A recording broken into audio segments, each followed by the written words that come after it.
Marshall Peak, Chapter 5095. Please cut your cultivations, senior brothers. Strictly speaking, Yang Kai's plan was a crude one with many factors that were beyond his control. For example, he wasn't certain whether Qinglei would leave at the appropriate time. And how was he going to escape from the sealed world when a territory lord was guarding the portal? Even if he managed to flee from the sealed world, how would he shake off the Black Ink clan's pursuit? He didn't have time to ponder on all these issues though, nor was it useful for him to do so. Since the plan was crude, it meant that there were too many variables he could not account for. The only thing he could do was to launch a sneak attack and kill Nian. Under Nian's leadership, the warship was about to be completed, and Qinglei had left at this point. Regardless of how crude the plan was, it had to be executed immediately. Since Nian was dead, the Black Ink clan's plan would come to a halt. As for whether Yang Kai could bring the other artifact refiners to flee from the sealed world, and how he would get rid of the Black Ink clan's pursuit after that, he could only leave it up to the heavens. Upon confirming that Nian was dead, Yang Kai was relieved. Then, he madly absorbed the powers of yellow and blue crystals in his small universe and activated purifying light. There were several hundred artifact refiners on the warship now. Over the past 6 months, under Nian's leadership, everyone was constantly building the warship, so no one had time to rest. All of them had gathered together, which gave Yang Kai a chance to deal with them all at once. Other than Wu Xinghe and the other 2 grandmasters, whose Black Ink strength had been dispelled some time ago, these hundreds of artifact refiners were still Black Ink disciples. In order to make these Black Ink disciples work with him, Yang Kai had to restore their true natures first. With Yang Kai as the center, purifying light exploded outwards and soon engulfed the entire warship as well as all the artifact refiners. Sizzling noises were heard coming from everywhere as Black Ink strength leaked from these artifact refiners before fading into nothingness under the intense white light. Just a moment later, all the artifact refiners regained their senses as humans. The turn of events startled them as they had no idea what was going on. With that said, they still remembered what had happened over the years and instantly felt ashamed and vexed that they had actually built a warship for the Black Ink clan. With no time to waste, Wang Xibo and Guan Ning quickly told them what was going on in loud voices and calmed them down. Following a temporary commotion and puzzlement, these artifact refiners followed the instructions of Wang Xibo and Guan Ning as they took charge of the arrays and infused their powers into them. Outside of the warship, the Black Ink clansmen were perplexed as they had no idea what was going on within the light barrier. They reckoned that something had gone wrong and many of the feudal lords were now shouting. Some of them even started attacking the light barrier in order to find out what was going on inside. Right then, a humming sound was heard as the warship rose into the air. Following that, violent attacks were shot from its weapons. Many of the unprepared Black Ink clansmen suffered injuries or were killed in this initial bombardment. Even some of the feudal lords were badly injured. Although Nian's return was terrible news to Yang Kai, the warship built under his leadership was of great help now. The capabilities of this warship were not comparable to those of the warships owned by the humans, but it was already good enough to be deployed in battle. Moreover, with hundreds of artifact refiners present, they were able to unleash the warship's full power. After all, they were the ones who built it, so they were the ones most familiar with its capabilities. Nothing was more enjoyable in the world than using the warship they had crafted to deal with the Black Ink clan. These artifact refiners madly channeled their world force to vent out their grievances of becoming the Black Ink clan's lackeys. As the warship roared to life, all the offensive arrays were fully activated. The consumption of energy did not bother the people on the vessel. Faced with this barrage of attacks, the surrounding Black Ink clansmen had no choice but to flee. The Black Ink clansmen would counterattack from time to time, but they wouldn't dare to use all of their powers, and the light barrier around the warship could easily fend off such tepid attacks. Before the Black Ink clansmen were certain what was going on with the warship, they wouldn't dare to destroy it. They had been staying in this sealed world for a long time, so they knew that these artifact refiners were valuable assets, as well as talented people that the royal lord had high hopes for. Hence, no one would dare to deal a lethal blow to them. If they accidentally killed some of these precious artifact refiners, they would surely be executed as well. Since they were concerned about accidentally killing the artifact refiners, the warship only became more unstoppable. One of the feudal lords came to his senses soon and shouted, "Inform Sir Meicheong about this, now!" In fact, Meicheong was already gazing in their direction while feeling shocked and doubtful, a solemn expression on his face. The energy fluctuations coming from the warship were violent, and as a territory lord, he had certainly detected them. However, he was tasked with guarding the portal, so he couldn't leave as he pleased. Therefore, despite realizing the anomaly, he didn't immediately go over and look into the matter right away. After all, he had felt energy fluctuations coming from the warship in the past when the artifact refiners were experimenting with its offensive and defensive artifacts. Nevertheless, this time seemed to be different. After hesitating for a bit, Meicheong said to one of his subordinates, "Go over there and find out what's going on."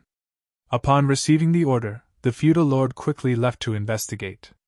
At this moment, Yang Kai was moving around the warship. Although the humans managed to gain the upper hand by leveraging the warship's power and making a move first, the Black Ink clansmen would soon react accordingly. Although Qing Lei was not around, it was not easy to deal with Meicheong. Once the territory lord arrived, the humans wouldn't be able to fight against him despite having the warship. After all, this vessel was not complete to begin with, and many of the arrays were damaged after Nian exploded. Yang Kai had to transfer these artifact refiners inside his small universe before Meicheong realized what was going on so that they would stand a better chance of fleeing. Otherwise, with so many people around, they couldn't possibly flee. Other than Wu Xinghe and the two Grandmasters, the rest of the 300 or so artifact refiners were below the 7th order.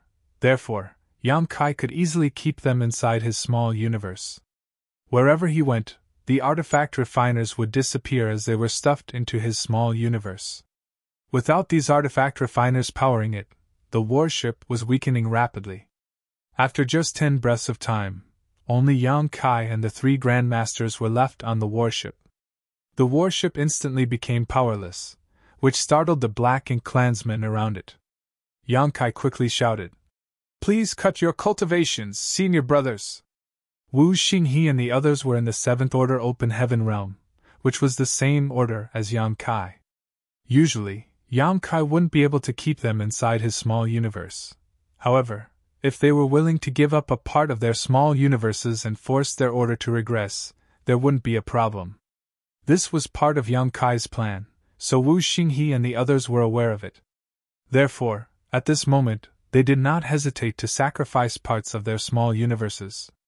In order to save time, they ferociously sliced off large chunks of their small universe to quickly weaken themselves.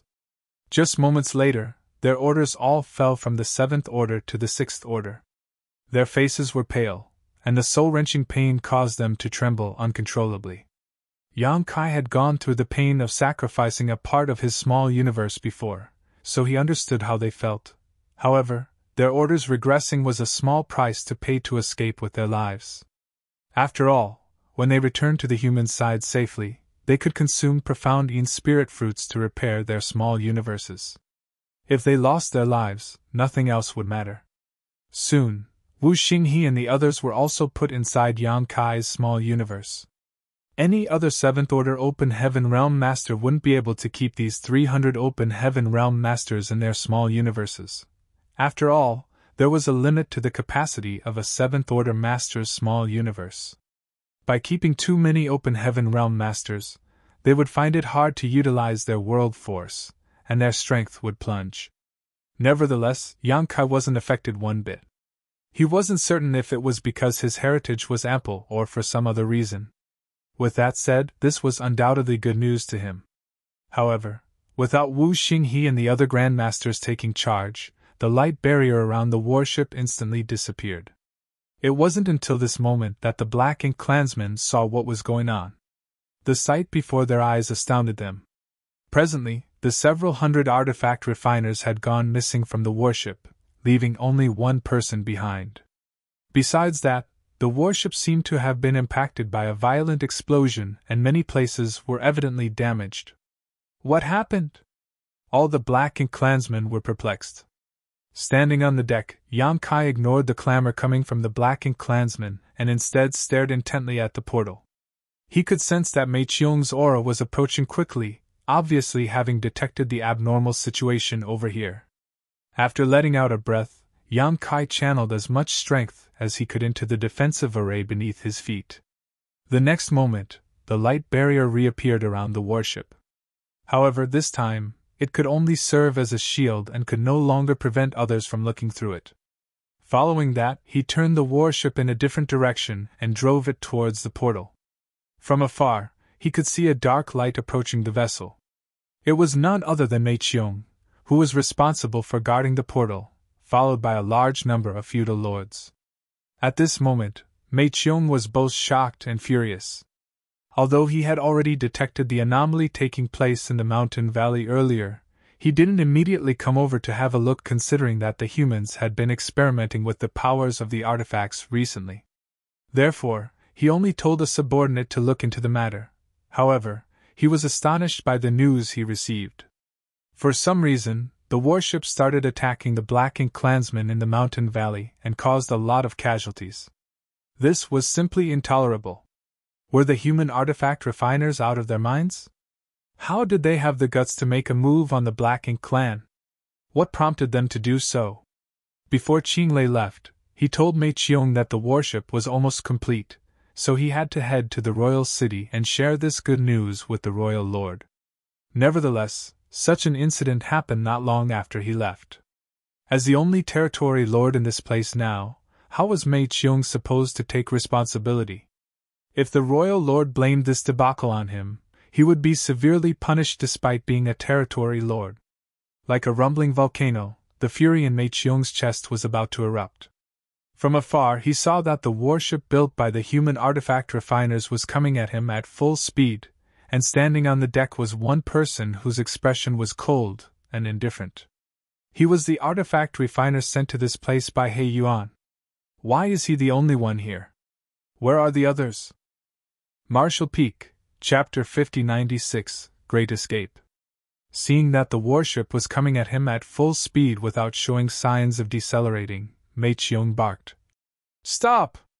Yang Kai, who was standing on the deck, curved his lips into a smile. Instead of stopping, he infused even more energy into the warship's arrays, which caused the warship to accelerate further. Something is wrong with him. He's not a Black Ink disciple. An idea flashed through Mei Qiong's mind. If he was really a Black Ink disciple, regardless of who his master was, he wouldn't dare to be impudent in front of a territory lord. However, instead of obeying Mei Qiong's order, this person became even more brazen. Mei Qiong didn't have time to ponder on this issue though, as the warship was about to hit him. Roaring, he surged his rich Black Ink strength, which turned into a huge Black Ink cloud and engulfed the warship.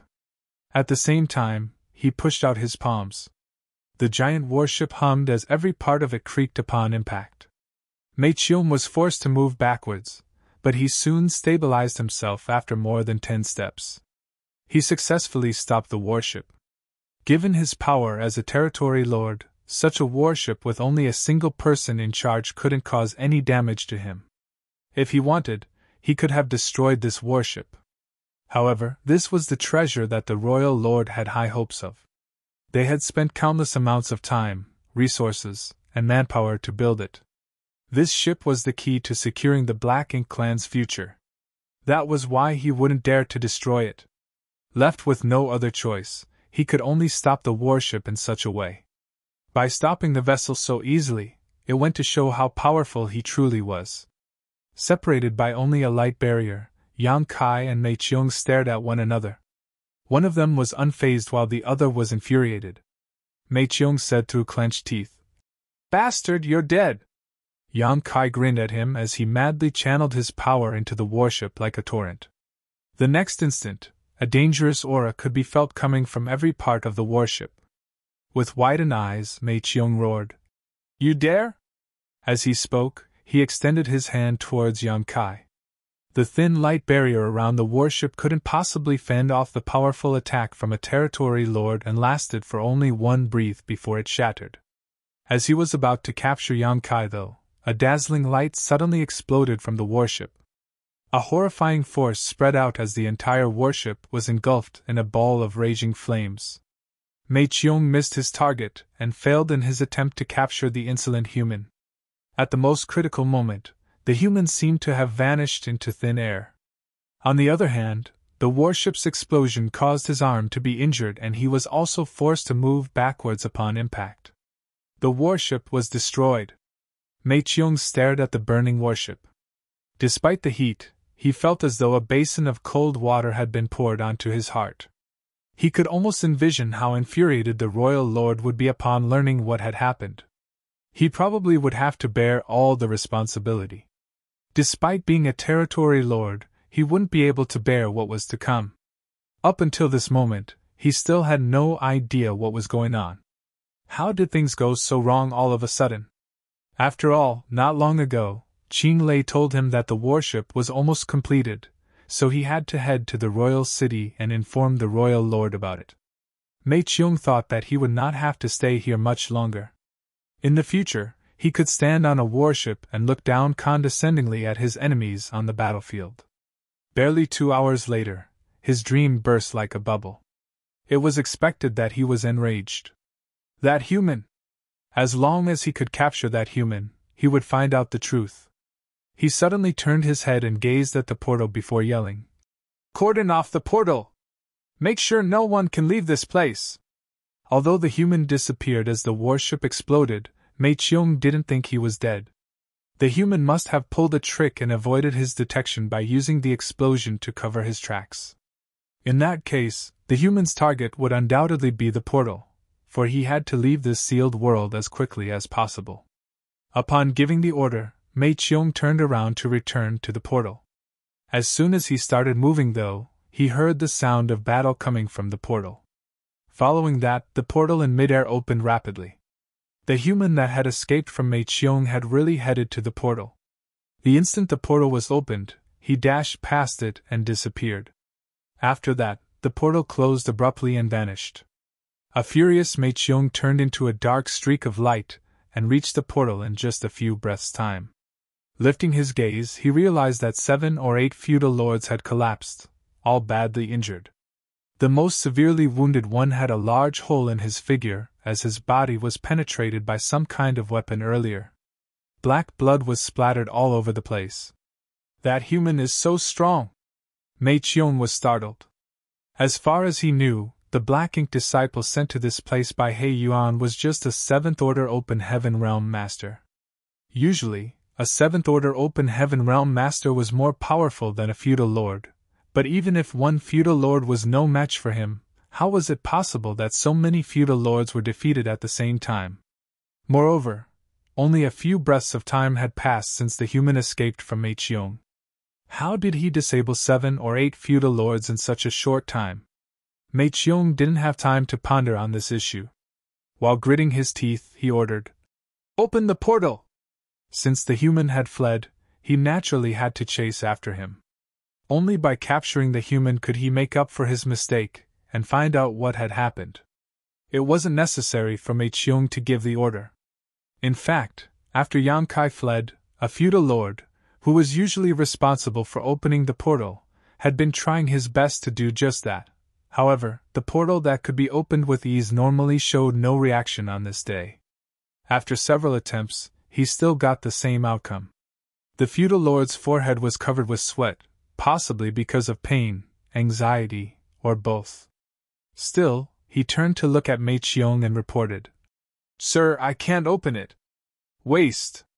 Mei Qiong directly kicked the feudal lord away and snatched the token. He then infused his power into the token and waved it at the portal. As usual, a dark light shot into the void, but no reaction was seen. The portal, which should have been opened by now, was nowhere in sight. Mei Qiong widened his eyes and made one more attempt, but the outcome was the same. A feudal lord came over and said in a hushed voice, "Sir, the portal's restriction was set up by the Black Ink disciples. They must have tampered with it somehow." Certainly, Mei Qiong realized this as well, otherwise, he couldn't explain what was going on. He directly exerted more force with his hand and turned the token into dust before demanding, "Break it open!"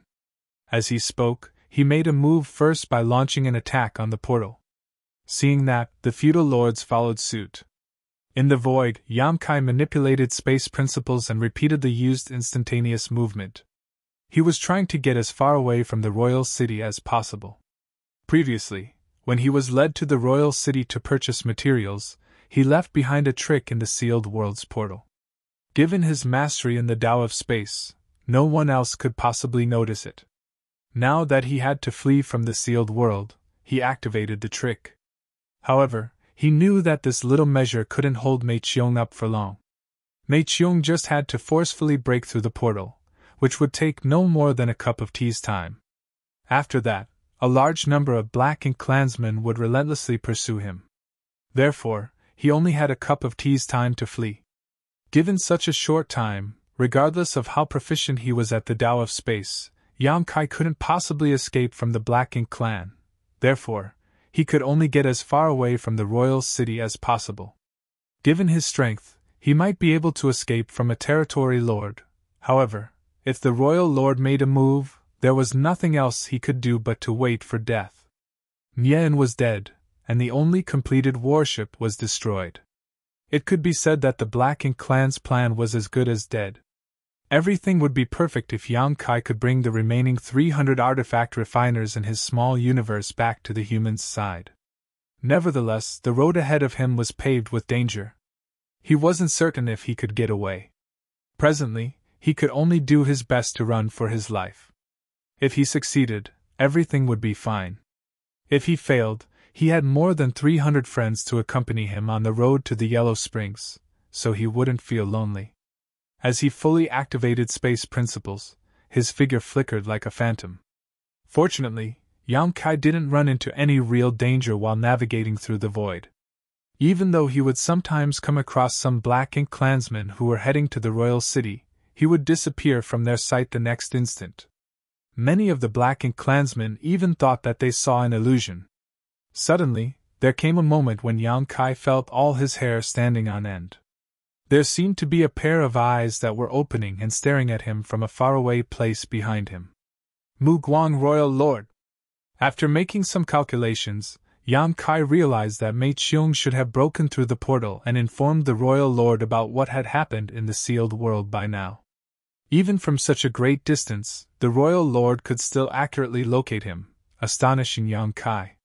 One had to know that he had never stopped using instantaneous movement since he left the sealed world, and presently, he was very far away from the royal city. The royal lords were really astounding, and their powers were beyond Yamkai's imagination. He wasn't certain whether Mu Guang could really find his exact whereabouts, but he wouldn't dare to stop fleeing. However, after he was targeted by that gaze, he felt that something had been wrapped around his figure, which made him feel a constant sense of discomfort and left him slightly muddle-headed. It was obviously because of the royal lord's aura that had locked onto him. With a solemn expression, Yamkai continued charging forward without worrying about his consumption of energy. Regardless of whether Mu Guang had really discovered his whereabouts, he still had a chance to flee. After all, Mu Guang was still far away from him, so it wouldn't be easy for the royal lord to catch up. Half a day after Yamkai escaped from the sealed world, he finally came across a Black Ink clan army that was there to stop him. It wasn't appropriate to call them an army really, as their scale suggested that they were just a feudal lord's private force. There were only a small number of feudal lords, and the rest were high-rank and low-rank Black Ink clansmen, numbering about 300 people. This private force was right in front of Yamkai, as though they had been waiting for him for a long time. The moment Yamkai's figure appeared, the feudal lord at the front shouted, "He's that human! Capture him and the royal lord will reward you handsomely!" Marshal Peak, Chapter 5097, Mu Guang, Royal Lord. Yamkai wasn't surprised at the fact that this Black Ink clan army could quickly find out what was going on, and even intercept him here. In fact, he had already expected it. Compared to the humans, the transmission of information between the Black Ink clansmen was far quicker. In Zhagu's territory, Yamkai learned about some of the Black Ink Nest's secrets. With the black ink nests of different sizes as the foundation, a colossal information network could be built. Through the information network, everything that happened in the Black Ink clan's territory could spread around quickly. Since Mu Guang had found out about what had happened in the sealed world, the royal lord could make use of the black ink nests and spread the word across the entire Yinyang theater, allowing the Black Ink clan to promptly respond. Certainly, given Yang Kai's current strength, he wouldn't have any regard for a mere feudal lord's force. If he wanted, he could easily kill these mixed soldiers with only a few feudal lords in charge. However, he didn't have the intention of fighting with them. Mu Guang's aura had locked onto him from afar, so he wouldn't dare to waste any time or energy. If possible, he wouldn't want to battle against any Black Ink clansmen so that he would have a better chance of fleeing. Hence, before the private force could even approach him, he manipulated space principles and disappeared. Several hundred Black Ink clansmen were left dumbfounded. However, this was just the beginning. In the following half a day, Yang Kai would come across a number of private forces trying to block his path. Nevertheless, he was determined not to deal with those Black Ink clansmen, and since he was bent on fleeing, those Black Ink clansmen couldn't do anything to him either. They couldn't capture him unless they could cordon off a stretch of space and seal it. Unfortunately for them, the void was expansive, so even if they knew where he was heading, they couldn't set up a trap in advance. It was a thrilling escape. In fact, Yang Kai was familiar with this kind of escape as, throughout the years, he had been in this exact situation a number of times.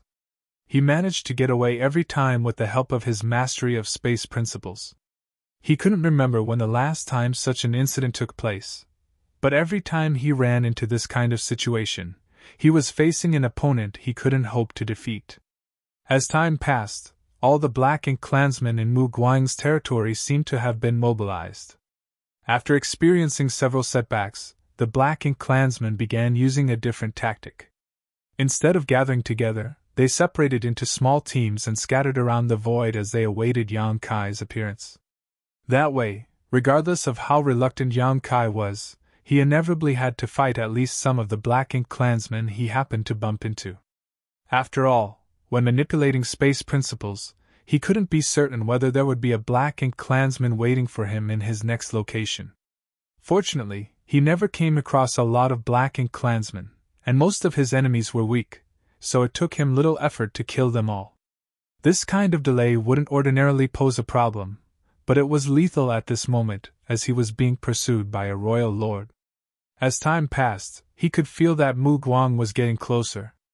Although he had no idea about Mu Guang's exact location, Yang Kai realized that the aura that had locked onto him became heavier. He felt a kind of pressure, as though he was held down by something, making it more difficult to manipulate space principles. The entire void felt viscous to him. Despite his calm expression, Yang Kai felt helpless in his heart. As expected, he was unable to escape from a being like a royal lord. The huge gap between their powers couldn't be made up for with space principles alone. While fleeing, he turned his hand around as an ancient coin appeared in his palm.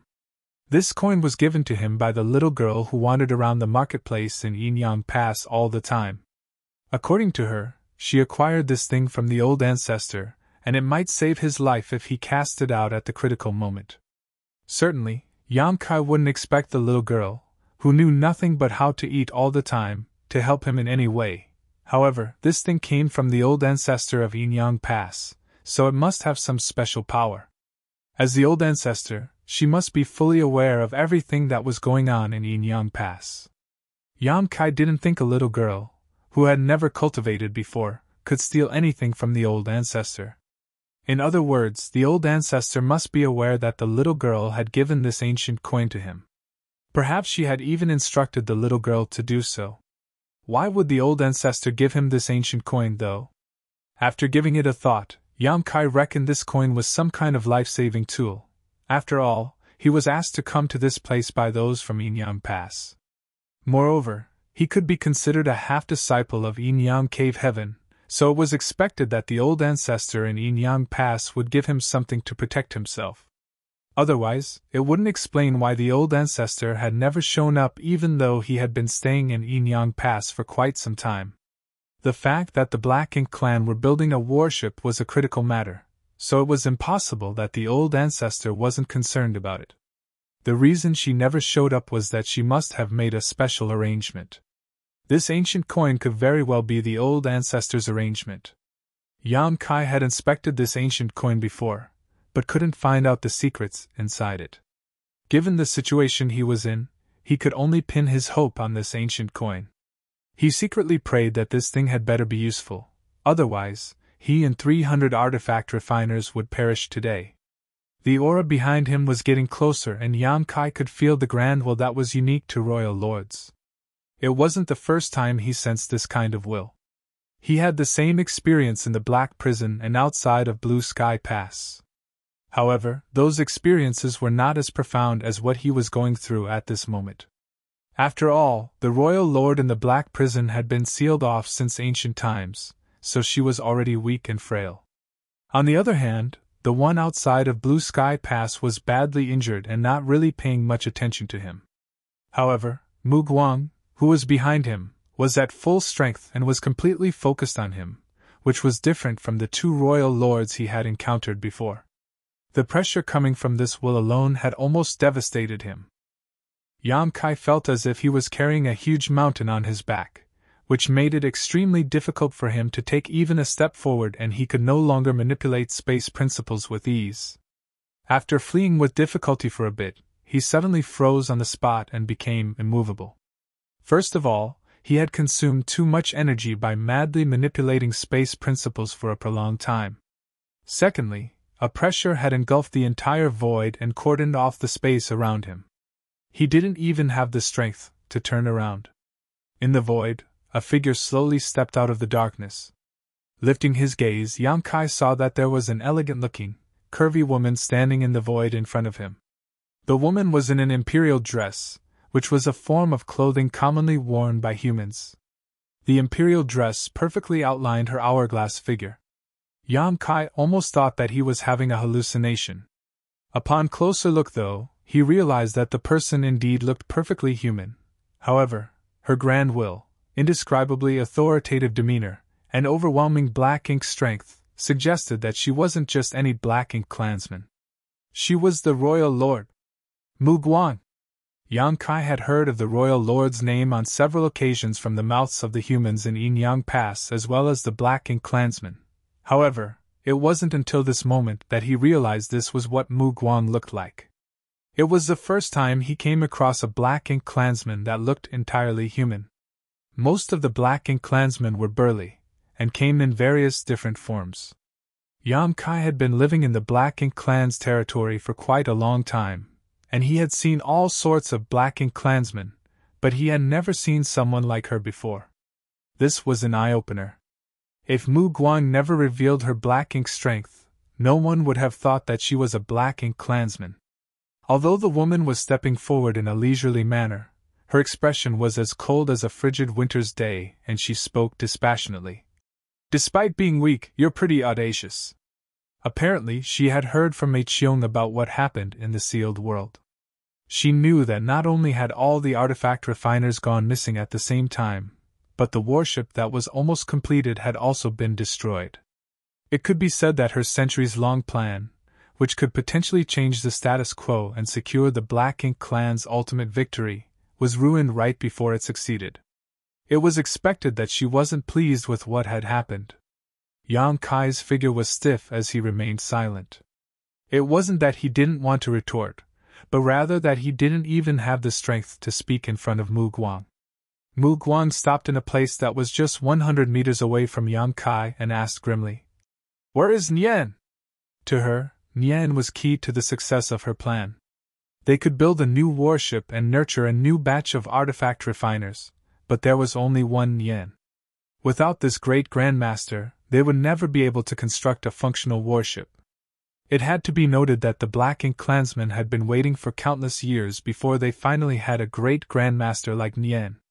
That was the result they had achieved with the royal lord's full support. Otherwise, Nian couldn't have safely ascended to the Eighth Order on his own, let alone become a great grandmaster. As she spoke, Mu Guang slightly retracted her pressure. Yang Kai was finally able to speak, Still, his voice was hoarse, as though he hadn't drunk anything for several days. Nian is dead!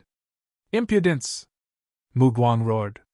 Impacted by the invisible pressure, Yang Kai sprayed out a mouthful of blood, and he instantly looked dispirited. Her eyes were burning with fury as she glowered at Yang Kai. I'll give you one more chance. Tell me where Nian is, and I'll spare your life. Yang Kai guffawed. Nian's natural limit was only the 6th order, so he couldn't bear his 8th order open heaven realm cultivation. Why would I lie to you about him being dead? Moreover, he exploded right in front of me. What? Are you going to kill me to avenge his death?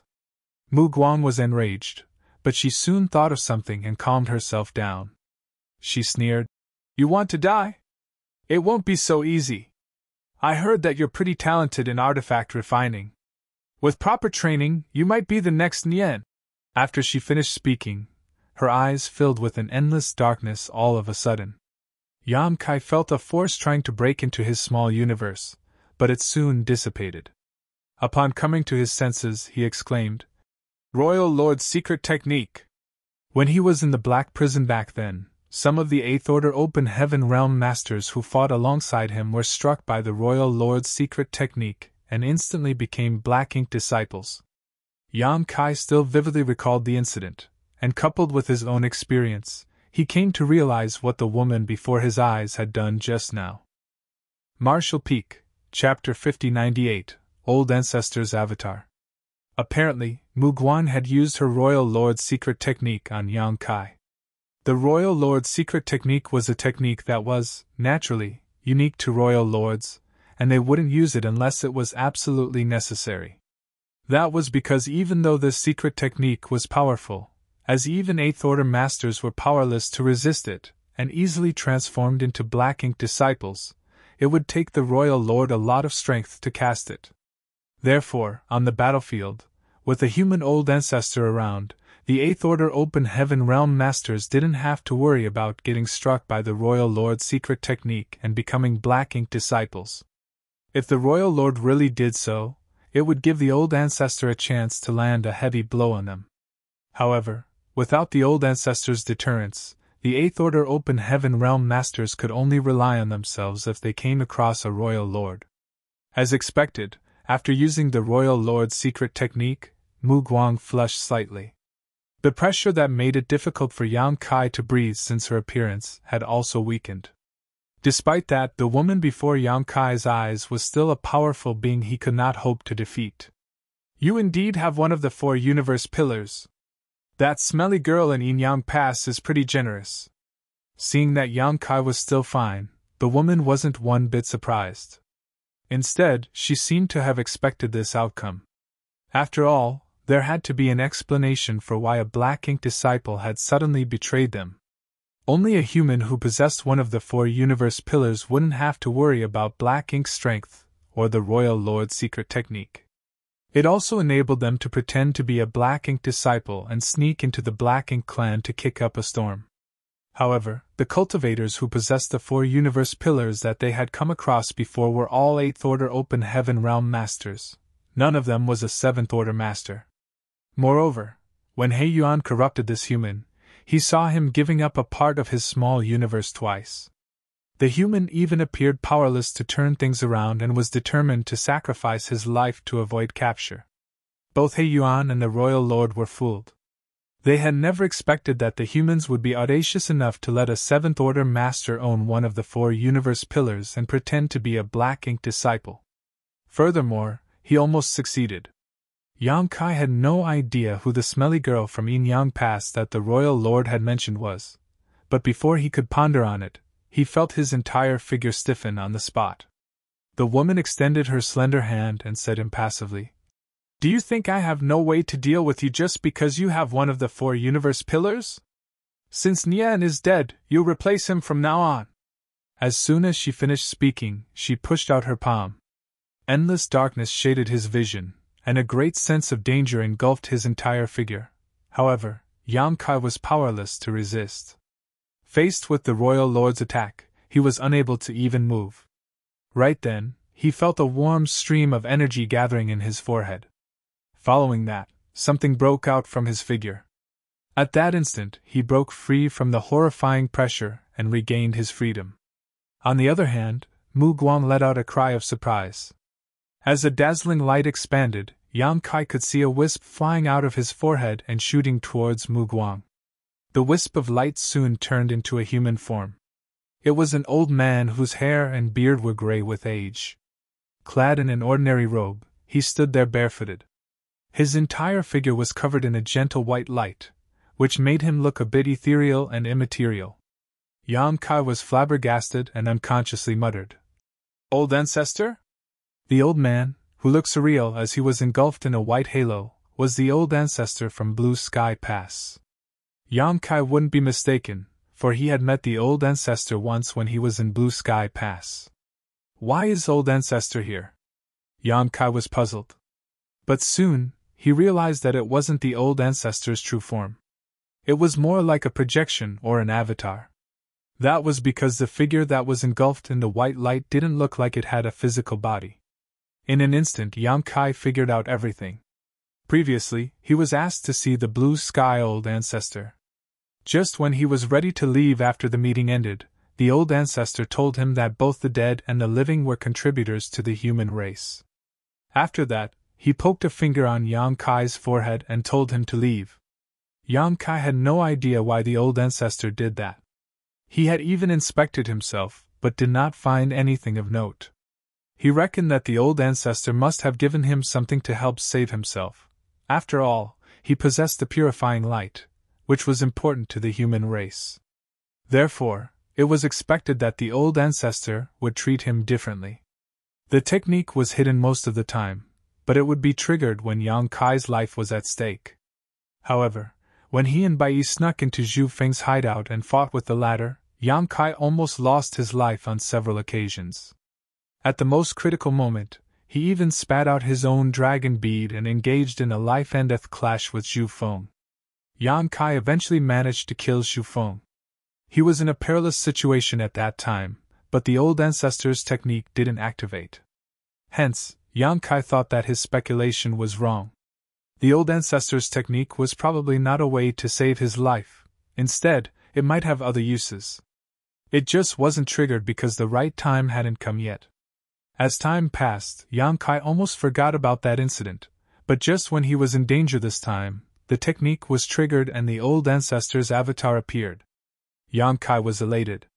It seemed that his speculation was right. The old ancestor had really given him a life-saving charm, but that technique would only be triggered when he was facing a royal lord and not on lesser occasions. After a moment of thought, Yang Kai figured out everything. As the old ancestor's avatar was facing off against Mu Guang, Yang Kai heard him say, "I can only delay her temporarily. Run!" The next instant, the old ancestor's avatar clashed with Mu Guang and blocked her violent attack. As their ferocious powers clashed, a ring of light expanded. Space trembled, and the entire universe seemed to be cracking apart. Struck by the fallout, Yang Kai was sent tumbling away. With determination written all over his face, he forcefully cast out the ancient coin in his hand. Usually, the ancient coin looked just like any other coin, but at that moment, it spun rapidly and enlarged. Despite being a seventh-order open heaven realm master as well as a grand dragon, Yang Kai was still dumbstruck after the two powerful masters clashed. However, the ancient coin wasn't affected one bit. In the blink of an eye, the ancient coin expanded to the size of a house. There was a square hole in the middle of the ancient coin, and at this moment, violent space principle fluctuations could be felt coming from it, causing the local space to ripple and warp. A slender figure stepped out from the hole in the coin in the next instant. She looked like she was a young woman in her early 20s. With a smile on her face, she called out to Yang Kai and asked, "Are you all right?" A dumbfounded Yang Kai gazed at her and replied, "You." Although he hoped that the ancient coin could save him, he hadn't expected to see such a sight. He initially thought that the ancient coin was a powerful artifact that could be used to injure the royal lord, but it turned out that the ancient coin was actually a kind of artifact that could be used to build a void corridor that led to somewhere. This woman apparently stepped out of the other end of the void corridor. For some reason, Yang Kai found this young woman familiar, as though he had seen her before. Nevertheless, he was certain he had never come across her in his life. That was because the aura exuding from this woman suggested that she was an old ancestor. The woman waved her hand in front of Yang Kai's and with a frown, she asked worriedly, "Did you injure your head or something?" An anxious Yang Kai quickly cupped his fist. Junior Yang Kai greets old ancestor. He had certainly figured out the woman's identity by now. She was none other than the old ancestor of Yinyang Pass.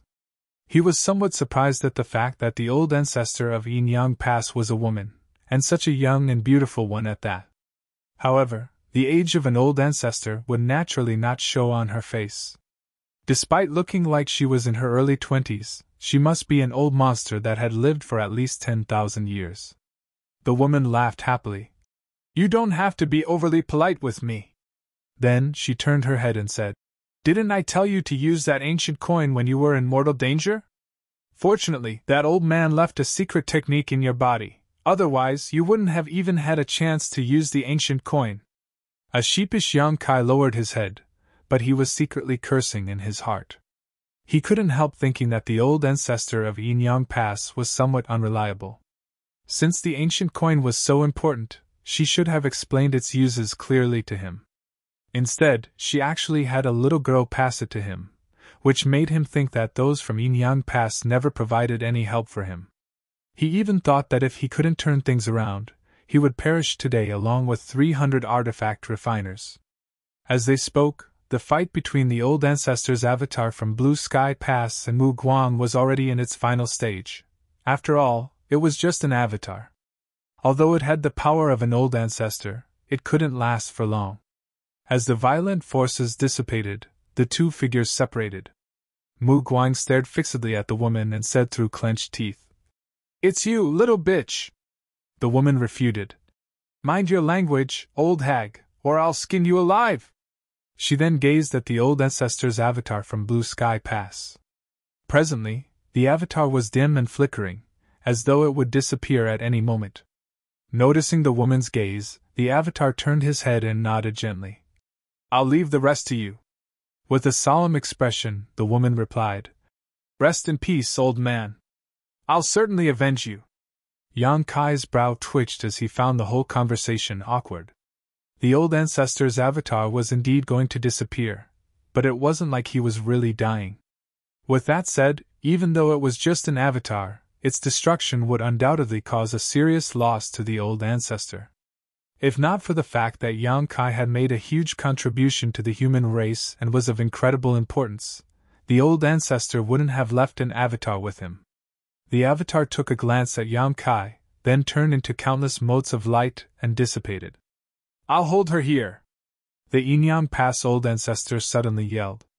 Yang Kai turned his head and saw that she had deliberately folded her arms, as though she was gripping something. With her left hand remaining still, she extended her right hand, like she was drawing out an invisible sword. As she did that, she really unsheathed a sharp-looking sword. Mu Guang's expression turned solemn as the black ink strength around her surged. "Young boy, head in the direction of Yinyang Pass. The army has sortied from the inner sanctum. Join up with them," the old ancestor ordered as she raised her sword. "Yes," Yang Kai replied and turned around to leave. Mu Guang couldn't help looking in that direction. "What are you looking at, old hag?" the woman yelled. Only half of her sword was unsheathed at this point, but the next instant, she forcefully drew it and disappeared from the spot. When she reappeared, she was right above Mu Guang as she slashed down with her weapon. Mu Guang roared and lifted both of her hands, blocking the attack with her rich black ink strength. Martial Peak, Chapter 5099, Seeing Gui Liao again. Yang Kai couldn't possibly intervene in the battle between the old ancestor and the royal lord. What's more, both of them had been fighting against each other for many years. Be it the old ancestor from Yinyang Pass or Mu Guang royal lord, the two of them knew practically everything about their opponent, so the outcome of the battle was basically predetermined. It would either come to a draw or be a mutual loss. There wasn't a third possibility. Mu Guang had the advantage in that this was her territory, but it wouldn't be realistic for her to think that she could make the old ancestor of Yin Pass stay behind. If the old ancestor was bent on fleeing, the royal lord wouldn't have a way to stop her. It was just like what happened outside of Blue Sky Pass back then. When the badly injured royal lord wanted to flee, the old ancestor from Blue Sky Pass was unable to stop him. The repercussions of the battle spread across the void, and even though Yang Kai had immediately manipulated space principles to escape the battlefield, he could still feel the violent impacts behind him. A sense of longing overwhelmed him as he wondered when he would be able to make it to the Ninth Order Open Heaven realm. With that said, he knew that he was far from that goal. After all, he only directly ascended to the Fifth Order Open Heaven realm back then. Although he had consumed a mid-rank world fruit and made it to the Sixth Order, his limit would be the Eighth Order. In order to ascend to the Ninth Order, he would have to find the innate open heaven pills formed in the universe furnace. That wouldn't be easy, for the universe furnace was elusive and mysterious. No one knew when it would appear. Casting his wild thoughts away, Yang Kai dashed toward Yin Pass. The old ancestor said that the army had deployed. If he wanted to survive, he had to join up with them and fight against the Black Ink clan alongside them. However, the road ahead would surely be paved with danger, so Yang Kai wasn't sure if he would successfully join the Yin Pass army. Fortunately, the old ancestor was there to deal with Mu Guang.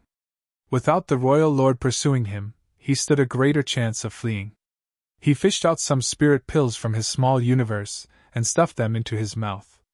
As he moved forward, he tried to restore his strength. As he repeatedly manipulated space principles, his figure kept flickering across the void. Whenever he bumped into Black Ink clansmen, he wouldn't deal with them. Only when he was left with no choice would he fight.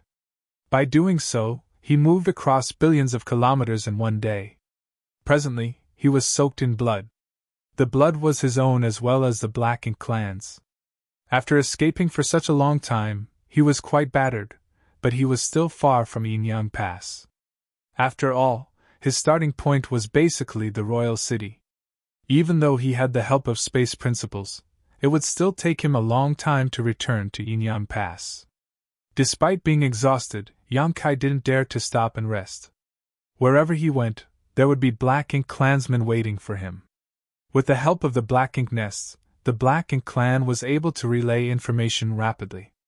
Whatever happened in any given place, the news would be soon spread to all the Black Ink nests in the region. Fortunately, he didn't come across any territory lords while escaping, which gave him some room for maneuver. If he really bumped into a territory lord, he wouldn't be able to shake them off given the state he was in. After giving it a thought, Yang Kai realized that this wasn't so surprising. Just like Eighth Order Open Heaven Realm Masters, territory lords were rare. Furthermore, the army had left Yin Pass, so the territory lords had to deal with the enemy. They wouldn't have time to hunt him down. Half a day later, Yang Kai flickered and appeared somewhere in the void. However, before he could stabilize himself to scan the surroundings, he felt a gust of wind coming at him as several auras locked onto him. A shocked Yang Kai knew that he was unlucky as he happened to bump into Black Ink clansmen who were lying in wait for him here. Nevertheless, he had encountered similar incidents during his escape, so he wasn't flustered. He easily dodged the initial attacks and took some distance from his opponent. Lifting his gaze, Yang Kai realized there were indeed a lot of Black Ink clansmen who had surrounded him. Many of them looked pleasantly surprised or perplexed. Apparently, his sudden appearance startled them. Yang Kai silently cursed and thought that he had run out of luck as he was surrounded by so many enemies. He reckoned that he had to fight his way out of here. "I knew there was something wrong with you from the start, and now it seems I was right." A stern voice, which sounded familiar to Yang Kai, was heard speaking from the side. Yang Kai turned his head and saw a Black Ink disciple with a hunched back who was glowering at him. This person was the one who launched a sneak attack on him just now. "Lu Zian!" Yang Kai arched his brow with surprise. He had never expected to bump into Lu Zian here. Initially, he thought that after leaving He Yuan's territory, he would never see Lu Zian again. Who would have thought they would see each other again? After scanning his surroundings, Yang Kai couldn't help but stare at the feudal lord who was apparently in charge. As expected, wherever Lu Ziyan was, Gui Liao would also be there. After all, Lu Ziyan was Gui Liao's Black Ink disciple. Of the other Black Ink clansmen, Yang Kai also found another feudal lord he was familiar with. It seemed that he had seen him before. These were obviously the Black Ink clansmen who were He Yuan's subordinates. Yang Kai soon figured out what was going on. While he was fleeing in Yinyang Pass direction, he unknowingly returned to He Yuan's territory. He Yuan wasn't around as Yang Kai couldn't detect his aura, which made him feel relieved. "Surrender now. You can't escape," Lu Ziyan barked. Ignoring him, Yang Kai extended his hand and summoned his azure dragon spear. Lu Ziyan snapped. "Since you refuse a toast, you must drink a loss." As he spoke, he summoned a saber and surged his strength. A glint flashed across the blade as he took a step forward and wielded the weapon at Yang Kai. Gui Liao, who was not far away from them, ordered, "Don't kill him! We have to capture him alive!" Upon finishing his words, he circulated his Black Ink strength and charged towards Yang Kai.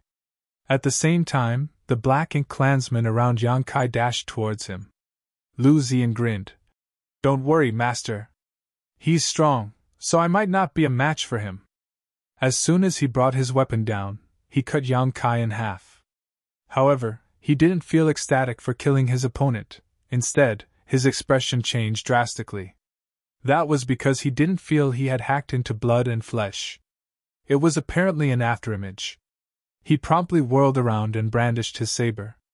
Although he seemed to have hit something, a horrifying impulse was felt coming at him through the blade, one that forced him to step backwards. Before he could stabilize himself, the tip of a spear rapidly magnified before his eyes as he was engulfed in a great sense of danger. A flabbergasted Lu Ziyan madly pushed his strength in an attempt to dodge, but the spear seemed to have affected the space around him, which made it impossible for him to evade the attack. "Master! Save!" Lu Ziyan exclaimed in horror, but before he could finish his words, the azure dragon's spear pierced right into his eye. The violent force from the spear exploded and turned his head into mist. Lu Ziyan was fully aware of his inferiority. He had fought with Yang Kai back then when the latter's small universe was damaged, and he was defeated in the end. Certainly, he wouldn't be a match for Yang Kai now as the latter's small universe had healed, and his power had increased.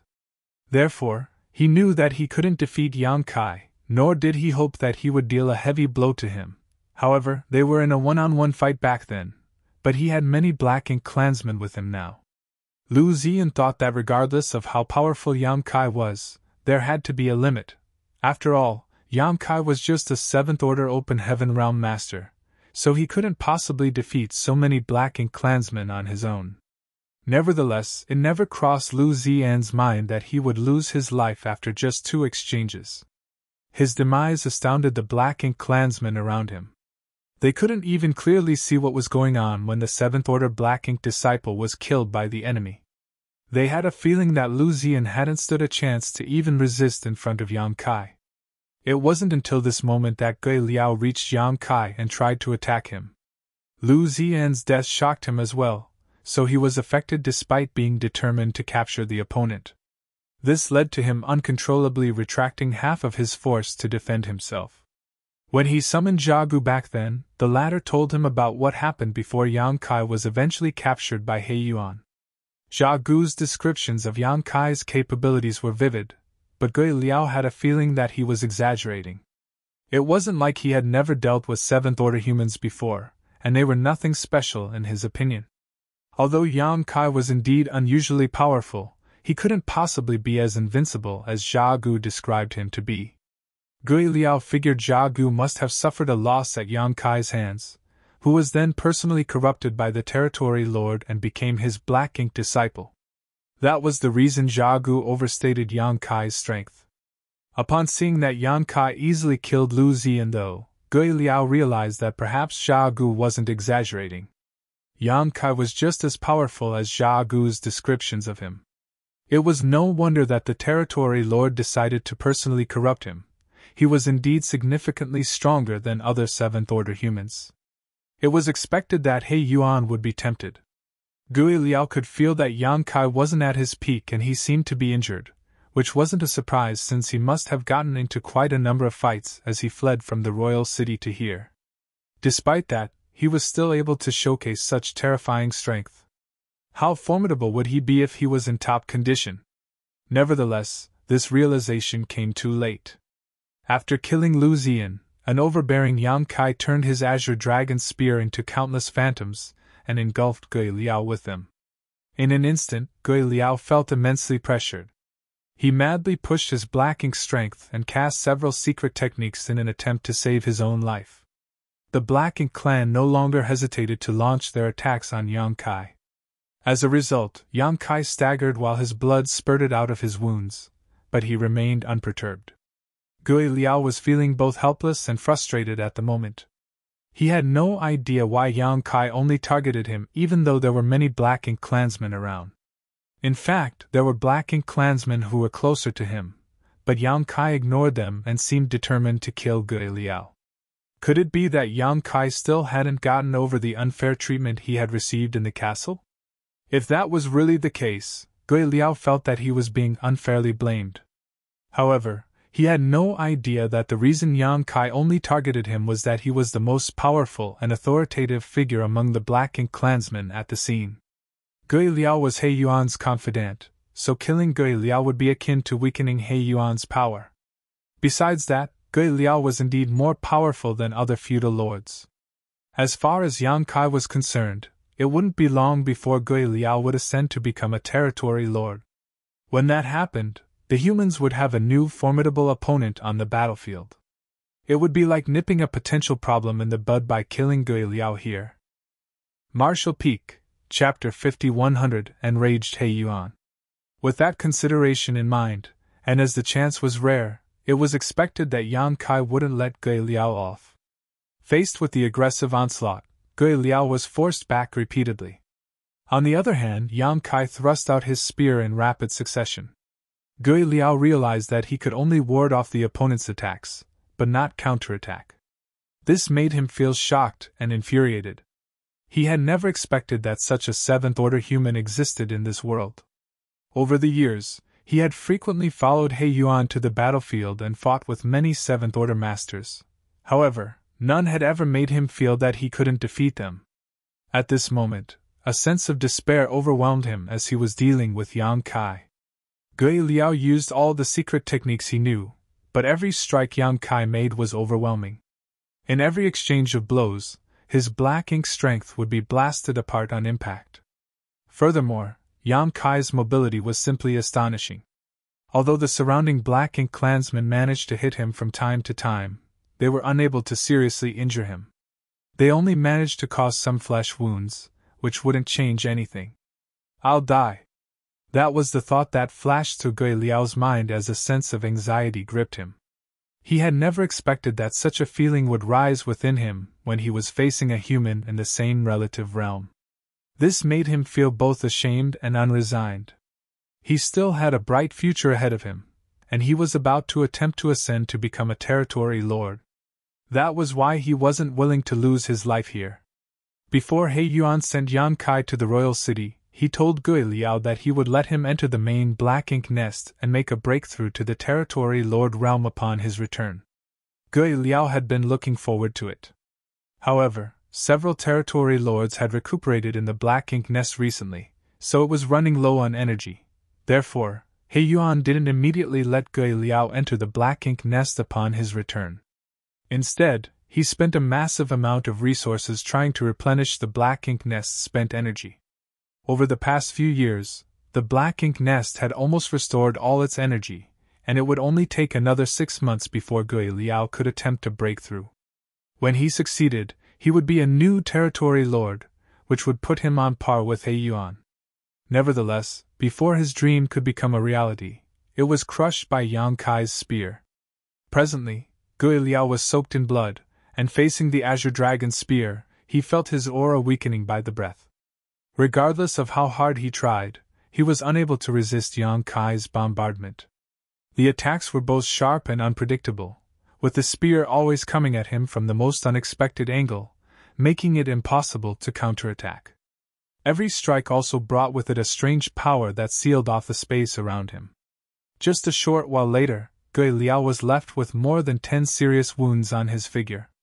The most severe injury was on his abdomen, which now had a hole the size of a fist in it. Just when Gui Liao felt he was about to lose his life, a formidable aura suddenly appeared in the distance. Yang Kai and Gui Liao, who were locked in battle, detected this familiar aura at the same time. The former turned solemn while the latter was elated. This couldn't be helped, as the newcomer was none other than He Yuan.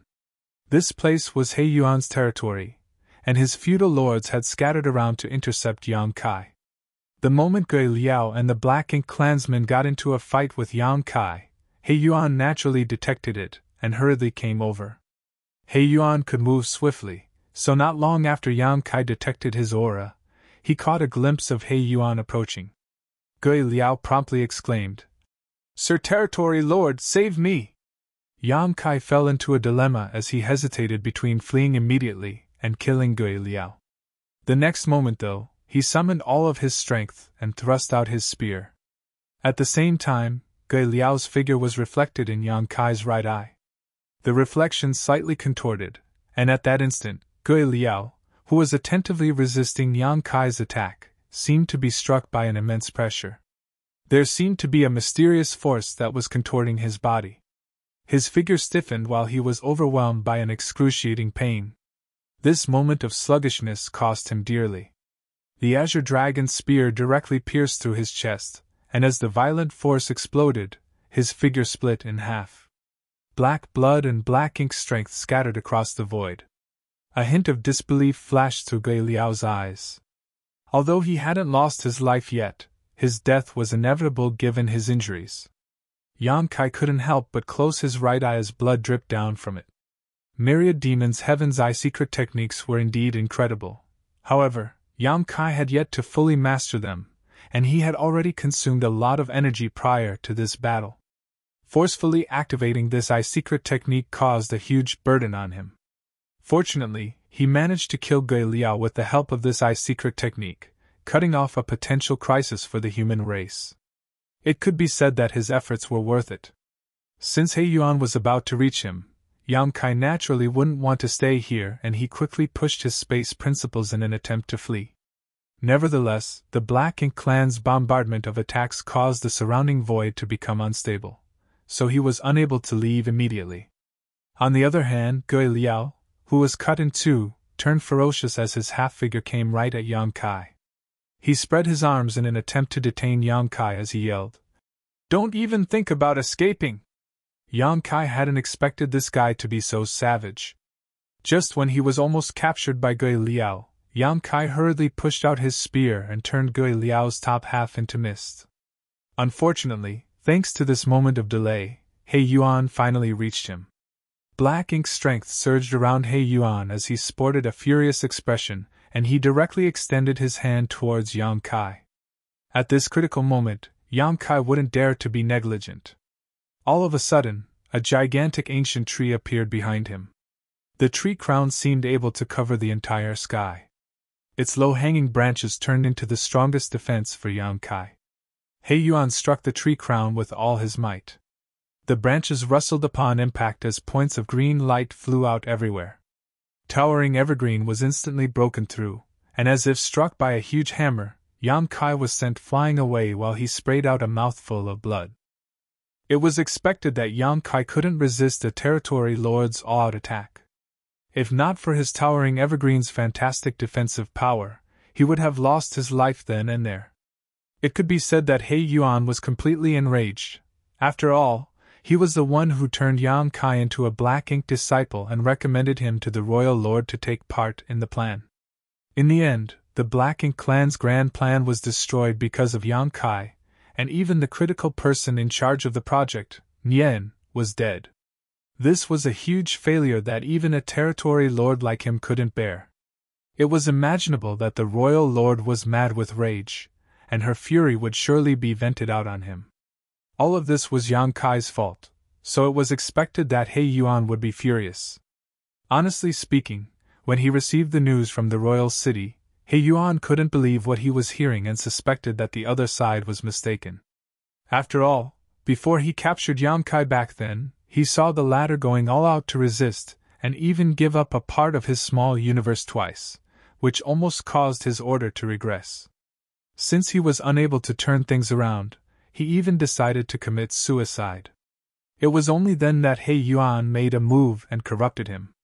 Was everything he saw that day nothing more than an act? Were those the lengths this human was willing to go to in order to sneak into the Black Ink clan's territory? If that was true, he was truly a cunning and devious person. Despite knowing that the humans were sly, He Yuan hadn't expected them to be so deceitful. He regretted not examining Yang Kai's small universe after capturing him back then. If he had done so, none of this would have happened. At that time, he firmly believed that he had successfully corrupted Yang Kai. In his defense, the humans never granted one of the 4 universe pillars to 7th Order Masters, so it never crossed He Yuan's mind that Yang Kai would be capable of resisting his Black Ink strength. The human was even audacious enough to pretend to be a Black Ink disciple and follow him to his territory. After several inquiries, He Yuan finally confirmed that the news from the royal city was true. It was only then that he realized he had been played by the humans all along. While he was recuperating, Yang Kai tactfully revealed his talent in artifact refining, which must have been part of the humans' plans from the beginning. Everything that had happened made He Yuan feel humiliated. As a result, he was burning with endless fury, which ensured that he did not hold back when sending out his last strike. However, he regretted it the instant he made a move, because the royal lord had ordered that Yang Kai be captured alive. It seemed that the royal lord had the intention of replacing Yan with Yang Kai, who would be tasked to continue building warships. Fortunately, Yang Kai was unusually strong and had used some kind of secret technique to save himself. Seeing that Yang Kai was still alive, He Yuan breathed a sigh of relief. If he had accidentally killed Yang Kai, he wouldn't be able to explain himself to the royal lord. Now, he could still make up for his mistake. Presently, Yang Kai was overwhelmed by a great sense of discomfort. He had already suffered a setback in front of Mu Guang, and then he consumed a lot of energy and became injured while escaping. Now that he was struck by He Yuan's attack, it was expected that he would be in a terrible state. It had to be noted that He Yuan was one of the top 5 territory lords who served Mu Guang, meaning he was significantly stronger than the average territory lord. If not for the great defensive power of his towering evergreen divine manifestation, and that Yang Kai had thick skin and strong flesh due to his dragon vein, he would have lost his life after being struck. Even so, he was still feeling dizzy and seeing stars at this moment. Many of his bones were also fractured. Steadying himself with difficulty and lifting his gaze, Yang Kai saw He Yuan standing not far away from him, while he was surrounded by a lot of Black Ink clansmen. As their eyes met, He Yuan suppressed his fury and said grimly, "You're really something." Yang Kai spat out a mouthful of blood and grinned. "Many thanks for your compliment, sir. I never expected that I'd come across you again. It seems that we share some common destiny, don't we?" He Yuan replied impassively. "Since it all started because of me, I'm sure the royal lord will be pleased if this matter is ended by me. Surrender without a fight. You're important to the royal lord, so I don't want to keep damaging you." Upon realizing what the other party meant, Yang Kai arched his brow. "Does the royal lord want you to capture me alive? An artifact refiner is only valuable if he's alive," Yang Kai replied. "It seems that Mu Guang intends to keep building warships." He Yuan looked sympathetically at him. "It's pointless to stall for time. Your old ancestor is still in a fight with the royal lord while the human army is far away from here. You don't stand a chance to flee. The humans have a saying, do not refuse a toast only to be forced to drink a forfeit. Resisting will only make you suffer. Who says I'm going to flee?" Yang Kai lifted his azure dragon spear and pointed it at He Yuan. With his chin raised, he appeared condescending. "It's not like I've never killed a territory lord before. I don't mind killing one more." He Yuan was slightly surprised. "You've killed a territory lord before?" However, he soon cast the doubt away as he strode towards Yang Kai. Whatever. I can explain myself to the royal lord as long as you're not killed. As he stepped closer, his territory lord's pressure swept over Yang Kai. Marshall Peak, Chapter 5101, like maggots on rotting bones. Yang Kai was on his last legs, so he wouldn't dare to be negligent when he was facing a territory lord. Although He Yuan didn't intend to kill him as he wanted to capture him alive, Yang Kai certainly wouldn't grant his wish. If he was really captured by He Yuan and sent to the royal city, he would become a servant for the Black Ink clan for the rest of his life. Before He Yuan could get close to him, Yang Kai drew on whatever power was left in his small universe.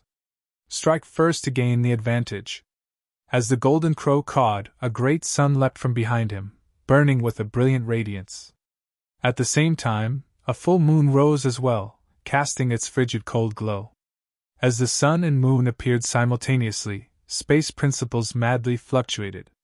The sun and moon started spinning around in tandem, transforming into a kaleidoscope where space principles and time principles intertwined and formed into space-time strength before spiraling towards He Yuan. Sun and moon divine wheel. Faced with a formidable enemy like He Yuan, Yang Kai wouldn't dare to hold back any of his strength and directly used his most powerful method. He Yuan stopped in his tracks and instinctively felt a horrifying power coming from this secret technique. This caused his expression to turn solemn. Covered in the mysterious force, he even felt that his mind and body had been affected. Thick black ink strength erupted from his body and formed into a shield around him. Right after he did that, he was stunned to realize that the secret technique, which had looked far away just now, was already about to strike him. A violent force swept across the void and caused the local space to tremble. He Yuan was forced backwards several steps while the Black Ink clansmen who were surrounding Yang Kai were instantly vaporized despite only being hit by the attack's fallout. A moment later, the terrifying force settled. He Yuan stood there stiffly, a strange and mysterious force wandering around his figure like arcs of lightning. The surviving Black Ink clansmen stared at He Yuan in shock, as they were worried he had been killed just like that. After all, they had witnessed how terrifying Yang Kai's secret technique was. They had no idea what would happen to their territory lord after being struck head-on by such an attack. Fortunately for them, even though He Yuan seemed affected by the secret technique, he wasn't at risk of losing his life. Just a moment later, his figure shook and the lingering arcs of lightning around him were shattered. After he sprayed out a mouthful of black blood, his aura weakened slightly. He then turned to look in a different direction and gritted his teeth. The next instant, he transformed into a dark light and shot forward. It wasn't until this moment that the surviving Black Ink clansmen realized that Yang Kai was gone. Apparently, Yang Kai ran away right after he cast his secret technique.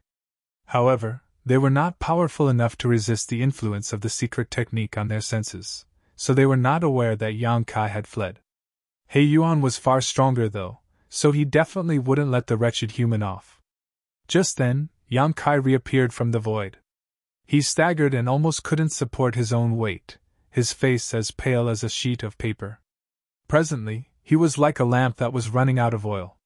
There was no doubt that the heritage of his small universe was indeed far richer than those of the other Seventh-Order Open Heaven Realm Masters. However, since he started fleeing from the sealed world near the royal city, he had been constantly manipulating space principles and pushing himself to his limits. It also took him quite a bit of effort to kill Lu Ziyan and Gui Liao earlier. Furthermore, he almost used up all his energy to cast his most powerful secret technique at He Yuan. Fortunately, he had the World Tree clone with him, otherwise, his small universe would have been affected given the state he was in. That would have been a huge problem. Yang Kai wouldn't dare to remain, and quickly fished out a handful of open heaven pills from his space ring and stuffed them into his mouth. Although open heaven pills couldn't help restore his power quickly, it was better than nothing. Moreover, the living creatures in his small universe would continuously produce world force for him, which helped restore his strength over time. The moment he took a step forward though, Yang Kai realized that an aura had locked onto him from afar. There was no doubt that it was He Yuan. As a Black Ink territory lord, he could easily ascertain Yang Kai's whereabouts as long as the latter wasn't too far away. Yang Kai cursed. He didn't expect his sun and moon divine will to kill He Yuan. After all, there was a huge gap between their powers as He Yuan was in a higher relative realm. Despite that, he still hoped that the sun and moon divine will could wound He Yuan and tie him down for a moment. As long as he could escape He Yuan's perception range, he could shake him off and gain some safety. However, Yang Kai hadn't expected that He Yuan would recover so quickly. Now that he had been targeted by He Yuan's aura, it wouldn't be easy to get rid of him, unless Yang Kai could continuously use instantaneous movement to open a large gap between them. Nevertheless, Yang Kai was unable to do so at this moment. He couldn't even activate instantaneous movement once, let alone repeatedly. Left with no choice, he could only try to restore his energy while doing his best to flee. An enraged He Yuan moved across the void swiftly, shortening the distance between them. To add insult to injury, Yang Kai would come across some Black Ink clansmen who got in his way from time to time. There was no doubt that they were all residents of He Yuan's territory. Upon receiving He Yuan's order, they started forming into different teams to cover a wide range. There were only a small number of people in every team, ranging from 10 to 30, their leader usually a single feudal lord. Although these Black Ink clansmen couldn't harm Yang Kai, they could slow him down. Yang Kai either had to avoid clashing with them or force his way through them. Regardless of what option he took, he would have to consume both strength and time. Barely 1 hour later, Yang Kai broke through his third blockade. However, He Yuan was also getting closer to him. Seeing that it would reach a critical point where He Yuan would be able to make a move against him, Yang Kai hesitated no more and pushed his space principles. By using instantaneous movement, he disappeared from the spot in an instant. He used up what little energy he had recovered with that one move. Over the next day or so, such incidents would happen roughly every hour. The gap between Yang Kai and He Yuan would shorten and widen in a seemingly endless cycle. Yang Kai felt extremely bitter as he was unable to get rid of He Yuan, who was just like maggots on rotting bones. On several occasions, he almost couldn't widen the gap between them at the most critical moments, allowing He Yuan's attacks to graze him from afar, which exacerbated the horrible situation he was already in. By straining himself for a long period of time, Yang Kai realized that his vision had turned blurry. The pounding of his heart against his chest could clearly be heard, as though it couldn't endure the immense strain and would explode at any moment. While he was trying his hardest to escape, He Yuan wasn't exactly feeling any better. Pursuing such a fast and tricky enemy had left him exhausted as well. However, in order to make up for his mistake, he would never let Yang Kai go. Only by capturing Yang Kai and bringing him to the royal city would he be able to appease the royal lord, otherwise he would be doomed. The warship plan was critical to the future of the entire Black Ink clan, yet it was ruined because of his negligence. It was expected that the royal lord wouldn't easily let him off. With one escaping and the other pursuing, the pair crossed billions of kilometers in the void. Initially, Yang Kai thought that things would get better after he left He Yuan's territory. After all the Black Ink clansmen he came across all along were He Yuan's subordinates. However, he realized he was mistaken upon fleeing from He Yuan's domain. Instead of getting better, things actually got worse. The Black Ink clansmen he bumped into in He Yuan's territory only came in small teams. Therefore, he was able to force his way out despite being besieged. However, right after he left He Yuan's territory, Yang Kai came across an entire Black Ink clan army. It was an army consisting of several tens of thousands of troops. Among all those Black Ink clansmen, Yang Kai clearly detected a powerful aura coming from another territory lord. Moreover, the direction they were traveling suggested that they were heading towards Yin Yang Pass. If Yang Kai rashly charged forward, he wouldn't stand a chance to escape. The territory lord in charge of the army just had to cooperate with He Yuan, who was chasing him from behind, and they would easily capture him. Soon, Yang Kai came to realize something. The Black Ink army wasn't there to intercept him. Instead, they were heading to the main battlefield. In order to facilitate the old ancestors' plan and save Yang Kai, the humans had emptied out Yin Yang Pass. Certainly, the Black Ink clan had to meet the humans in battle. The territory lords and feudal lords called the roll in the shortest time possible, and set out towards Yinyang Pass from all different directions. The army before Yang Kai's eyes was just one of many. At that instant, Yang Kai fell into a dilemma. If he continued heading in Yinyang Pass direction, he would only come across even more Black Ink clan armies. Even if he was in peak condition, he still could never hope to break through all of their blockades, unless the masters from Yinyang Pass could work with him to open a safe passageway. However, Yang Kai was in a terrible state, and he hadn't managed to restore a lot of his strength, so this idea was not feasible. Once he blindly used instantaneous movement, he might land right in the middle of a large Black Ink clan army. When that happened, it would be akin to stepping right into the enemy's trap. It was impossible for him to avoid running into these Black Ink clan armies and return to Yinyang Pass.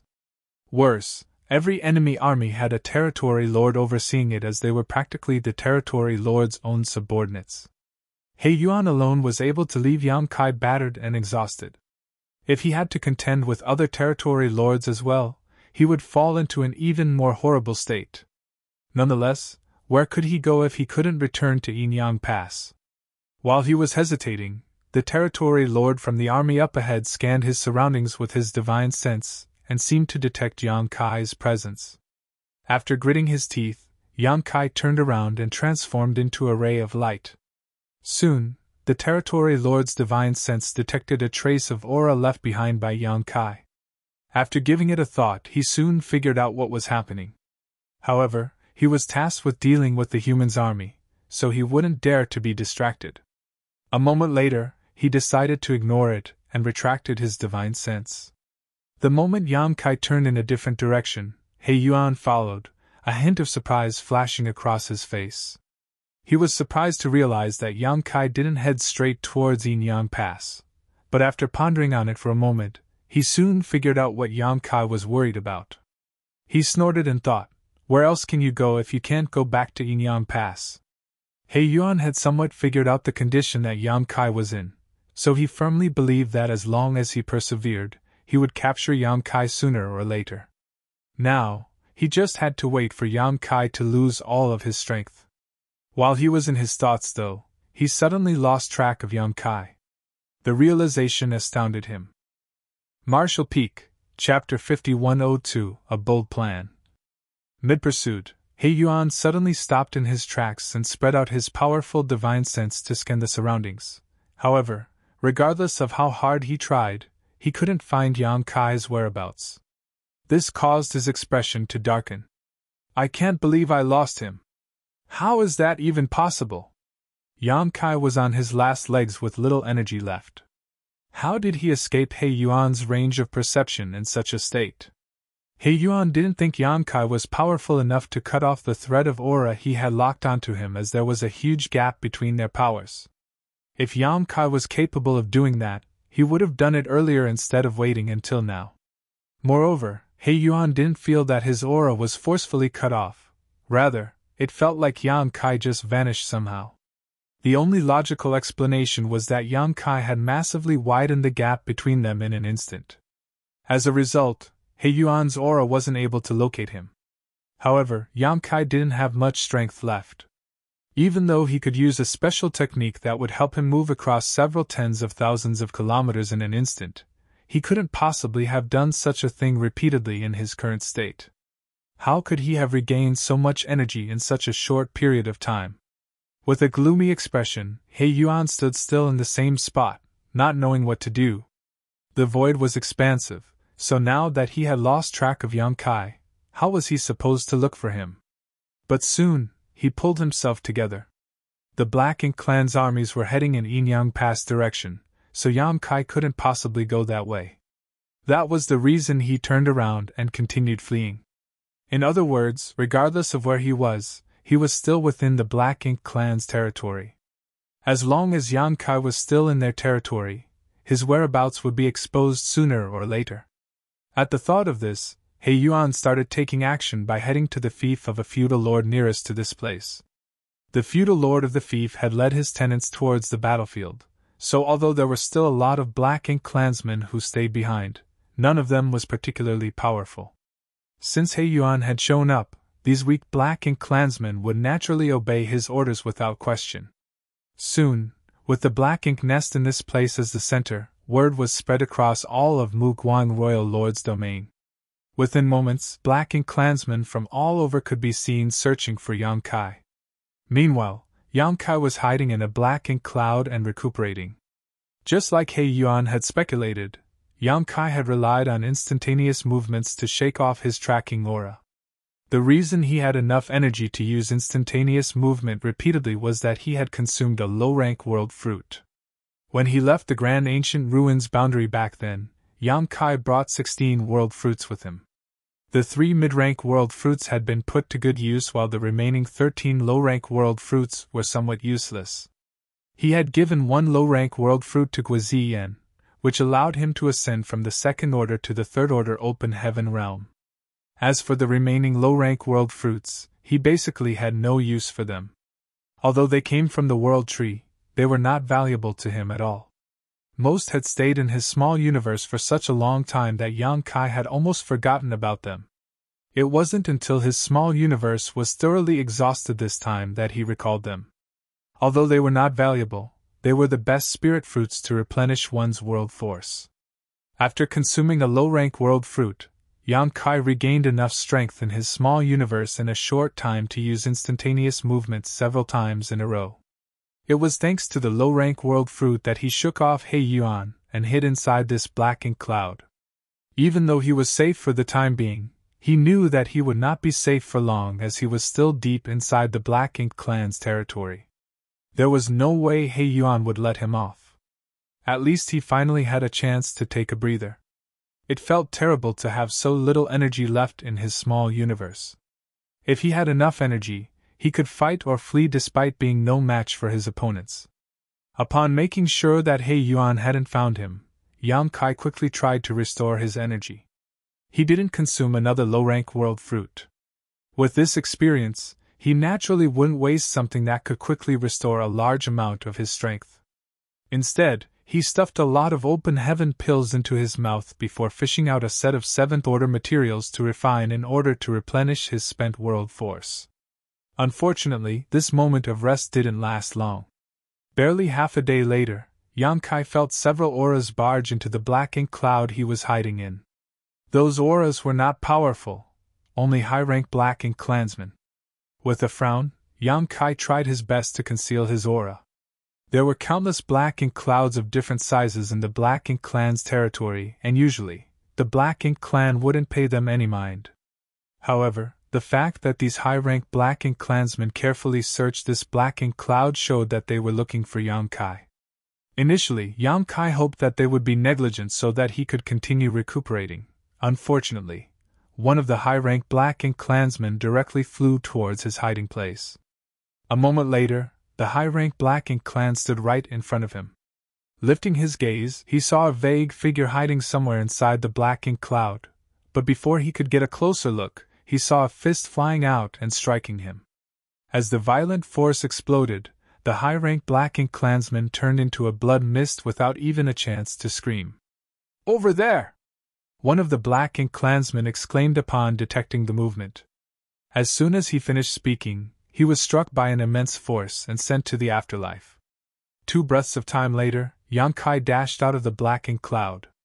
The high-rank Black Ink clansmen who had barged into the Black Ink cloud had all lost their lives. "That human is here! We found him! Quickly inform Sir He Yuan!" The moment the surrounding Black Ink clansmen saw Yang Kai, they became startled for a moment before coming to their senses and shouting. Yang Kai looked around and realized that the Black Ink clansmen were scattered everywhere. They were thoroughly searching through the void in order to ascertain his whereabouts. Although they were weak, there were too many of them to avoid. He Yuan didn't think these weaklings could harm Yang Kai. He just wanted to make sure that Yang Kai had nowhere to hide. Amidst the chaos, the Black Ink clansman closest to Yang Kai cast a secret technique at him. Yang Kai secretly cursed. Although he knew that He Yuan wouldn't let him off, he hadn't expected the other party to move so swiftly.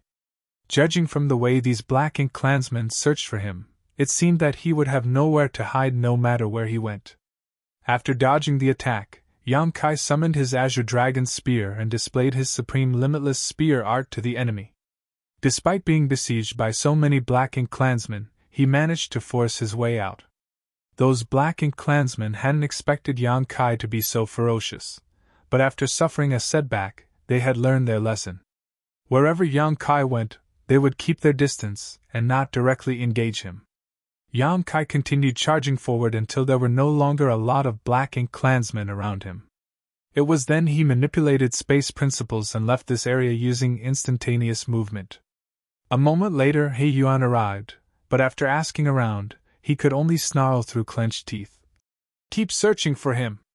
When you find him, do your best to delay him. Anyone who dares not to fight will die by my hand." Upon receiving the order, these Black Ink clansmen wouldn't dare to disobey He Yuan despite feeling bitter. Soon, Yang Kai realized that he was like a rat that these Black Ink clansmen were determined to corner. Wherever he went, the Black Ink clansmen would soon find him. Furthermore, he realized that the way these Black Ink clansmen dealt with him had changed. Initially, he just had to kill a few of them and the rest would flee, allowing him to escape with little effort. Now, however, these Black Ink clansmen refused to back down regardless of how ferocious he was. It was as though they were determined to drag him down even if they had to die. However, without a territory lord around, how were they supposed to stop Yang Kai from escaping? Their reckless charge only caused even more casualties. Presently, Yang Kai was glad that the Yinyang Pass armies had tied down the main Black Ink clan force. Otherwise, he couldn't have kept moving around the Black Ink clan's territory. At the very least, the only territory lord he had to deal with so far was He Yuan. Mu Guang Royal Lord was locked in battle with the old ancestor from Yinyang Pass, while most of the territory lords had probably left this place to intercept the humans from Yinyang Pass. Perhaps there were still some territory lords who stayed back in Mu Guang's territory, but there wouldn't be a lot of them. Yang Kai reckoned that he would be fine as long as he was cautious enough. The only problem he had to face was how he could get rid of He Yuan and circumvent the Black Ink clan's army to rejoin the people from Yinyang Pass. That was indeed a difficult task. With that said, he was already in a better situation than before. At the very least, he had restored some of his strength, so unlike some time ago, he was no longer running on empty. Most of the territory lords must have headed to the battlefield, so there wouldn't be a lot of them who stayed back. At the thought of this, Yang Kai racked his brain and came up with a bold plan. The more he thought about it, the more he was inclined to believe that this plan was feasible.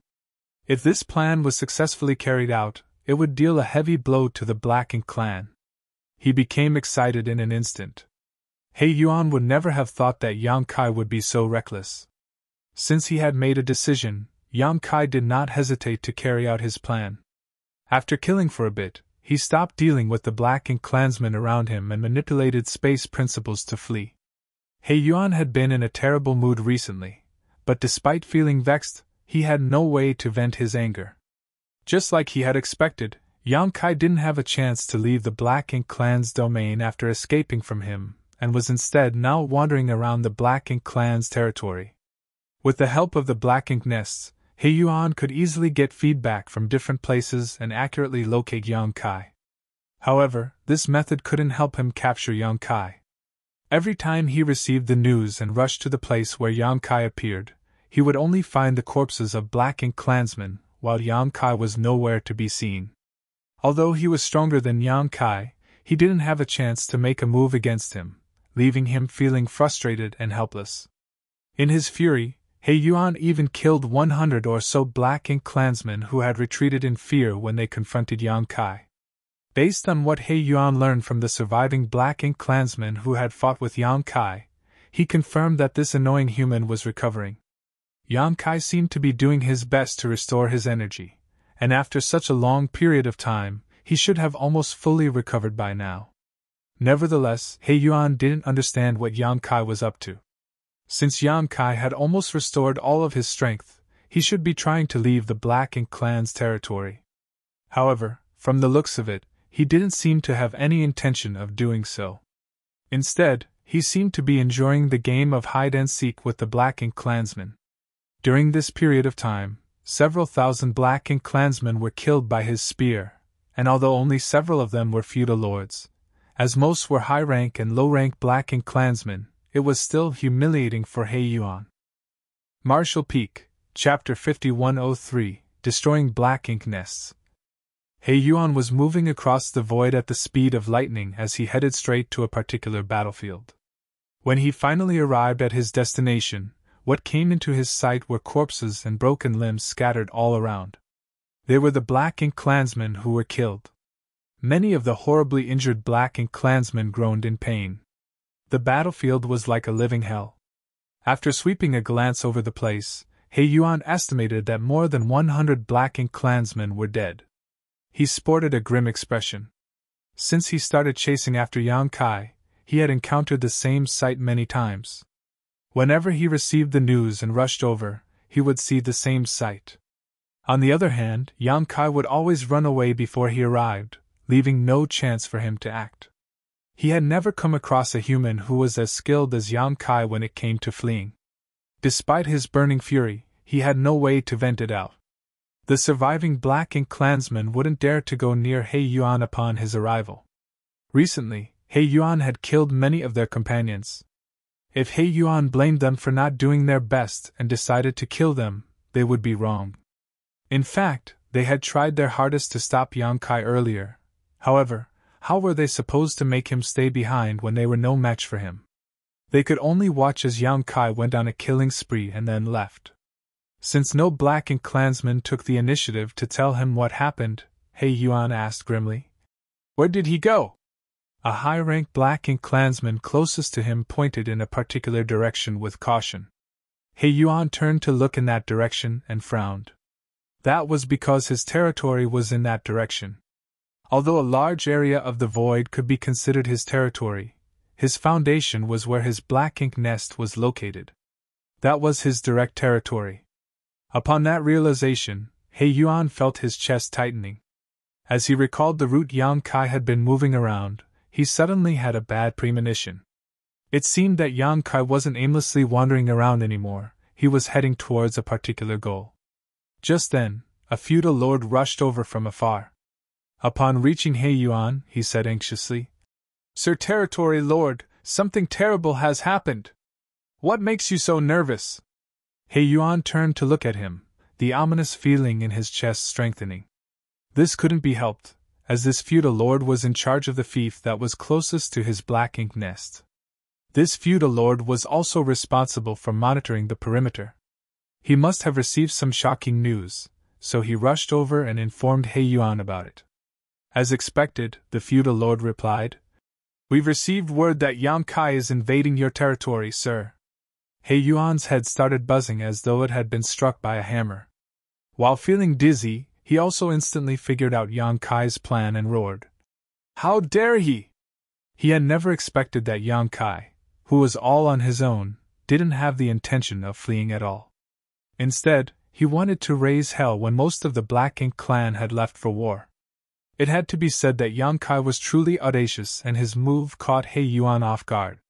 Many of the territory lords who worked for Mu Guang had left their domains to deal with the human army from Yinyang Pass. Therefore, there was a serious lack of soldiers in their home territories right now. That was also the reason He Yuan was unable to capture Yang Kai after such a long time. Now, Yang Kai was heading straight to his territory. Although there were a lot of feudal lords left behind, He Yuan wasn't confident that they could repel Yang Kai. After all, he had witnessed the latter's capabilities during this pursuit. On the other hand, it was apparent that Yang Kai was aiming for his Black Ink nest. The foundation of a feudal lord or territory lord's territory was their Black Ink nest. Without a Black Ink nest, they couldn't be considered a real feudal lord or territory lord. This was what Xiaogu taught Yang Kai back then. A massive amount of resources had to be consumed to grow a Black Ink nest. For a feudal lord's Black Ink nest to hatch and fully mature, it required a colossal amount of resources, not to mention a territory lord's Black Ink nest. In comparison, the resources needed to grow a territory lord's black ink nest were many times more than what would be required to nurture a feudal lord's black ink nest. If his black ink nest was destroyed, He Yuan's foundation would be gone for good. That would be an unbearable blow to him. Although he could still get a new subnest from the royal lord and hatch it, it would be a heavy burden on the royal lord's black ink nest. Furthermore, it would also cost the royal lord a lot of time and energy to do this. Also, after such a catastrophic failure, it wasn't even certain whether the royal lord would still give him a new subnest. Throughout the war against the humans, it wasn't rare for feudal lord black ink nests to be destroyed. However, only a tiny number of black ink nests belonging to territory lords were ever destroyed. It was a great humiliation to the Black Ink clan for a territory lord black ink nest to be destroyed, and the only way to wash this shame away was by killing many more humans. With a great roar, He Yuan flew straight towards his home territory. At the same time, he prayed that the feudal lords who stayed behind could stop Yang Kai. He also hoped that Yang Kai didn't really intend to destroy his black ink nest. However, it was apparent what Yang Kai's plan was by him heading straight to his territory. It was likely that he had his eyes on the black ink nest. After all, he had pretended to be a black ink disciple and lived in this place for years, so he might have heard of the black ink nest's secrets from somewhere. While feeling worried, He Yuan was moving forward at full speed. Given that he was a territory lord, it would usually take him half a day to return to his territory from the previous location, but in his haste, he managed to arrive in just 4 hours. When he finally arrived at the universe fragment where his direct territory was located, what came into his sight made him feel cold all over. That was because the universe fragment had been shattered and traces of the battle could be seen everywhere. The originally flourishing city was nothing but a disaster zone now. Every part of the place had been turned into ruins, and innumerable Black Ink clansmen had lost their lives. All of that was inconsequential though compared to what happened to the Black Ink nest, which was originally in the center of the city. The Black Ink nest, which had always looked like a giant flower bud, was starting to wither. Black Ink strength was leaking out of the Black Ink nest like fresh blood, and its roots had clearly been cut off by a violent force.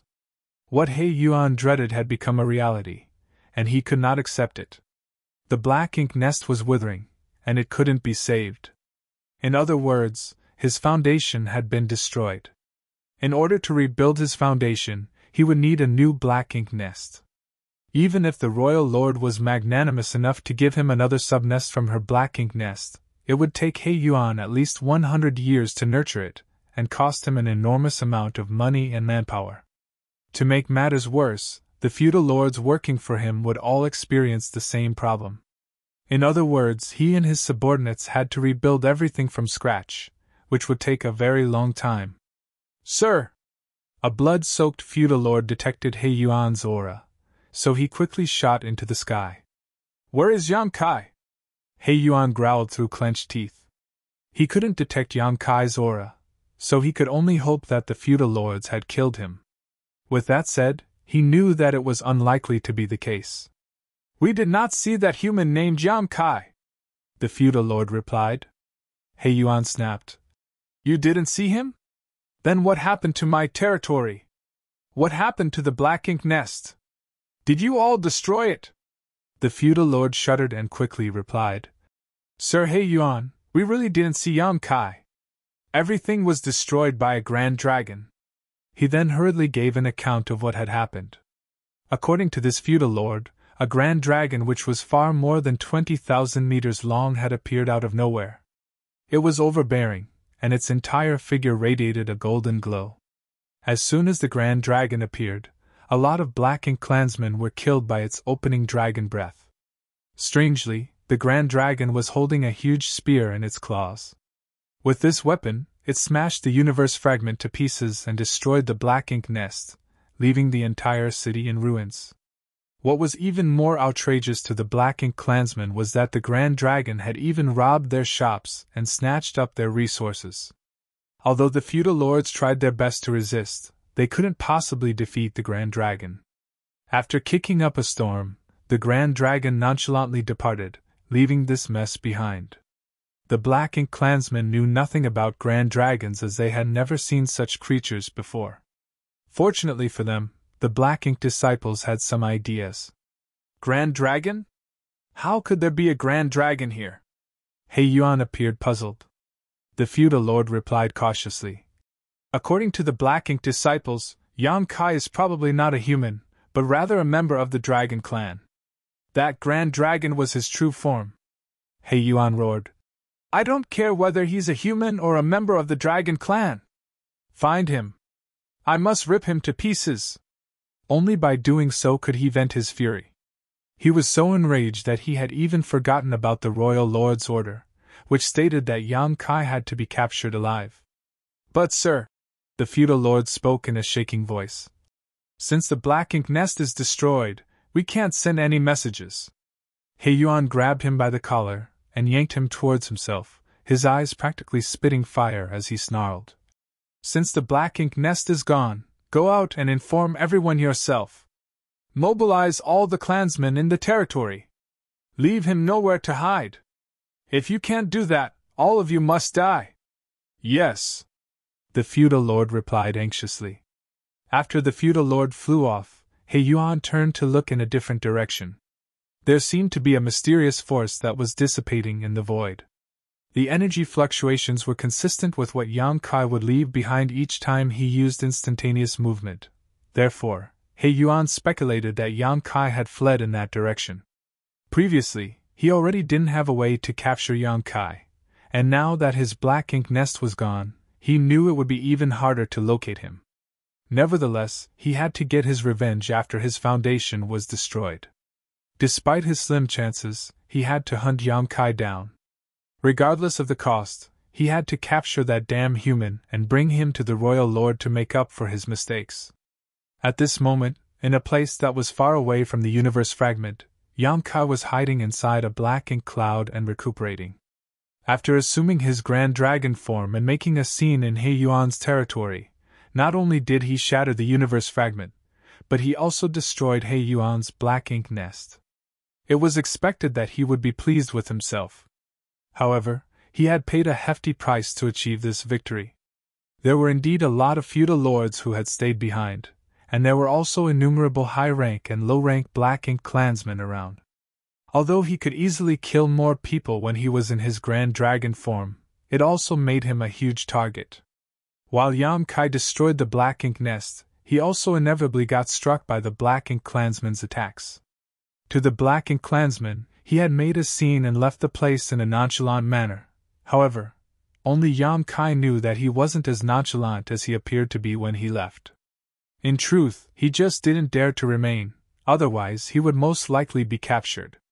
Presently, his entire figure was covered in wounds. Every time he moved, he would grimace in pain. 3 wounds on his back were so deep that one could even see his bones. Fortunately, these injuries didn't injure his foundation, and given his intrepid physique and astonishing restorative powers, he would recover in no time. Martial Peak, Chapter 5104, Implicated.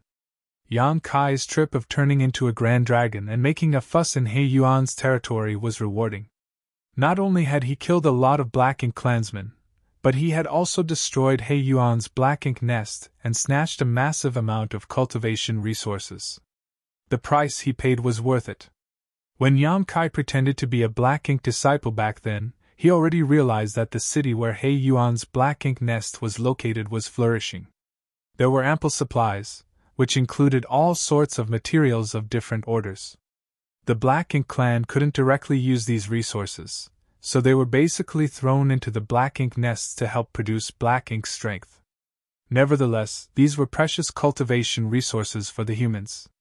Since Yang Kai decided to make a move, he certainly had to take those resources away. Furthermore, there was one discovery that surprised him. He realized that his grand dragon form had lengthened. When he was in the Divine Spirit's ancestral land in the Shattered Heaven back then, he made use of the Dragon Palace and ancestral strength to become a grand dragon. At that time, his grand dragon form was 10,000 meters long. Then, with the help of Big Brother Huang and Big Sister Lan in the chaotic Dead Territory, his dragon vein was significantly enhanced, which allowed him to turn into a 20,000-meter grand dragon. At that time, Big Brother Huang and Big Sister Lan respectively left a mysterious power in his body that could stimulate the power of his dragon vein. Even after Yang Kai reached 20,000 meters in his grand dragon form, he had a feeling that the mysterious power hadn't been used up and most of it still remained hidden in his dragon bead. Then, he got into a fight with Zhu Feng. At the critical moment, he spat out his dragon bead and dealt a lethal blow to Zhu Feng, which caused his dragon bead to be damaged. Over the years, the damaged dragon bead had slowly healed with the nourishing of his dragon vein. Now, it seemed his dragon vein had also been strengthened. When he transformed into a grand dragon in He Yuan's territory, he was nearly 30,000 meters long. Apparently, the damage to his dragon bead had stimulated the mysterious power left behind in his body by Big Brother Huang and Big Sister Lan. During this period of time, not only had his dragon bead gradually healed, but his dragon vein had also been strengthened. This came as a pleasant surprise. The strength of a grand dragon was manifested in their length. Usually, only a 10,000-meter dragon could be regarded as a grand dragon, which was equivalent to a 7th-order open heaven realm master. Now that Yang Kai's dragon form was 30,000 meters long, his power was equivalent to that of a peak 7th-order master. However, there were pros and cons to fighting as a grand dragon. Since his grand dragon form was so massive, he could cause serious damage over a wide area, especially when doing things like destroying He Yuan's territory and the Black Ink Nest some time ago. There was no doubt that it was easier for him to achieve his goal by turning into a grand dragon.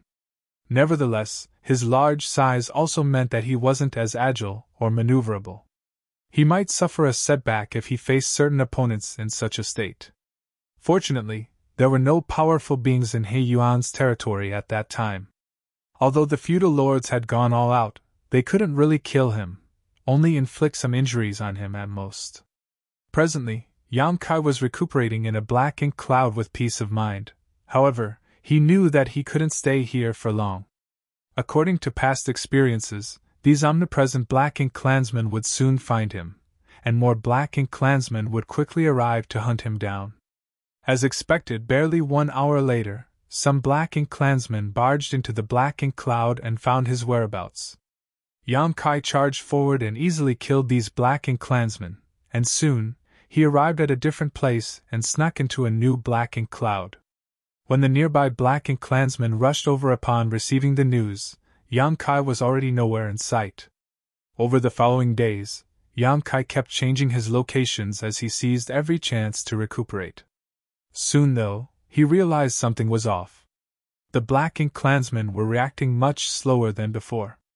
Previously, regardless of where he went, as long as his whereabouts were exposed, a large number of Black Ink clansmen would promptly swarm in from all directions and besiege him. Now, it seemed that they couldn't mobilize as quickly. This was a situation he had already expected, though. Yang Kai had learned some secrets behind the Black Ink nests. With He Yuan's Black Ink Nest as the center, all the feudal lord Black Ink nests formed a huge information network, which was used to spread information quickly. Now that he had destroyed He Yuan's Black Ink Nest, though, the central node was gone for good, disabling the information network between the Black Ink clansmen. That was the reason he decided to head straight to He Yuan's direct territory. Only by disabling their information network would he be able to move around easily. Now, it seemed that he had made a wise decision. Although he was still on his own, Yang Kai had already greatly improved his situation.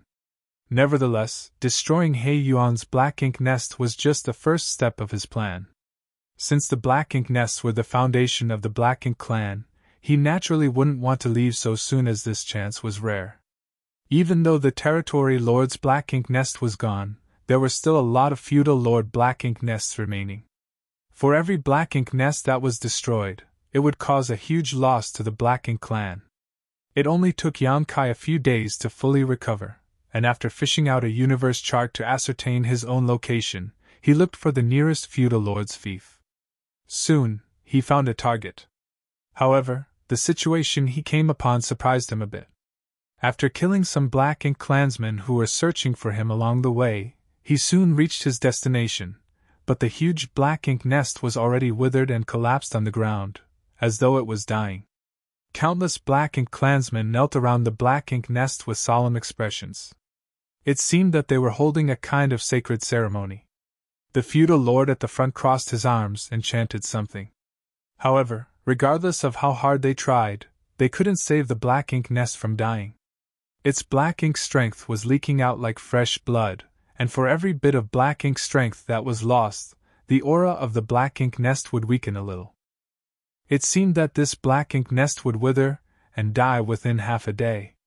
Yamkai flew forward as though no one else was around while the Black Ink clansmen, who were completely focused on the ceremony, didn't detect his presence. Standing in front of the Black Ink nest, Yamkai swept his gaze around and frowned, a perplexed expression on his face. The feudal lord at the front finally detected Yamkai's aura and turned his head. When he made out Yamkai's face, he snapped, "It's you!" It wasn't until this moment that these Black Ink clansmen came to their senses and stood up. In the blink of an eye, Yamkai was surrounded by all these Black Ink clansmen. Yamkai turned to look at the feudal lord and nodded gently. "Brother Jagu." The feudal lord was none other than Jagu, who was the owner of this fief. Yamkai had been here once and witnessed everything when Jagu planted the Black Ink nest and hatched it. It was also through Jagu that he learned a lot of the secrets about Black Ink nests that the humans were previously unaware of. The way Yamkai addressed Jagu startled him. With a doubtful look, he glanced at Yamkai and asked, "You? Is the rumor about you real? Have you betrayed Sir Territory Lord?" Yamkai replied impassively, "I'm a human, and I've never pledged to be loyal to him.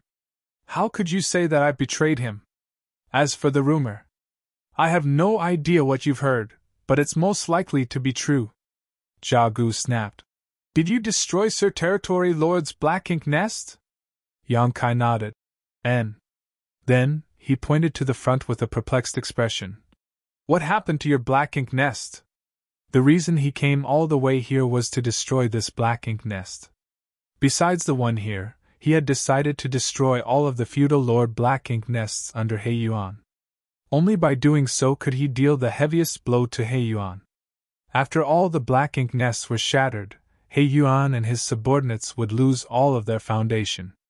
This was a bigger contribution than killing several tens of thousands of Black Ink clansmen on the battlefield. "My Black Ink nest!" Jagu appeared furious. "My Black Ink nest is a sub-nest of Sir Territory Lord's Black Ink nest. Since you've destroyed the Territory Lord's Black Ink nest, do you think the sub-nest wouldn't be affected?" In fact, Yamkai already had a speculation the moment he saw this Black Ink nest. However, when his speculation was verified by Jagu, he was still surprised. Prior to this, he wasn't aware that the death of a Territory Lord's Black Ink nest would affect the feudal Lord Black Ink nest it spawned as well.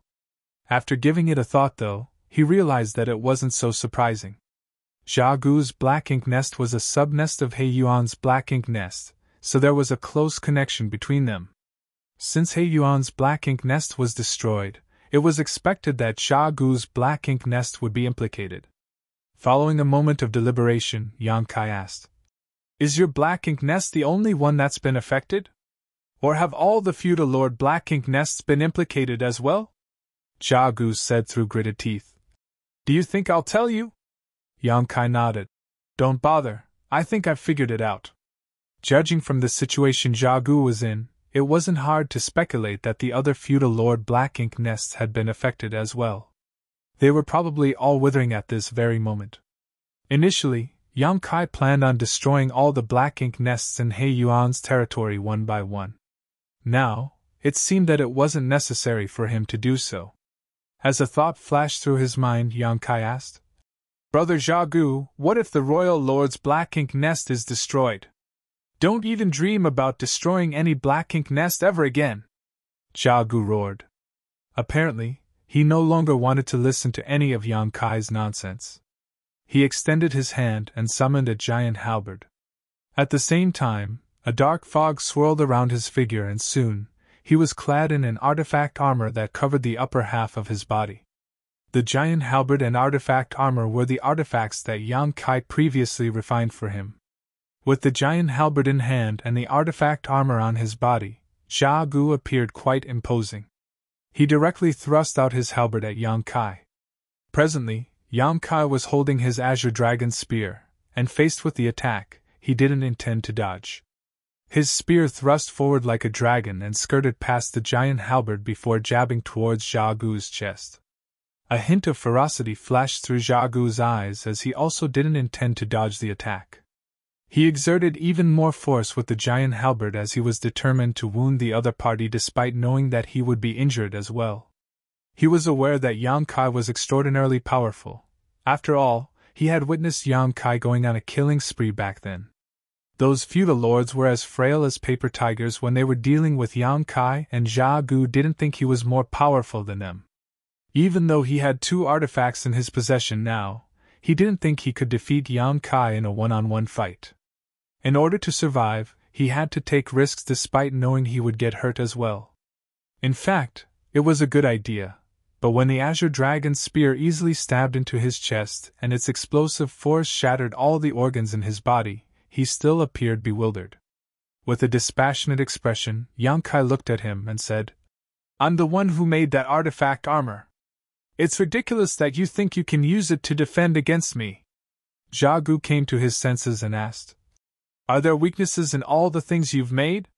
Yang Kai roared, "The things I've made will not be used to go against my people. None of them will shed a drop of blood because of those artifacts." Martial Peak, Chapter 5105, Pleasant Surprise. "I was the one who helped you back then." The ferocity on Jia Gu's face faded. Faced with imminent death, he pleaded with the other man. Yang Kai looked around and nodded. "I can't deny the fact that you'd helped me before, but how did your black ink nest come about? How did you gather enough resources to hatch this black ink nest? Do you really think I have no idea? All you have now is because of me, and it's only apt that I am compensated for my work." As soon as he finished speaking, he channeled more world force into the azure dragon's spear and Jia Gu exploded, leaving no traces behind. There was no denying that they had gotten along pretty well, and Yang Kai had earned a lot of black ink coin with his help and made himself known as an expert in artifact refining. However, he was pretending to be a black ink disciple at that time, and Jia Gu was just making use of him. They were fundamentally on different sides, so Yang Kai had no qualms about killing him. A feudal lord was still a pretty significant force on the battlefield, so if Yang Kai let him off on this day, some humans might be killed by him in the future. Jia Gu was still in the early stage of building his fief, so he was the only feudal lord here and the rest of them were insignificant. There weren't even that many high-ranked Black Ink clansmen. As Jia Gu was dead, these Black Ink clansmen couldn't possibly ward off Yang Kai. Despite their resistance, they were all killed within a cup of tea's worth of time. By the time Yang Kai was gone, no one was alive in the fief. Yang Kai initially wanted to destroy all the feudal lord Black Ink nests under He Yuan's wings, but what he saw in Jia Gu's fief made him realize that it wasn't necessary to do so. In fact, after a territory lord's Black Ink nest was destroyed, all the subnests it spawned would be affected. That explained why, after he destroyed He Yuan's Black Ink nest, the Black Ink clan became slower in their response. After He Yuan's Black Ink nest was destroyed, not only was the information network in He Yuan's territory disabled, but all the subnests had also withered. The feudal lords who had their own fiefs must be flustered now, so they wouldn't be in the mood to search for Yang Kai despite He Yuan's order. To play it safe, Yang Kai decided to head to another feudal lord's fief to see it for himself. Just like what happened in Jia Gu's fief, the feudal lord's Black Ink nest was withering, and its Black Ink strength was leaking out. It would die in no time. Finally, Yang Kai could set his mind at ease. It never crossed his mind that destroying He Yuan's Black Ink nest would bring about such a pleasant surprise. It seemed that there were pros and cons when it came to the special connection between the Black Ink nests. Inferring from this, if the Black Ink nest in the royal city was destroyed, all the territory lords' Black Ink nests would wither, which would lead to the decline and eventual fall of all the Black Ink nests in Mu Guang's territory. Yang Kai couldn't help but have the urge to head back to the royal city and shatter the royal lord's black ink nest. Nevertheless, he soon gave up on the idea. This couldn't be helped as, given his current strength, he could only make a scene in a territory lord's territory as most of the black ink clansmen had gone to the battlefield. However, if he barged into the royal city, it would be akin to stepping right into the enemy's trap. He would be doomed. After all, there was more than one territory lord guarding the royal city. At the thought of the royal city, Yang Kai couldn't help but recall the old ancestor from Yinyang Pass. With the help of the ancient coin, a void corridor was formed and the old ancestor arrived and saved him before getting into a fight with Mu Guang. A few days had passed, so he wondered if there was any outcome now. Although the old ancestor was powerful, the battle took place near the royal city, after all, so she might not gain the upper hand since she was on her own. Nevertheless, he wasn't in any position to worry about her. Given his current power, he was unable to intervene in the fight between the royal lord and the old ancestor. Perhaps 8th Order masters could assist the old ancestor in this situation, but a 7th Order master like him was still too weak. Yinyang Pass army and the Black Ink clan's main force must be clashing at the front line as well. Yang Kai had no idea what was going on over there, but judging from the collective powers between the two races, the human army would have to return to the inner sanctum soon. That was because there was a huge gap between the numbers on both sides. Furthermore, the Black Ink clan did not care about casualties. On the other hand, the life of every human soldier was valuable. The humans were in a disadvantageous position by fighting against the Black Ink clan in the void. They could significantly reduce casualties by staying near Yinyang Pass. The reason the army had left Yinyang Pass this time was that they had to facilitate Yang Kai's return. However, he was unable to circumvent the Black Ink clan and join up with those from Yinyang Pass back then as he was in a horrible state. It was destined that the soldiers from Yinyang Pass wouldn't achieve their goal. Therefore, Yang Kai speculated that the soldiers from Yinyang Pass should have retreated by now. Presently, Yinyang Pass must be surrounded by the Black Ink clan. The two races had gotten into a battle where one side would defend while the other side would attack.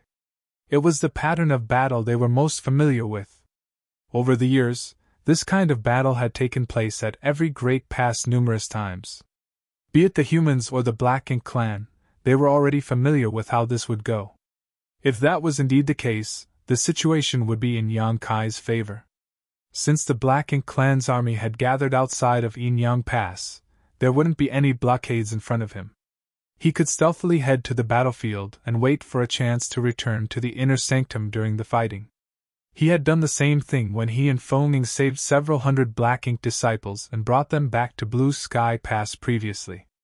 However, Yang Kai didn't intend to do that.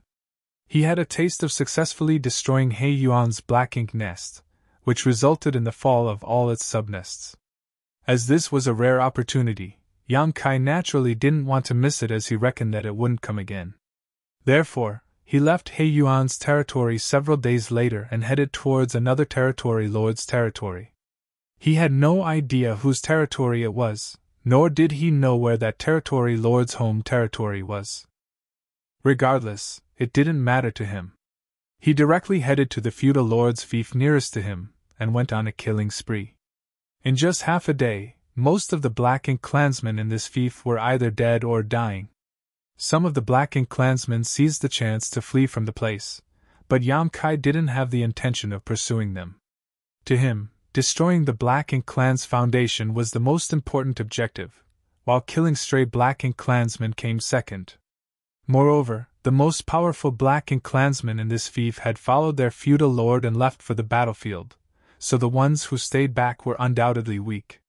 Yang Kai then directly barged into the Black Ink nest in this place.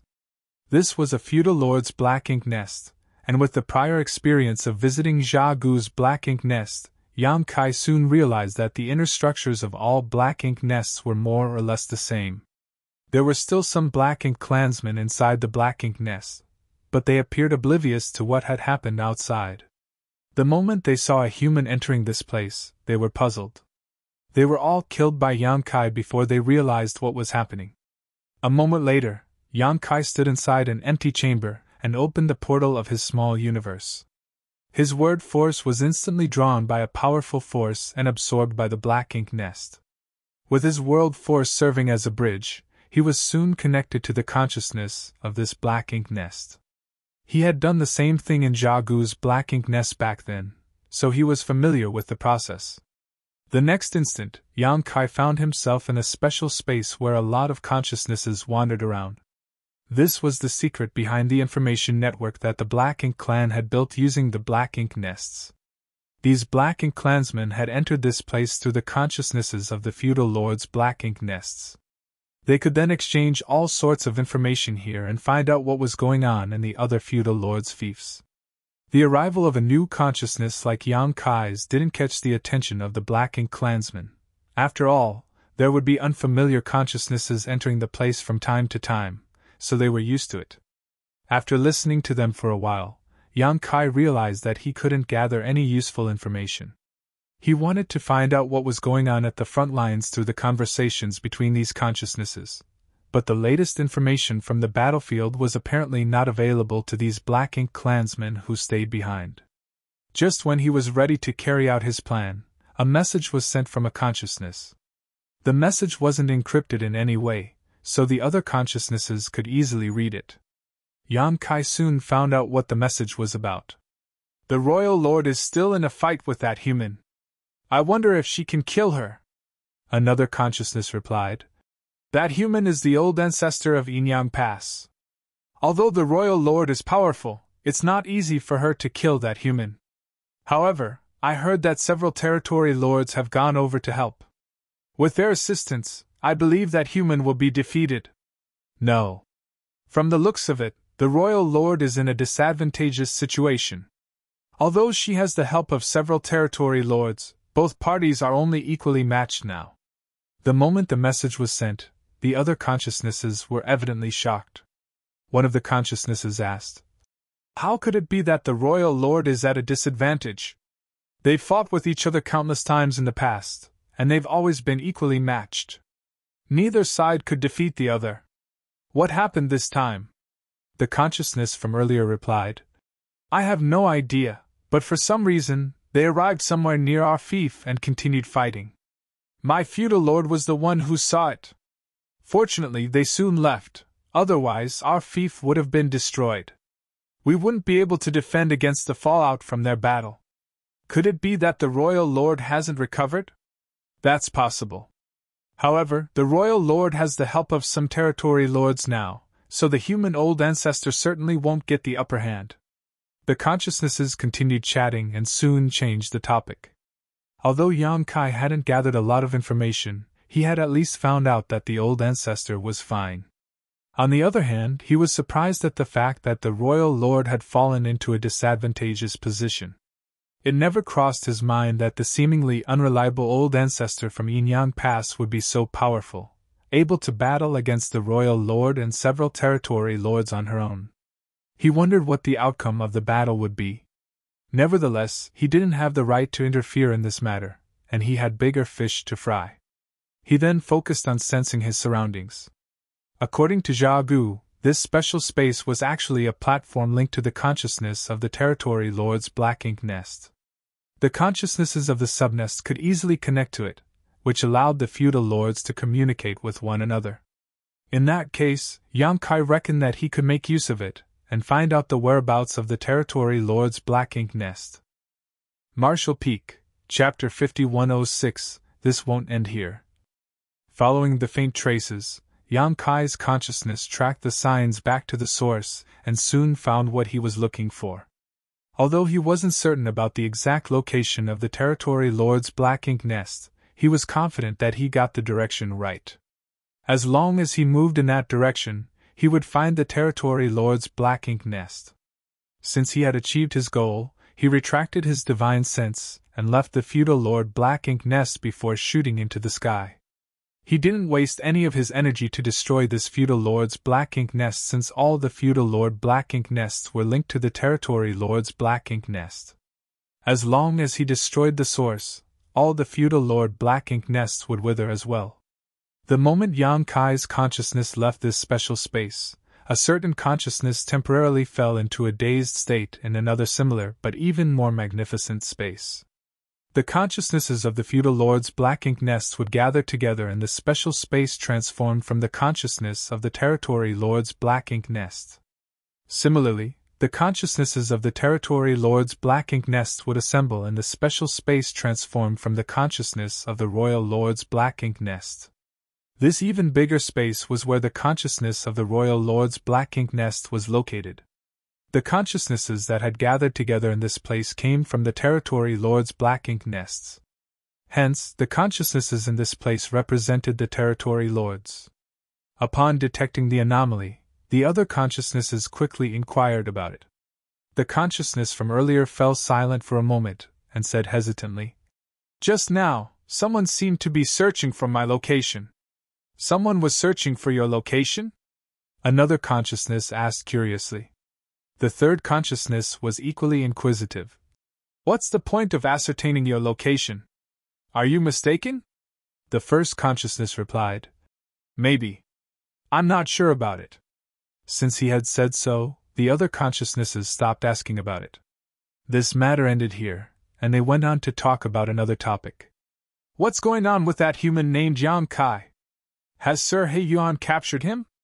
There's no news about him yet, but it seems that human has destroyed Sir He Yuan's black ink nest." "What? Sir He Yuan's black ink nest was destroyed? When did that happen?"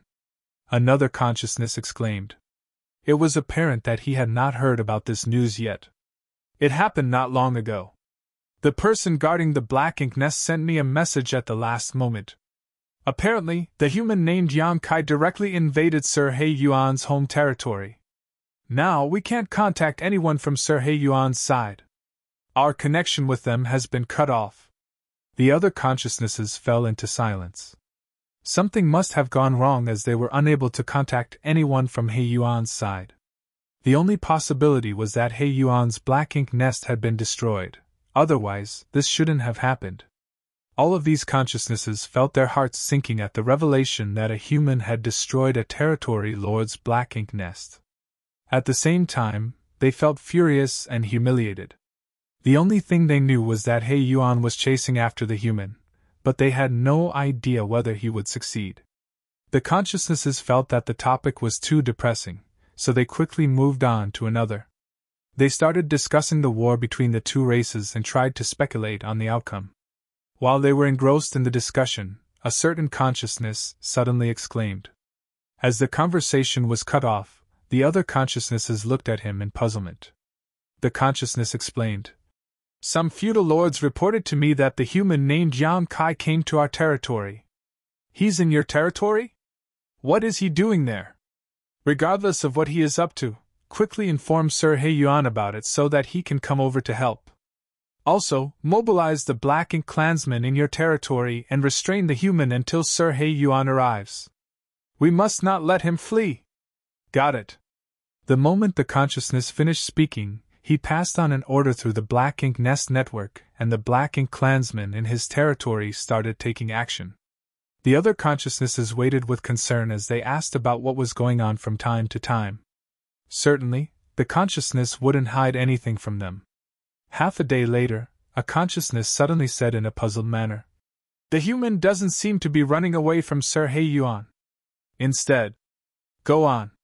It seems that he has targeted my territory lord's black ink nest." Upon hearing that, the other consciousnesses paled, especially the one who represented the area of the territory lord's black ink nest where Yang Kai was located. Just then, another consciousness said, "Earlier you said that someone was trying to figure out your location, right?" The consciousness that represented the area of the territory lord's black ink nest where Yang Kai was located replied, "Yes, that's what I felt." "Wait, you mean?" "That's right. The human named Yang Kai didn't know the exact location of your territory lord's black ink nest, so he made use of a feudal lord's black ink nest to find it. He then headed straight to your place after that. His target is the territory lord's black ink nest." "What?" the consciousness exclaimed. "What should I do? What about Sir He Yuan? Have you reached him?" "Sir He Yuan is on his way, but he's still far away from the human," It seems that he can't arrive in time to stop him. Assemble the feudal lords to stall him. We must not let that human destroy another territory lord's black ink nest. Otherwise, it will be a humiliation we can never wipe away. When Sir He Yuan reaches there, he'll easily capture that human. It's too late. The consciousness sounded despondent. Why? It seems that Yang Kai has arrived. I can feel the fluctuations of battle outside. How is it possible that he has arrived so soon? The other consciousnesses were astounded. Are you sure that human is there? It's not a human. It's... What are you talking about? What do you see? It's a monster that's several tens of thousands of meters long with a humongous spear in its claws. The feudal lords can't block him. It's heading straight for the black ink. Arg! The shriek sent a shockwave across the other consciousnesses. Although they were not the ones experiencing the disaster, they could feel how heart-wrenching it must have been for their companion the moment they heard the shriek. Feelings of panic and fear overwhelmed these consciousnesses, causing them to tremble. The black ink nest consciousness was a medium through which one could connect with the other consciousnesses via divine sense. Although one could communicate with others swiftly and easily, he had to promptly cut off the connection when he fell into danger. Otherwise, his soul would die following the destruction of the black ink nest. This was an unbearable pain for any living creature. This won't end here, the consciousness wailed. The message made the entire space descend into despair. The next moment, the consciousness vanished into thin air, as though he had never existed before. The other consciousness fell into silence in this special space. Another consciousness tried to contact him, but regardless of how hard he tried, he couldn't reach the other side. In the meantime, in a particular territory lord's home territory, a colossal black ink nest was cut down by the azure dragon's spear. A violent force caused the entire black ink nest to collapse and countless black ink clansmen lost their lives while the expansive territory shattered. Those black ink clansmen tried their hardest to repel the enemy, and many attacks of varying power were sent out at the 30,000-meter-long dragon. Although most of the attacks were weak, they came in massive numbers. The golden dragon scales on the dragon trembled upon impact, and as its gigantic figure flew across the void, dragon blood fell to the ground. Yang Kai didn't intend to keep fighting with them. After destroying the black ink nest and killing those who got in his way, he went on to snatch up as many resources as he could before turning around and escaping. A while later, he withdrew his dragon form and returned to his human form. Following that, he manipulated space principles and disappeared from the place with a flicker. The black ink clansmen dashed out of the broken territory and fearlessly pursued their hated enemy. However, they soon lost track of Yang Kai and could only aimlessly search for him. The territory lord's territory behind them was now in a giant mess.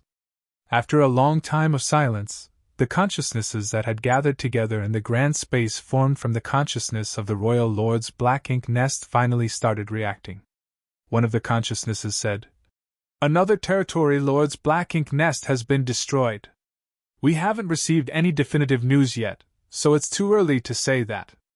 The truth is right before our eyes, why else wouldn't we be able to contact them? You might want to deny it, but you can't change the fact that a calamity has happened. It was a several tens of thousands of meters long monster with a huge spear in its claws that destroyed the black ink nest? What was it? It's a grand dragon. According to the black ink disciples, a grand dragon is a powerful being. Sir He Yuan's black ink nest was destroyed by that same grand dragon. Furthermore, from what I've gathered, Yang Kai is not a human. The grand dragon is his true form. I don't care whether he's a human or grand dragon, he's destroyed 2 territory lord black ink nests so far, and I don't have to remind all of you that before our comrade passed away earlier, he said that it won't end here. I'm sure you all know what that means." A consciousness asked in horror. "Does that mean that Yang Kai is going to destroy even more territory lord black ink nests? In order to repel the human army, the territory lords have left for the battlefield with their respective armies. Apart from a few territory lords who have remained in the royal lord's territory to guard the royal city and coordinate other matters, there are no powerful masters left. Moreover, some of those territory lords had to join up with the royal lord to fight against the human old ancestor. It's not surprising that Yang Kai would seize this chance to raise chaos. Although Sir He Yuan has been hunting him down, he hasn't managed to achieve his goals so far. The human's next target could be me, or any one of you. Upon hearing that, those consciousnesses became apprehensive. We can't pin all our hopes on Sir He Yuan.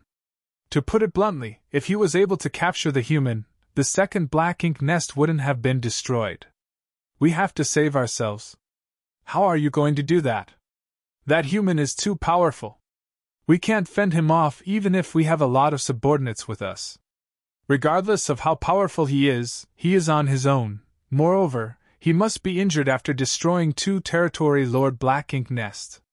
I believe he'll have to recuperate for some time before acting again, so all of you don't have to worry. However, once he recovers, he'll probably make a move again. Do you have a suggestion? Tell us about it. The consciousness then told everyone about his plan, and the rest of them nodded in agreement. Marshall Peak, Chapter 5107, I've been waiting for you. Life hadn't been peaceful in Mu Guang's royal domain recently. First of all, the royal lord's plan that was hundreds of years in the making was derailed by a human just before its imminent success, flushing all her efforts down the drain. Then, the old ancestor of Yinyang Pass suddenly appeared in her territory and started a huge fight against her and several territory lords. Space shattered and many Black Ink clan fiefs were devastated while countless Black Ink clansmen were killed from the fallout of their battle. The human army from Yinyang Pass had also gone all out. The territory lords in the royal domain had no choice but to lead their own armies to deal with the humans. The Black Ink clansmen who stayed behind had no idea what was going on at the front line. Usually, they just had to wait patiently. After all, even though the humans were powerful, they could never break through the Black Ink clan's blockade and storm the royal domain. However, there was now a lone human who was raising all kinds of havoc in the royal domain when most of the powerful Black Ink clansmen were not around. He was the very human who derailed the royal lord's plan. This human wasn't particularly powerful. According to the classification of the humans, he was just a 7th-order master, equivalent to a feudal lord. Nevertheless, it was this 7th-order human who threw Mu Guang's royal domain into absolute chaos. In just half a month, he managed to destroy 2 territory Lord Black Ink nests, and killed several tens of thousands of Black Ink clansmen. Although He Yuan was personally hunting him down, he hadn't achieved his goals so far. From what they had gathered, this human could transform into a several tens of thousands of meters long grand dragon, and wield a gigantic spear in his claws. Once he got close, he could destroy a territory Lord Black Ink nest with one strike and shatter the universe fragment it sat on. The reason he was able to evade He Yuan's pursuit for so long was that he was a master in the Tao of space. With the help of space secret techniques, this human could move with shocking speed. Even if He Yuan was stronger than he couldn't capture the human intruder without being able to restrict his movements first. After destroying 2 territory Lord Black Ink nests, the human went missing. However, the consciousnesses staying in the territory Lord Black Ink nests believed that he was recuperating somewhere. When he fully recovered, he would make a move on another territory Lord's Black Ink nest. This made the consciousnesses staying in the territory Lord Black Ink nests feel anxious as they were worried that one of them would be Yang Kai's next target. Black Ink clansmen were seen thoroughly searching for Yang Kai across the void, leaving no stone unturned. Nevertheless, they couldn't find the human after several days, as though he had vanished into thin air. This made many Black Ink clansmen suspect that Yang Kai might have left Mu Guang's royal domain. One day, a team of 2 or so were examining a cluster of thick Black Ink clouds. From what they had gathered, this human liked hiding in places like this. Therefore, the Black Ink clouds of different sizes that scattered across the void would be thoroughly inspected. After all, no one knew if he was hiding in a certain Black Ink cloud, just waiting to catch the nearby Black Ink clansmen off guard. After they inspected all of the Black Ink clouds here though, they still couldn't find the human. Just when the team of Black Ink clansmen were preparing to leave, the leading high-rank clansman detected something and turned to look in a particular direction. What came into his sight astounded him, for a series of ripples had suddenly appeared in the void. As the ripples expanded, a portal glowing with a faint light abruptly formed. This high-rank black-ink clansman was a quick-witted person, instantly realized something, and hurriedly ordered, "Hide!" After he finished speaking, he led his team to charge into the nearest black-ink cloud. They concealed themselves and withdrew their auras as best they could as quickly as possible. As they lifted their gazes, they saw that a portal had fully taken shape. While the ripples continued to expand, a figure appeared all of a sudden. He was the human that the Black Ink clan had been looking for. The high-rank clansman narrowed his eyes and soon realized something. It was no wonder that so many Black Ink clansmen were unable to find a trace of this human even after several days of searching. It turned out he had been hiding inside a sealed world. The portal that suddenly opened up was obviously a portal that led to that sealed world. Despite the distance between them, the high-rank clansman could clearly feel the aura coming from the portal. It was the aura of the world force that the Black Ink clan loved the most. So, that's how it is. Upon figuring out everything, the high-rank Black Ink clansman couldn't help but think that Yang Kai was blessed with luck to have found a sealed world and hidden inside it. It seemed that the news they had received was true. Yang Kai had been badly injured when destroying the previous territory Lord Black Ink nest and was hiding and recuperating recently. Although there were over 20 members in the group he led, this high-rank Black Ink clansman didn't dare to make a rash move upon sighting Yang Kai.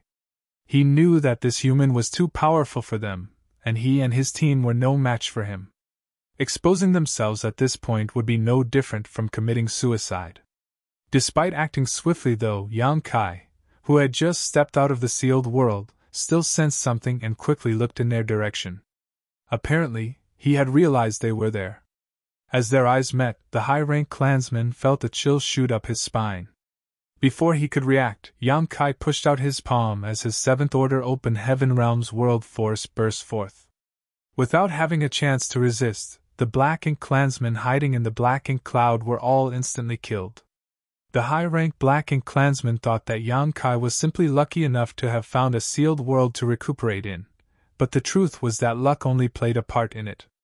As a master of the Tao of Space, Yang Kai could easily find sealed worlds that the Black Ink clan hadn't discovered. Not only had he been recuperating during this period of time, but he had also picked clean all of the resources in this particular sealed world.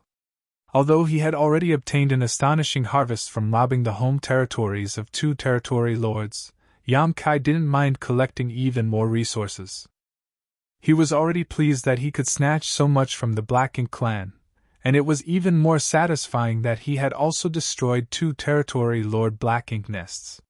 Just like the Black Ink clan expected, Yang Kai's next target was still a territory Lord's Black Ink nest. Nevertheless, even though he had killed this search party, another nearby group of Black Ink clansmen soon noticed what happened. Realizing that Yang Kai might have appeared, they quickly spread the word. By the time everyone found out that Yang Kai had reappeared, he had arrived at a feudal lord's fief. With the previous experiences, Yang Kai was already familiar with how to look for the local territory lord's Black Ink nest. The Black Ink clansmen in this feudal lord's fief were weak, so it only took Yang Kai a little effort to kill them all. He then headed straight to the feudal lord's Black Ink nest. The moment he entered the central chamber, he opened his small universe and let the Black Ink nest absorb his world force. With that serving as a bridge, he connected himself with the Black Ink nest's consciousness. Just a moment later, his divine sense entered the special space with the Black Ink nest's consciousness as the medium. As usual, there were a lot of consciousnesses in this special space. These consciousnesses represented the feudal lords who had their own fiefs and Black Ink nests. Many of the feudal lords had left for the battlefield to fight against the humans. Despite that, other Black Ink clansmen could stay back and guard their Black Ink nests. Hence, Yang Kai wasn't surprised one bit. However, he soon realized that something was off. Previously, when he entered this space with his consciousness, the other consciousnesses didn't pay much attention to him. However, on this day, all the consciousnesses around him appeared hostile to him. Yang Kai could clearly feel that these consciousnesses were paying close attention to him. Hostility and formidable powers exuded from these consciousnesses. Was I exposed? A thought flashed through Yang Kai's mind, but he soon realized something. In fact, it wasn't surprising. He had done the same thing before, so it was expected that the Black Ink clan had put their guard up. Nevertheless, since he had the audacity to make a move, he had the confidence to keep himself safe. The consciousnesses didn't intend to say anything to Yang Kai. The moment Yang Kai understood all this, however, the special space froze as a restrictive power spread across it, like a heaven-sealing earth-locking array. Yang Kai instantly appeared surprised, for he had never expected that such a turn of events would happen in this space. With that said, this space was transformed from the consciousness of a territory lord's Black Ink nest, so it wasn't surprising that there were secrets that he wasn't aware of. He tried cutting off his connection with the Black Ink nest, but he realized that it wasn't possible to do so. The space had been completely sealed up, so unless he could shatter this place's barriers, he couldn't possibly withdraw his divine sense. If he forcefully tried, his soul might be damaged. It seemed that his consciousness had been locked inside this space. "I've been waiting for you." The moment the space was sealed off, a voice reached him, one that sounded furious and vexed. Yang Kai could sense that this consciousness gave off a familiar aura. Moreover, this consciousness was unlike the others, it was far more powerful. It was like a crane standing among the chickens. A doubtful Yang Kai asked, "Hey Yuan?" The consciousness roared. "I'm glad that you recognize me." Yang Kai was astounded. "It's really you. So you were waiting for me?" Hey Yuan replied. "And I knew that you wouldn't stop trying to destroy the other territory lord's Black Ink nests, so I chose one and waited for you. It surprises me that you really came to Kong Chan's territory. It seems that I'm in luck." Yang Kai had no idea who Kong Chan was, but he reckoned that he was the owner of this territory, and a territory lord. The reason He Yuan decided to wait here was that Kong Chan's territory was the closest to the territory lord's territory where the Black Ink nest was previously destroyed by Yang Kai. He reckoned that Yang Kai would most likely come to this area. Now, it seemed that his wait was worth it, for Yang Kai had really come to this place. At that instant, He Yuan felt slightly less aggrieved. As a territory lord, he was equivalent to an 8th Order Open Heaven Realm Master. However, he had been trying to hunt Yang Kai down recently, but he couldn't even find out the latter's whereabouts. It was expected that he was frustrated. Marshall Peak, Chapter 5108, Battle Between Souls. Having fought with Yang Kai several times, He Yuan was now aware that the other man was proficient in the Tao of Space, which could be utilized to swiftly escape from his enemies. That was the reason Yang Kai could always shake off his pursuit. Presently, though, Yang Kai's consciousness was sealed off in this space.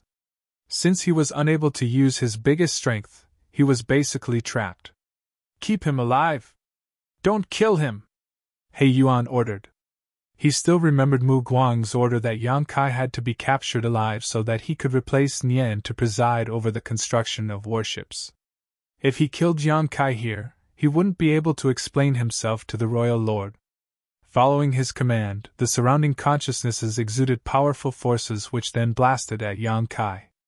Every territory lord had a few dozen feudal lords who had their own fiefs, and Kong Chan was no exception.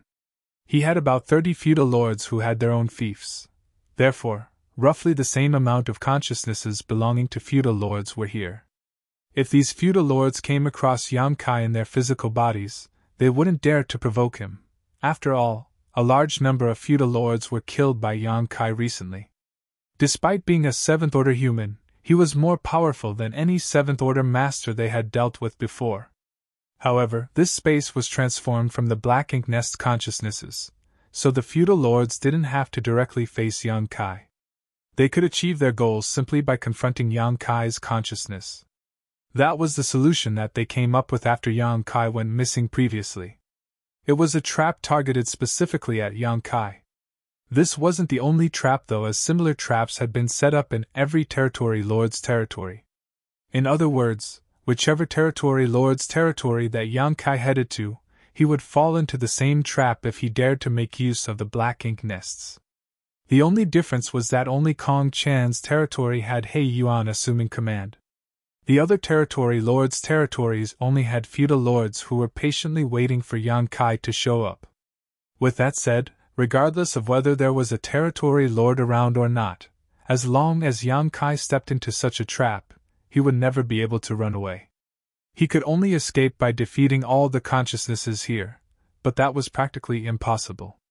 These consciousnesses exuded powerful forces as a tide of violent energy soon formed in this special space and shot towards Yang Kai like a tsunami. This became a battle between souls. Yang Kai couldn't help but turn solemn. He had never expected that the Black Ink clan would deal with him using such a trick, nor was he aware that the space transformed from the Black Ink nest's consciousnesses could trap a person's consciousness inside. Nevertheless, since he had fallen into the trap, he had no choice but to act accordingly. Fortunately, he was no ordinary open heaven realm master. Faced with the tide of powerful attacks, Yang Kai's consciousness appeared small in comparison. It seemed that he would directly perish the moment the waves struck him. He Yuan, who was watching on the side, couldn't help but be worried. What if Yang Kai couldn't withstand this bombardment, and was killed directly?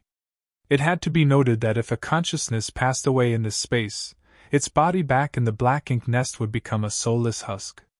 It was just a matter of time before such a person would die. While He Yuan was watching with concern, Yang Kai's consciousness was drowned in the tide.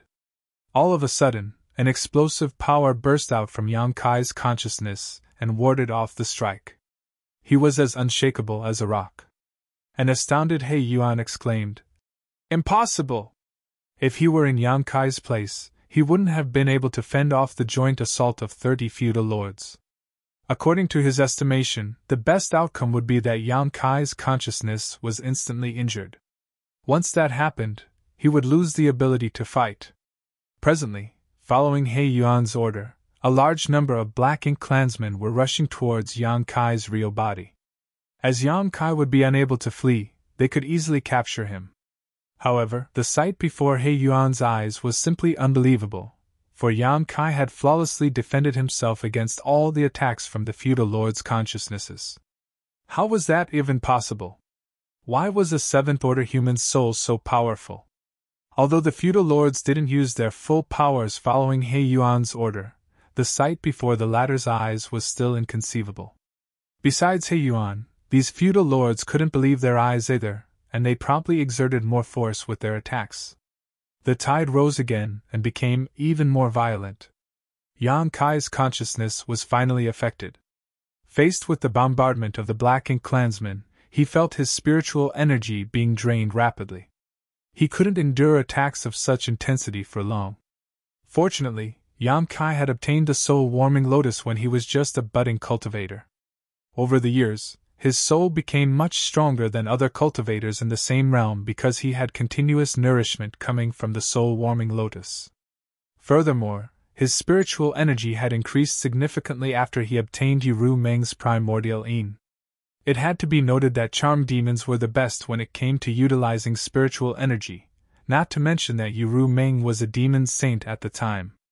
Although he was just a 7th-order open heaven realm master now, Yang Kai's soul was on par with an 8th-order human master's. That was the reason he could ward off the tide of the feudal lords' consciousnesses on his own. In this space, a consciousness was the manifestation of one's soul, so the stronger a person's soul was, the stronger they were in this place. On top of that, most of the Black Ink clansmen were not experts in using their souls. However, Yang Kai reckoned that the Royal Lord's secret technique that was exclusive to the Royal Lords must be a form of soul technique. These feudal lords were basically trying to show off meager skills before an expert by trying to fight Yang Kai with their consciousnesses alone. With that said, even though he could temporarily defend himself from the bombardment, he couldn't persevere for long. After all, he couldn't endure the barrage of attacks forever, regardless of how impenetrable his defense was. Furthermore, his consciousness was trapped in this special space, so he had no idea what was going on in the outside world. If the Black Ink clan seized the chance to harm his physical body, he wouldn't even be able to defend himself. Therefore, after tentatively defending himself for a moment, he decided to act ruthlessly. The Black Ink clansmen, who were ready to channel more of their powers to suppress Yang Kai, suddenly felt chills running down their spines. Before they could figure out what was going on, Yang Kai's aura flared up. His powerful consciousness slowly solidified in this special space and turned into a soul avatar. What astonished these feudal lords was that this soul avatar was holding a saber. The feudal lords were befuddled while He Yuan was flabbergasted. Over the years, they had never seen a consciousness that could take on his true form in this place. The communication between consciousnesses had always been accomplished in a kind of intangible form. How powerful must a person's soul be in order to actually take on a visible, almost solid form? What made them feel despondent was that they had no idea why there was a saber here. How did Yang Kai bring an artifact to this space where only consciousnesses were supposed to exist? Was this a special skill unique to the humans? They had never interacted with the humans' consciousnesses before. However, the Black Ink nests belonged to the Black Ink clan, so why was a human in a favorable position in this place? The feudal lords thought that the saber was an artifact Yang Kai brought to this place, and in fact, they weren't wrong. However, this weapon was no ordinary artifact. It was a soul-type artifact. It was the Emperor artifact, soul-splitting saber. This was an artifact that Yang Kai had obtained all the way back when he was still in the Hongluo star field. He was still weak at that time, so this Emperor artifact was of great help to him when it came to killing his enemies. However, as his strength increased, this Emperor artifact was no longer useful to him. He simply kept soul-splitting saber in his soul and had not used it for years. It never crossed his mind that he would use this Emperor artifact again one day. Although this Emperor artifact was too weak compared to his current realm, it was better than fighting against the feudal lord's consciousnesses with only his raw spiritual energy. After all, he was on his own, while the Black Ink clansmen came at him in large numbers. With the soul-splitting saber in hand, Yang Kai felt his murderous intent surging and grinned. "Don't worry. I'll make this quick." The moment he finished speaking, he brandished his saber as a cold light slashed across this special space. Yang Kai's powerful spiritual energy allowed the light of the soul-splitting saber to fill the entire space. Following the attack, the consciousnesses of 4 feudal lords died in silence. At the same time, the feudal lords, who were respectively in charge of 4 Black Ink nests in Kong Chan's territory, collapsed to the ground. Although they were still technically alive, they were now completely immobile. The destruction of their consciousnesses meant that they wouldn't survive for long. The power of the saber astonished the feudal lords. The barrage of attacks, which was the agglomeration of the feudal lords' consciousnesses, instantly weakened. With most of the pressure lifted off, Yang Kai slashed with his saber again. This time, the feudal lords promptly dodged the attack, so only 2 were killed. Still, they were shaken to the core after witnessing the power of the saber twice. They initially thought that they could easily capture Yang Kai with this trap, but they had never expected that this human was actually so ferocious. Even though he was in a trap set up by the Black Ink clan, he was still the one slaughtering them. Faced with the threat of death, the feudal lords' consciousnesses tried to flee from this place in a hurry. After all, none of them wanted to be killed, especially when Yang Kai was chasing after them with his strange saber. To their dismay, though, they soon realized that they were unable to leave this place. The moment Yang Kai's consciousness barged into this special space, it was completely sealed off. Only He Yuan, who was in charge of this place, could open it again. Apparently, He Yuan didn't have the intention of opening this space. The turn of events not only startled the feudal lords, but also He Yuan. He had never expected that instead of harming Yang Kai, the trap they had set up in advance became a battlefield where they were the ones being slaughtered. Nevertheless, he soon came to his senses. Seeing that the feudal lords' consciousnesses were trying to run away from Yang Kai, he roared, "Stand and fight! We must not let him flee this time!" This chance was hard to come by, and if they let Yang Kai escape, He Yuan didn't have the confidence to trap him again. Regardless of the price he had to pay, he had to defeat and capture Yang Kai today. The next instant, He Yuan took the initiative to charge towards Yang Kai. His consciousness, which was even more powerful than the rest, clashed with Yang Kai. Yang Kai's consciousness, which had basically replicated his true form, was caught off guard and staggered backwards upon impact while the light around him also dimmed. Marshall Peak, Chapter 5109, Ray of Hope for the Black Ink Clan. The instant Yang Kai was attacked, he responded with his saber. He Yuan's consciousness promptly backed off, but he couldn't be as quick as the saber light. Struck by the saber light, He Yuan groaned in pain like an injured beast. His powerful consciousness weakened in an instant, and it was obvious that he was wounded. As horror overwhelmed him, thinking that he was doomed, He Yuan heard something crack. As his consciousness refocused, he realized that the saber in the hands of Yang Kai's avatar had shattered upon impact. An elated He Yuan roared at the feudal lords who were running away. His weapon has been destroyed! Do not fear! Upon hearing that, the feudal lords turned around and realized that, just like what He Yuan had said, the saber in Yang Kai's hands had fallen apart for some reason. In an instant, they become energized. The consciousnesses were all essentially naked, so the feudal lords were stunned when they saw Yang Kai summoning a saber. After He Yuan was done barking, he madly activated his power and charged towards Yang Kai. Seeing that, the feudal lords promptly assisted him. At that moment, Yang Kai was immensely pressured. In the end, the soul-splitting saber was just an emperor artifact. Although it had been nurtured in his soul over the years, its original quality couldn't be changed. It couldn't bear the power of Yang Kai's spiritual energy, so 3 strikes had been its limit. Therefore, before Yang Kai could kill all of his enemies, the saber broke apart. Presently, with He Yuan leading the charge, the attacks from the feudal lords' consciousnesses came right at Yang Kai in a continuous manner from all directions. Regardless of how powerful Yang Kai's soul was, he couldn't possibly bear such a bombardment. Seeing that Yang Kai's consciousness became immobile, as though it had been suppressed, the feudal lords struck their opponent harder, determined to take him down. Yang Kai was aware that he was in an unfavorable position. It had to be said that the Black Ink clan had come up with a brilliant method to deal with him. In such a place, space principles were practically useless. This was purely a contest of the strength of their spiritual energy. He had to quickly come up with a solution, otherwise he would be doomed. At the most critical moment, Yang Kai realized that since he could summon the soul-splitting saber to this place, what about the soul-warming lotus? The soul-warming lotus was a supreme treasure, so if he could summon it, there wouldn't be any suspense regarding the outcome of this battle. However, he had never summoned the soul-warming lotus to fight his enemies before. Usually, he would only counterattack when others attempted to invade his knowledge sea, so the idea of summoning it hadn't crossed his mind.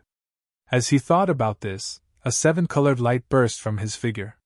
When the feudal lords, who were bombarding Yang Kai with their attacks, saw the light, they were bewildered. He Yuan had no idea what was going on either, but through his battles with Yang Kai, he came to realize that this human had all sorts of tricks up his sleeve. Therefore, the moment the 7-colored light appeared, he felt that something was off and promptly shouted, "Take him down, now!" As soon as he finished speaking, he focused all of his power and charged towards Yang Kai. At this moment, he had no choice but to ignore the royal lord's order that Yang Kai had to be captured alive. Whether Yang Kai could survive this strike would depend on his luck. Following He Yuan's order, the feudal lords wouldn't dare to hold back any of their strength and madly attacked. Invisible attacks came right at Yang Kai from all directions and drowned him. However, the 7-colored light only became brighter and soon filled the space. The feudal lords watched apprehensively while He Yuan turned solemn. A moment later, the storm subsided as the originally noisy space fell silent. A lotus that radiated a light of 7 colors abruptly appeared in the place where Yang Kai previously stood. The lotus spun gently, exuding an aura that the Black Ink clansmen coveted. "What is that?" one of the puzzled feudal lords asked. Although he had no idea what this 7-colored lotus was, he could clearly feel that it was hugely beneficial to any Black Ink clansman who could possess it. "Where is he?" There was another feudal lord who was concerned about Yang Kai's whereabouts. Other than the 7-colored lotus sitting in the place where Yang Kai previously stood, the human himself was nowhere in sight. "I suppose he's dead." Although he is strong, he couldn't possibly survive that bombardment. Well done! That human was too arrogant as he had no regard for us. He deserved his death. Besides these feudal lords, He Yuan also believed that Yang Kai had perished. Yang Kai had indeed showcased powerful spiritual energy, but regardless of how formidable he was, he couldn't possibly stave off the joint attack of all the feudal lords and He Yuan. However, if Yang Kai was really killed, how was He Yuan going to explain himself to the royal lord? This was giving He Yuan a headache. Also, what was this seven-colored lotus that Yang Kai had left behind? While he was puzzled, the flower petals of the spinning seven-colored lotus started to unfurl, and as that happened, a figure revealed itself. Seated among the stamens, this person radiated a vague glow. Upon making out the person's face, He Yuan was shocked. That was because not only wasn't Yang Kai dead, he wasn't even wounded. How can this be? He might have been lucky enough to have survived the bombardment of attacks, but how was it possible that he wasn't injured at all? Could the strange lotus have blocked all their attacks? Before He Yuan could figure it out, Yang Kai's soul power burst forth. The power of the soul was as magnificent as the ocean and as profound as the abyss. As the mass of spiritual energy increased in intensity, the special space started trembling. It wouldn't be polite if I didn't offer a gift in return. Please accept this. The moment the clear voice reverberated across the space, clearly discernible spirit energy turned into visible saber lights that pointed in all directions as they hovered above Yang Kai's head. Faced with the saber lights, the feudal lords felt chills running down their spines. As soon as Yang Kai finished speaking, the spiritual energy saber lights shot out in all directions and mercilessly rained down on them. The feudal lords were horrified as they all scrambled to escape or defend themselves. Nevertheless, their efforts were futile. As the saber lights swept across the space, half of the feudal lords' consciousnesses were destroyed. Even He Yuan was struck by two saber lights and roared in pain. The surviving feudal lords' consciousnesses all trembled in fear. He Yuan knew that if they let Yang Kai attack again, all of the Black Ink clansmen here would be killed. Yang Kai's soul was unimaginably powerful. Besides that, he had a lot of special offensive skills when it came to the soul, something that the Black Ink clan were not aware of previously. Ignoring his own injuries, He Yuan launched another attack in an attempt to turn the tide. Seeing that, some of the feudal lords joined in and made a move. However, the incident that took place the next moment sent He Yuan into a state of despair. The attacks of He Yuan and the feudal lords were all blocked by the seven-colored lotus. As a result, Yang Kai wasn't harmed one bit. Now, He Yuan could confirm that the reason Yang Kai was safe earlier was that the latter had this strange seven-colored lotus. He wondered what kind of treasure it was that could defend against so many spiritual energy attacks. Even a territory lord like him was unable to hurt Yang Kai despite having personally made a move. The defensive strength of the seven-colored lotus was simply impenetrable.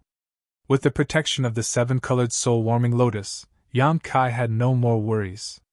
As his spiritual energy condensed into another attack, he slashed out at the surviving Black Ink clansmen. More and more of the feudal lords were eliminated, and inside the feudal lord Black Ink nests in Kong Chan's territory, numerous bodies passed out and collapsed to the ground. These feudal lords no longer reacted regardless of how loud the other Black Ink clansmen called out to them. Within moments, fewer than 5 of the original 30 feudal lord remained. These consciousnesses were running about madly as Yang Kai relentlessly chased after them, completely powerless to counterattack. He Yuan's aura was also weakening by the breath. It was not possible to use any kind of technique in a pure clash of spiritual energy, so in such a place, it was hard for He Yuan to use his formidable strength. Finally, one of the feudal lords shouted, "Sir He Yuan, we can't persevere any longer. Please open this space, otherwise, all of us will die." He Yuan was unperturbed though, for he firmly believed that the seven-colored lotus wasn't as impenetrable as it seemed. He thought that by exerting more force with his attacks, he could shatter the lotus defense. However, his goal was still not achieved after so many of the feudal lords' consciousnesses perished. Regardless, their defeat in this place didn't mean that the Black Ink clan had lost. they still had a chance to turn things around. That was because the moment Yang Kai entered this space through the black ink nest's power, He Yuan managed to ascertain his whereabouts. This could be achieved easily, for Yang Kai made use of a feudal lord's black ink nest to come into this space. Just by finding out which black ink nest it was, He Yuan could effortlessly discover where Yang Kai was. After all, the fiefs and black ink nests of the feudal lords were fixed.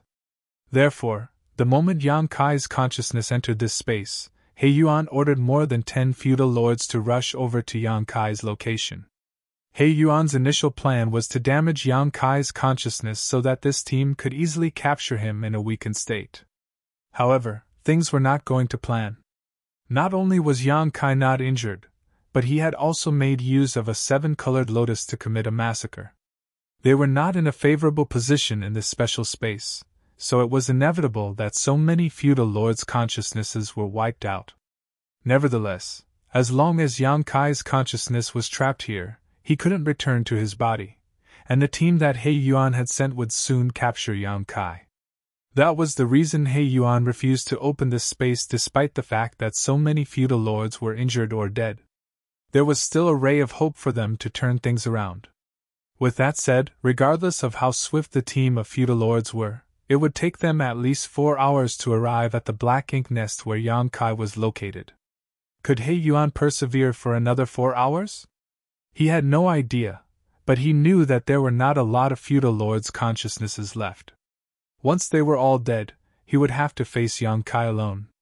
Despite the fact that a lot of feudal lords were killed, He Yuan continuously channeled his power to attack the 7-colored lotus in the hope that he could shatter its defense.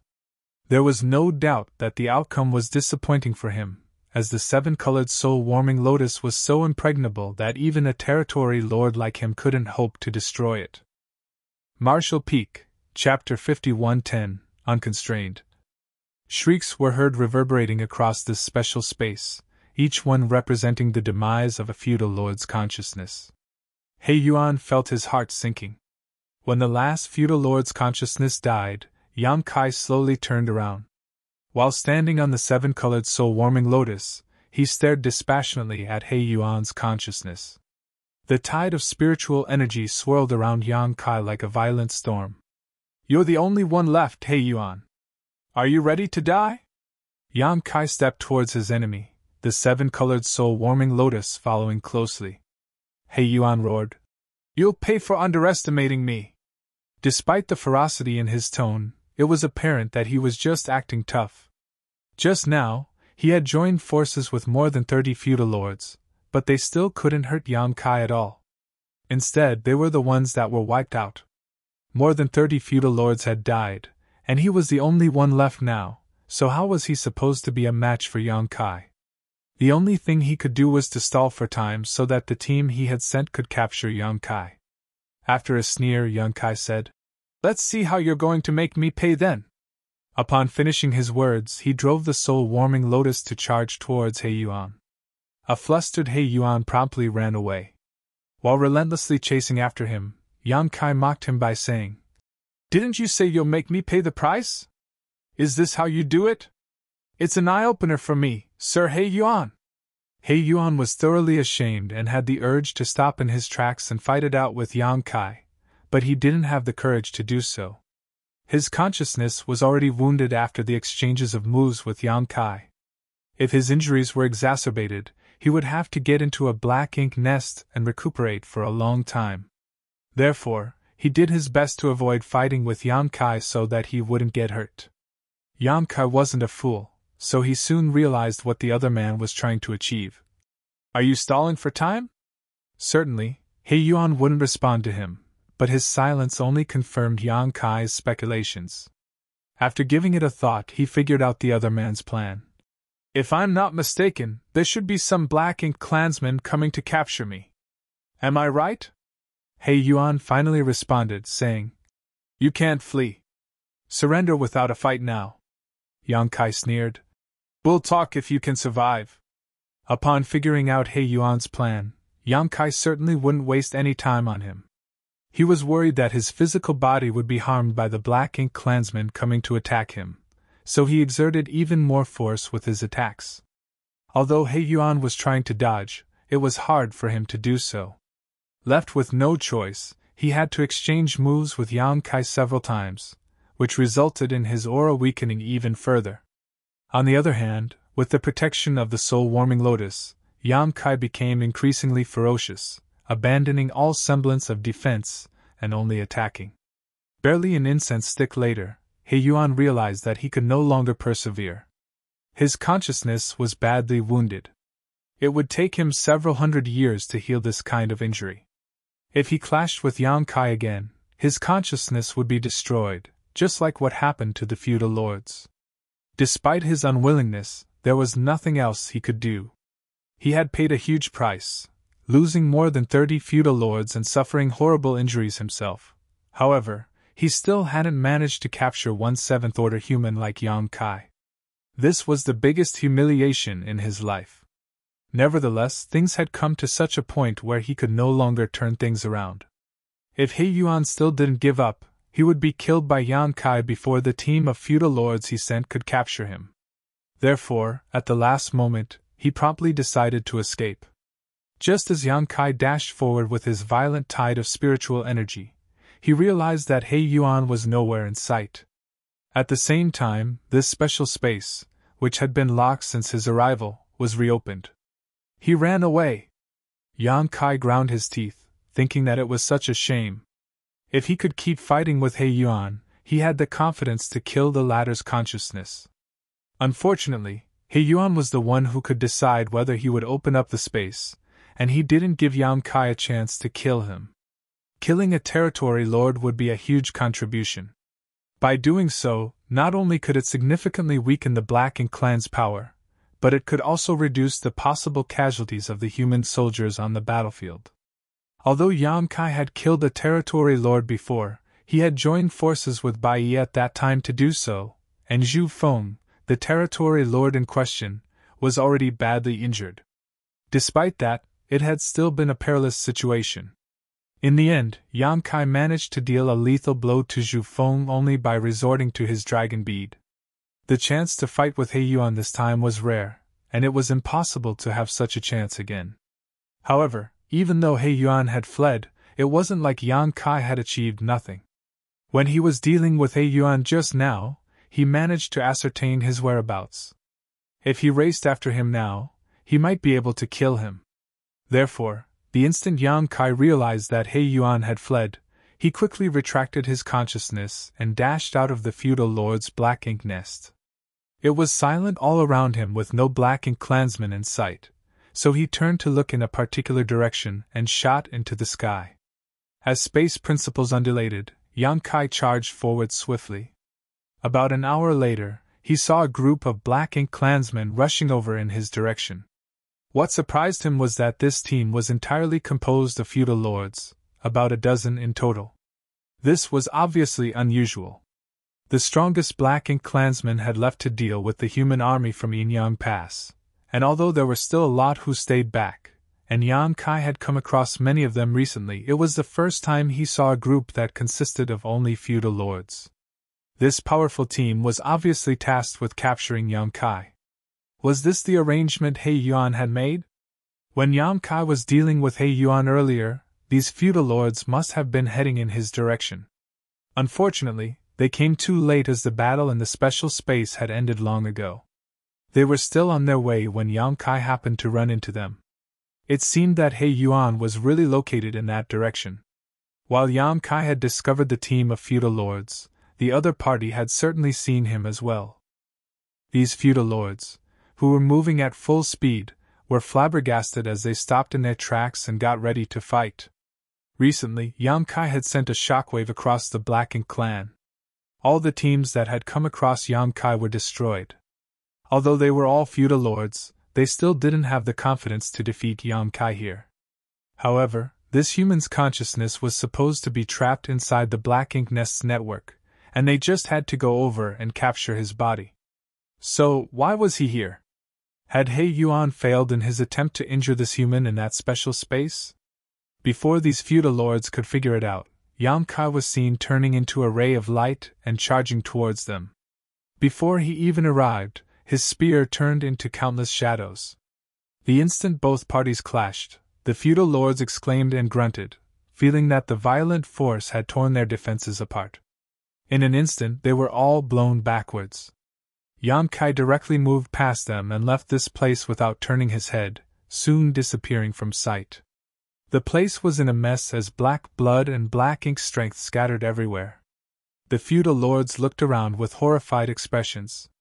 3 of them were killed by Yan Kai in the blink of an eye, and the rest were injured. It seemed that this human was even more powerful than they had heard. The surviving feudal lords were glad that Yan Kai didn't intend to kill them. They had no idea why he was in a hurry, as he only attacked them once and left. Otherwise, all of them would have lost their lives. One of the feudal lords suddenly realized something. "Is he after Sir He Yuan?" When the feudal lords heard that, a myriad of expressions came over them. Even if that was true, there was nothing they could do. Now, they could only hope that He Yuan could capture that human. Otherwise, all the Black Ink clansmen in Mu Guang's royal domain would be humiliated. It only took Yan Kai another hour to rush over to a certain feudal lord's fief. The feudal lords guarding this fief were startled upon seeing Yan Kai, and before they could figure out what was going on, they were easily killed. When the only 2 feudal lords were dead, the other Black Ink clansmen in the fief certainly wouldn't be able to counterattack. Yan Kai directly barged into the Black Ink nest and searched around, but He Yuan was nowhere in sight. However, some of He Yuan's aura was left in the chamber inside the Black Ink nest, which suggested that he had been here not long ago. After dashing out of the Black Ink nest, Yan Kai caught a horrified high-rank Black Ink clansman by the throat and asked in a grim voice, "Where's He Yuan?" The high-rank Black Ink clansman breathed out a puff of Black Ink strength in an attempt to corrupt Yan Kai. But an unperturbed Yan Kai simply exerted more force with his hand and broke the other party's neck. He then caught another Black Ink clansman and asked, "Where's He Yuan?" Having witnessed what happened just now, the Black Ink clansman replied in horror, "I have no idea where Sir He Yuan went. He left in a hurry just now. In what direction did he head?" The Black Ink clansman quickly pointed in a particular direction. Yan Kai tossed him away, and by the time the Black Ink clansman landed, he had lost his life. In the meantime, Yan Kai shot into the sky and raced after He Yuan. Since He Yuan had fled, it suggested that he was badly injured, and he had speculated that Yan Kai would come for him. Otherwise, he wouldn't have immediately run away after leaving the special space. Although Yan Kai had promptly pursued, he was still too late. Even if Yan Kai chased after He Yuan now, he might not be able to find him as the void was too vast. He also wouldn't have any solution if He Yuan was determined to hide. However, he wouldn't want to miss this rare chance. It would be best if he could kill He Yuan, but there was nothing he could do if he couldn't find him. One day later, Yan Kai stopped in his tracks somewhere in the void. Although he had searched around a large area for the entire day, he still hadn't discovered He Yuan's whereabouts. He felt that it was such a shame.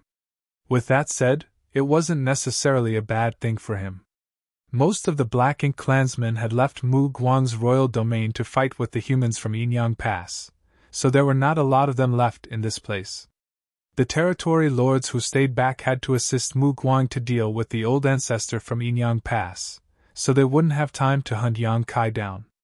Previously, he had to put his guard up as He Yuan was relentlessly pursuing him.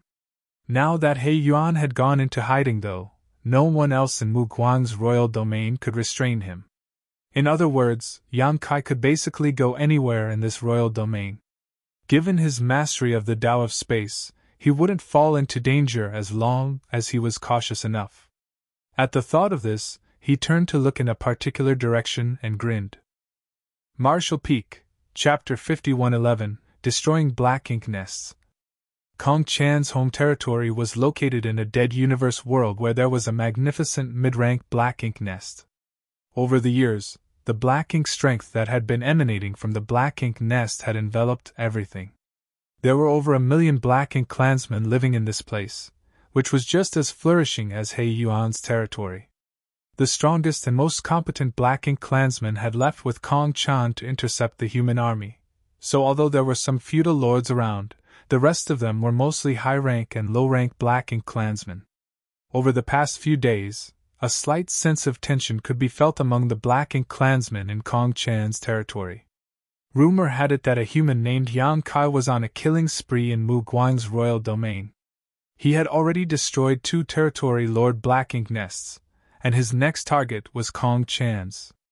Most of the Black Ink clansmen didn't believe this rumor. As far as they were concerned, even though the humans were strong and resilient, they couldn't resist the corruption of Black Ink's strength. Therefore, they had been hiding in their great passes all these years. Faced with the Black Ink clan soldiers, they could only defend themselves. How was it possible that a single human had barged into the Black Ink clan's territory, and even destroyed Black Ink nests belonging to the powerful territory lords? One day, though, a 30,000-meter-long creature, which was covered in scales and radiating a golden light, arrived at this place, wielding a giant spear in its claws. The horrifying pressure this creature exuded sent chills down the spines of these high-rank and low-rank Black Ink clansmen. The humongous creature descended from the sky and forcefully swept his spear across the territory lord's Black Ink nest. The Black Ink nest, which had stood in this place for tens of thousands of years, given birth to countless Black Ink clansmen, and provided a resting place for all the Black Ink clansmen who were born here, was cut in half with just one strike. As the Black Ink nest fell, Black Ink strength gushed out of it like a flood. The Black Ink clansmen in Kong Chan's territory were naturally flustered. The feudal lords promptly shot into the sky to repel the enemy. However, the Black Ink clansmen, who were much larger than ordinary humans, appeared as petite as ants in front of this behemoth. The terrifying creature didn't even spare these feudal lords a glance as he opened his mouth and spat out a horrifying flame. In an instant, many Black Ink clansmen were slaughtered. Kong Chan's territory was set ablaze, and countless Black Ink clansmen perished. The terrifying creature flitted across the sky, and wherever he went, he easily killed all the Black Ink clansmen within his reach. On top of that, he swept his claws across all the shops that were filled with resources. The moment his claws came into contact with the shops, they simply disappeared. Barely a cup of tea's time later, Kong Chan's territory was dyed with black blood. The Black Ink clansmen tried their best to resist by bombarding the creature with their attacks. Their attempt wasn't effective in the beginning, but soon, the creature grunted in pain as his blood scattered about. The battle didn't last for long. Only an incense stick of time had passed from when the terrifying creature appeared to when he was forced to retreat. Despite that, over 100,000 Black Ink clansmen had lost their lives and Kong Chan's territory had been destroyed. Innumerable amounts of resources and manpower were lost. What sent these Black Ink clansmen into despair, though, was that Kong Chan's Black Ink nest was thoroughly destroyed. Black Ink nests were the foundation of the Black Ink clan. It could be said that all the Black Ink clansmen living in this place were nurtured by this Black Ink nest. To them, Kong Chan's Black Ink nest was profoundly important to them, a symbol of their very lives. But now, this Black Ink nest was destroyed. Although it was still alive, it would inevitably wither after it was cut down by the giant creature. Soon, this Black Ink nest would perish. These Black Ink clansmen were furious as they vowed to get their revenge. But how were they supposed to look for the colossal creature? After breaking the siege, the creature abruptly disappeared. Furthermore, after the territory lord's Black Ink nest was destroyed, all the feudal lord Black Ink nests in Kong Chan's territory died. The information network had been disabled, so their ability to coordinate their efforts was severely hampered. Meanwhile, Yang Kai was hiding inside a Black Ink cloud and recuperating. In the past, he would be nervous when he recuperated as he was worried that He Yuan would find him. However, he didn't have to worry about that now. In the Black Ink nest space, he had severely injured He Yuan's soul. Just like him, He Yuan was probably hiding somewhere and recuperating, so he wouldn't dare to mess with Yang Kai. He should be glad that Yang Kai stopped trying to look for him. Without any territory lords around, Yang Kai wasn't afraid of the other Black Ink clansmen given his current strength. In such a situation, his presence in the Black Ink clan was like a flood dragon plunging into an ocean or a tiger in the mountains. He was simply unstoppable. Several days later, Yang Kai dashed out of the Black Ink cloud and headed straight in a particular direction. Although he ran into some Black Ink clansmen on his way, he easily killed them off as they were no match for him. Some time later, he arrived at a new territory lord's territory. He had destroyed 3 mid-rank Black Ink nests already, so the Black Ink clansmen were obviously aware of his plans. Knowing that he had targeted the Black Ink nests belonging to the territory lords, the Black Ink clansmen resisted in an even more ferocious manner. The instant Yam-Kai assumed his Grand Dragon form, the feudal lords, who had been hiding, rushed out to deal with him. Upon seeing so many Black Ink feudal lords, Yam-Kai counted and realized there were over 100 of them. Despite being a Grand Dragon, Yam-Kai still felt apprehensive. He was indeed powerful and able to escape from a territory lord as he was no match for such a master. However, there was no way he could defeat 100 feudal lords in a frontal clash. Yam-Kai had no idea whose territory this was, but from the looks of it, he knew that all of the feudal lords who stayed behind had gathered together in this place to defend the territory lord's Black Ink nest. It was no wonder that when he arrived at a feudal lord Black Ink nest to ascertain the location of the territory lord's Black Ink nest earlier, he faced no organized resistance at all. That was because they were all waiting for him here. After a moment of hesitation, Yam-Kai still charged at the feudal lords, who apparently hadn't expected that he would be so unrelenting. Seeing that the 30,000-meter creature was coming at them with a gigantic spear, the feudal lords instinctively dodged. The Grand Dragon directly plowed through the feudal lord's lines, forcefully enduring the attacks that came at him. Dragon blood splashed everywhere and dragon scales were shattered and broken, while some unlucky feudal lords were instantly killed as they came into contact with Azure Dragon's spear. With that said, the casualties were insignificant compared to the total number of feudal lords in this place. Regardless, Yam-Kai just had to break through their blockade. Ignoring the attacks coming from behind, he directly struck the territory lord's Black Ink nest with his Azure Dragon spear. After a long time of dealing with the Black Ink clan, Yam-Kai came to realize that the Black Ink nests were actually quite frail. Basically, the Black Ink nests were defenseless. Even if he was in his human form, he could easily destroy a Black Ink nest with one strike, not to mention in his Grand Dragon form with the Azure Dragon's spear in his claws. Therefore, Yam-Kai didn't need to get tangled up with these feudal lords. His target had always been to destroy the territory lord's Black Ink nest. As a Grand Dragon with the Azure Dragon's spear, Yam-Kai's attack was unimaginably destructive. Following the strike, the Black Ink nest collapsed to the ground. Yam-Kai didn't even take another glance at it as he flew across the sky above the prosperous city and spat out dragon breath, instantly killing tens of thousands of weaker Black Ink clansmen. The 100 feudal lords were relentlessly pursuing him from behind as they continuously cast violent attacks at him in an attempt to take him down. Although Yam-Kai did his best to dodge the attacks, his figure was too massive, so almost all of them struck him, causing him to tremble and roar. In such a situation, he couldn't possibly rob the shops as a moment of delay would greatly exacerbate his injuries. Despite thinking that it was such a shame, he had achieved his main goal. Therefore, Yam-Kai did not hesitate to shoot into the sky and leave. The feudal lords were still chasing after him. However, after Yam-Kai returned to his human form, he manipulated space principles several times and easily shook off his pursuers. Since Yam-Kai was nowhere in sight, these feudal lords had no choice but to give up. They turned around and saw that the Black Ink nest was withering and could not be saved. Although they had caused some damage to the Grand Dragon, they didn't manage to make him stay behind and he had successfully fled in the end. Another territory lord Black Ink nest was destroyed and all of the Black Ink clansmen in Mu Guang's royal domain were alerted. No one knew when Yam-Kai would jump out of nowhere and make a move on another territory lord's Black Ink nest. More importantly, no one knew which territory lord Black Ink nest would be his next target. Based on this experience though, they understood that even 100 feudal lords couldn't stop Yam-Kai from destroying a Black Ink nest.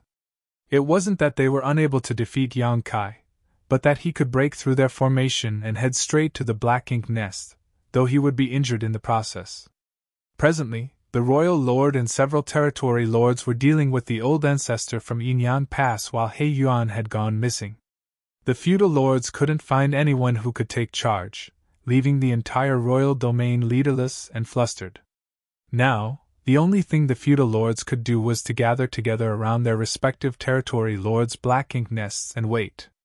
They had to prepare should Yang Kai launch a surprise attack on them all of a sudden, and they could only hope that they could stop him or kill him on the spot eventually. Therefore, in Mu Guang's royal domain, every territory lord black ink nest now had over 100 feudal lords surrounding it. Through the territory lords' black ink nests that hadn't been affected, they constantly exchanged information and reported on Yang Kai's whereabouts. The territory lords' territories neighboring the black ink nest that Yang Kai previously destroyed were the center of attention. They speculated that Yang Kai's next target would be one of those territory lords' black ink nests. Therefore, countless weaker black ink clansmen were sent from these territory lords' territories to search for Yang Kai. As time passed, Yang Kai was still nowhere in sight though, and the pressure on the black ink clan intensified. Based on past experiences, Yang Kai would go into hiding every time he destroyed a black ink nest, but when he reappeared, he would stir up a bloody storm. Marshall Peak, Chapter 51:12. I can give it a try. The Black Ink clan speculated that Yang Kai was probably hiding somewhere to recuperate. After all, every time he appeared, he would be wounded.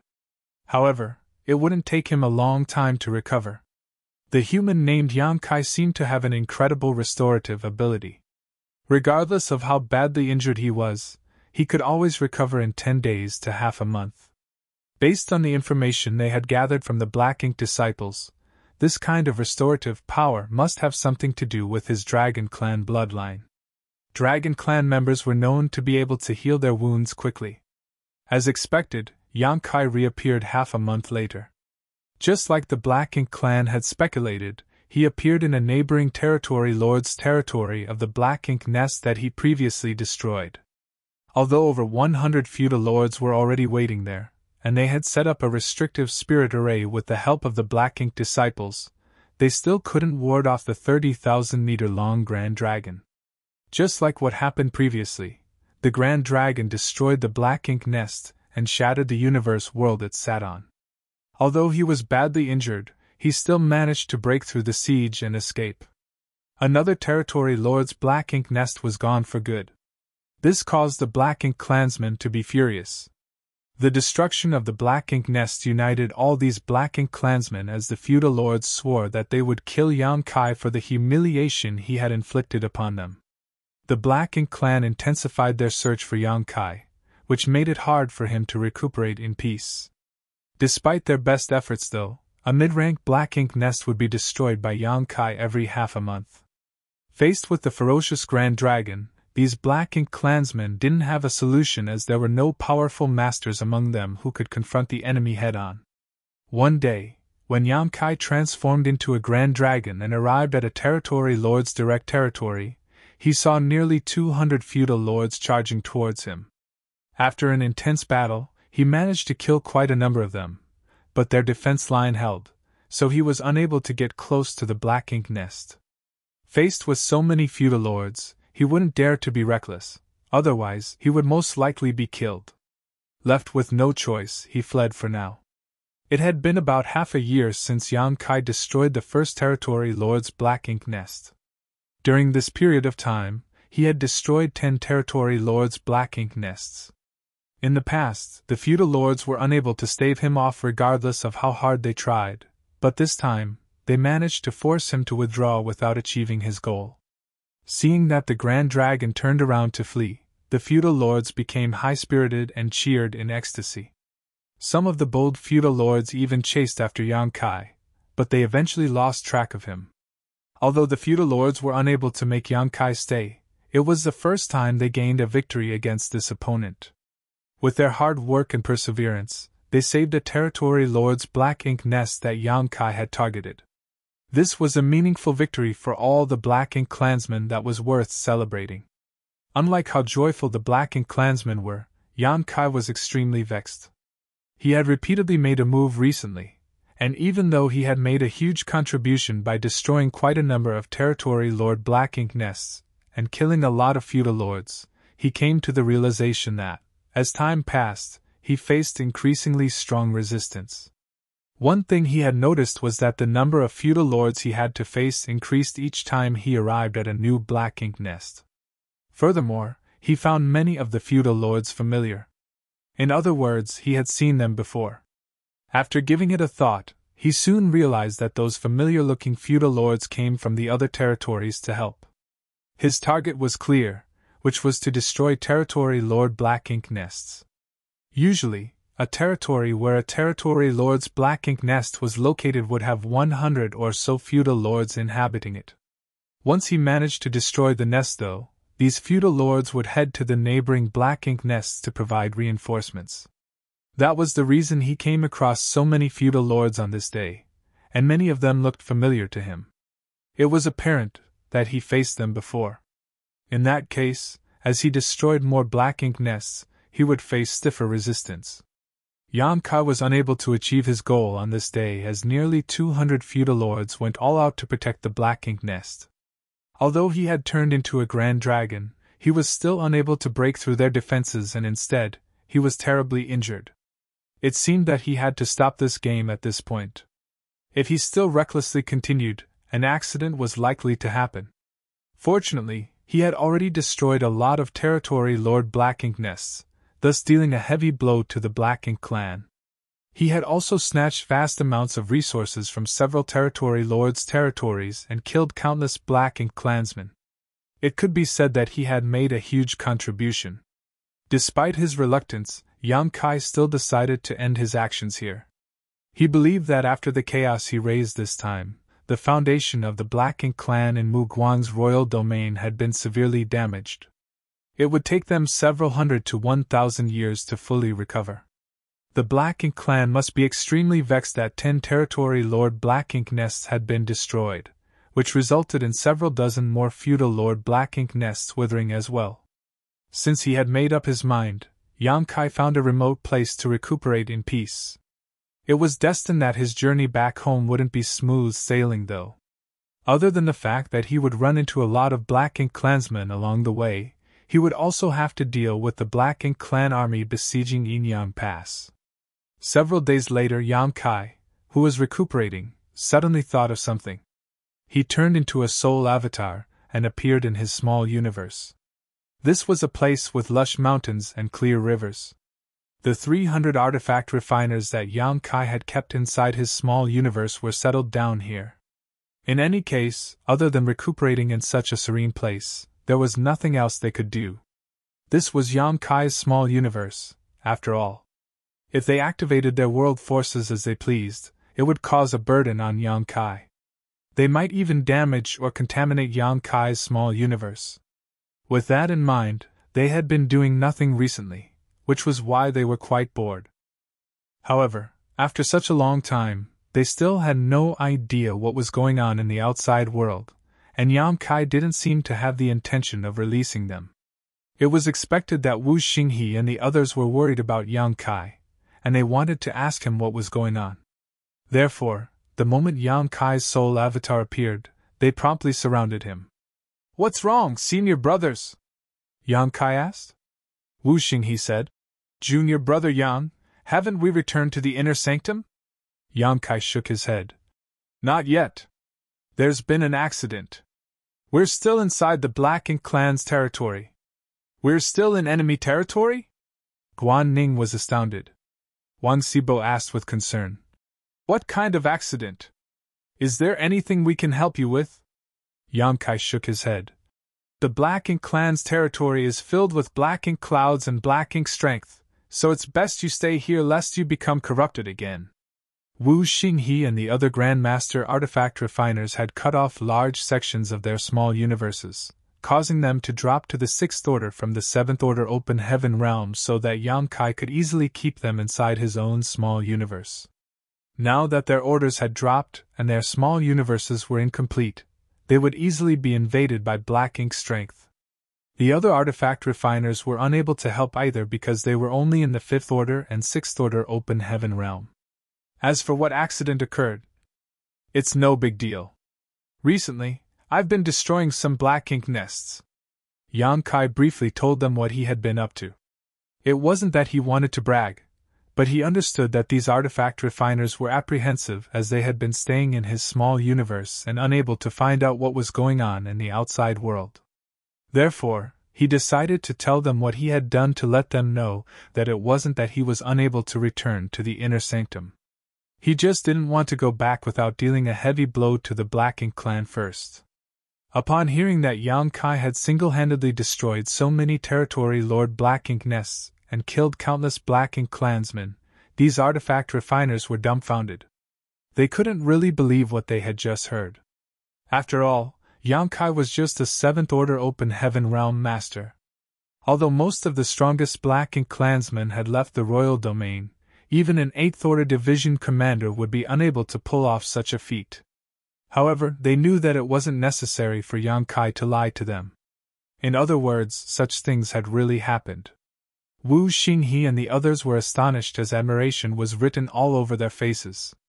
A moment later, Wu Xinghe came to his senses and asked, "Junior brother, you mean, after a Territory Lord's Black Ink nest is destroyed, all of the subnests that originated from that Black Ink nest will wither as well?" Yang Kai nodded. "That's right." Wu Xinghe quickly ran the numbers in his mind. A Territory Lord's Black Ink nest is connected to several dozen Feudal Lord Black Ink nests. In other words, hundreds of Feudal Lord Black Ink nests have been destroyed as a result. "I think so."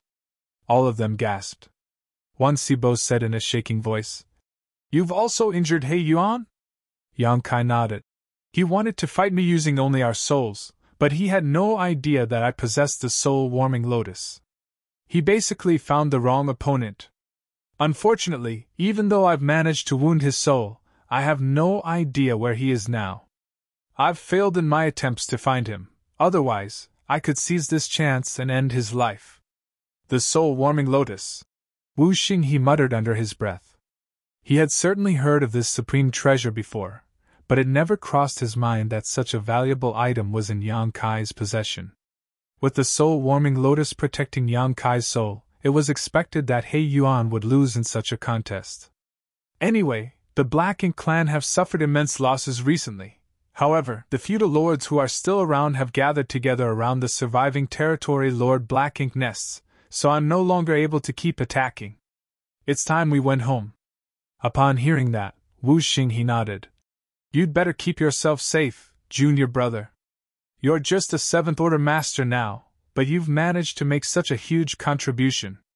When you ascend to the 8th Order in the future, you'll be a pillar of strength for the human race.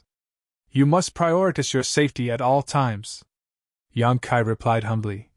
"Many thanks for your compliment, senior brother. How confident are you that you can kill He Yuan if you find him?" Wan Sibo suddenly asked. After pondering on it for a moment, Yang Kai shook his head. "I have no idea. However, since He Yuan's soul is damaged, he must be significantly weakened now. If I run into him, I'll stand a chance to end his life." "Why do you ask, senior brother Wang?" A hint of hesitation flashed through Wang Sibo's face. Realizing something, Yang Kai asked, "Do you have a way to locate He Yuan?" Wang Sibo remained silent.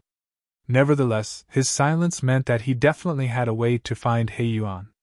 Yang Kai promptly said, "Senior brother Wang, if you have a solution, why don't you tell me about it? Although I've destroyed a lot of mid-rank Black Ink nests and severely damaged their foundation, Black Ink nests can still be hatched again. It will just take them some time and energy to nurture these Black Ink nests. However, it will be different if we have a chance to kill He Yuan, who is one of the top 5 territory lords serving Mu Guang. Killing He Yuan will deal much longer-lasting damage than destroying 10 Territory Lord Black Ink nests. His death will be a severe blow to the Black Ink clan." After a sigh, Wang Sibo said, "I wouldn't dare to say that I can definitely find him, but I can give it a try." Yang Kai's eyes brightened. "I'm all ears." Wan Sibo went on to say, "He Yuan has a defensive artifact that was made by me." Marshall Peak, Chapter 5113, Why is he here again? After giving it some thought, Yang Kai soon realized what the other man was talking about. That arm ring? Certainly, he was aware that there was an arm ring on He Yuan's right arm. After all, he had frequently come into contact with him. Although Yang Kai knew that it was an artifact made by a human artifact refiner, it never crossed his mind that it was crafted by Wang Xibo. As expected, Wang Xibo nodded. Indeed. It was an arm ring. Back then, He Yuan found me and told me to make a defensive artifact for him. Therefore, I specifically made the arm ring for him. Although the defensive artifact isn't very strong, it's not weak either. It might save his life at a critical moment. Since you've seen it before, it means that he's still wearing it. Yang Kai nodded. And it will be easy then. Wang Xibo put on a smile. Junior brother, you're an artifact refiner yourself, so you know that we have a habit of leaving unique marks on the artifacts we make to show that they are our works. Certainly, Yang Kai was aware of this custom. Just like Wang Xibo had said, many artifact refiners had a habit of leaving their unique mark on the artifacts they refined. Of course, they wouldn't leave a mark on every artifact they crafted, only the special and unique ones. The reason artifact refiners did such a thing was that they wanted to make a name for themselves. On the other hand, an artifact with a unique mark of an artifact refining grandmaster would be costly. The marks could either be conspicuous or hidden. It was fully at the artifact refiner's discretion. In fact, Yang Kai had done such a thing as well. However, he didn't leave a unique mark but instead a kind of hidden restriction. He left such a restriction in every artifact he refined for the feudal lords. When he dealt with Jia Gu, he activated the corresponding restrictions, disrupting the flow of energy in the artifacts on Jia Gu's body, rendering them brittle and useless. That was how he managed to kill him with one strike back then. Therefore, he could easily understand what Wang Xibo was talking about at this moment. Did you leave a mark in that arm ring? And Wang Xibo nodded. There was no doubt that the arm ring he made for He Yuan was valuable, which was why he left his unique mark on it. I can make something to trace that mark. Perhaps it will allow you to find He Yuan. However, if he's hiding in a sealed world or if he's too far away, it won't work. If He Yuan was hiding in a sealed wood, he couldn't be traced as the signal from the mark couldn't be traced across a world barrier. On the other hand, if he was too far away, they simply would be able to connect to the mark. With that said, it was worth giving it a try, and Yang Kai promptly said, In that case, please do what you can, senior brother Wang. It would be best if we can seize this chance to kill He Yuan, but if that's not possible, we can just return to the inner sanctum. Certainly, Wang Xibo wouldn't turn him down. However, he wasn't able to freely use his power in Yang Kai's small universe. Left with no choice, Yang Kai could only look for a safe place first. Fortunately, there were a lot of sealed worlds within the Black Ink clan's territory. While Yang Kai was raising chaos, he discovered a lot of hidden portals to sealed worlds, but he didn't have time to explore them, hence, it wasn't hard for him to find a sealed world now. It only took him a day to locate a sealed world, and after opening the portal, he entered and let Wang Xibo out from his small universe. He had already prepared all the materials needed for artifact refining. It wasn't difficult to craft a tracker, but it would still most likely take Wang Xibo several days. Yang Kai thus released Wu Xinghe and the others so that they could protect Wang Xibo while he searched around the sealed world for any potential dangers. By doing so, he could explore this place as well. If there were any rare spirit herbs or profounding spirit fruits, he could pick them. As he explored the sealed world, Yang Kai pondered on where He Yuan was hiding. Although Wang Xibo could craft a tracker, it wouldn't be useful if He Yuan was too far away. Therefore, Yang Kai had to speculate where He Yuan was so that they could make better use of the tracker. Since He Yuan's soul had been badly injured, he must be recuperating now. A Black Ink nest would be the best choice if a Black Ink clansman wanted to recuperate. As a territory lord, He Yuan certainly had to go into a territory lord rank Black Ink nest to properly heal.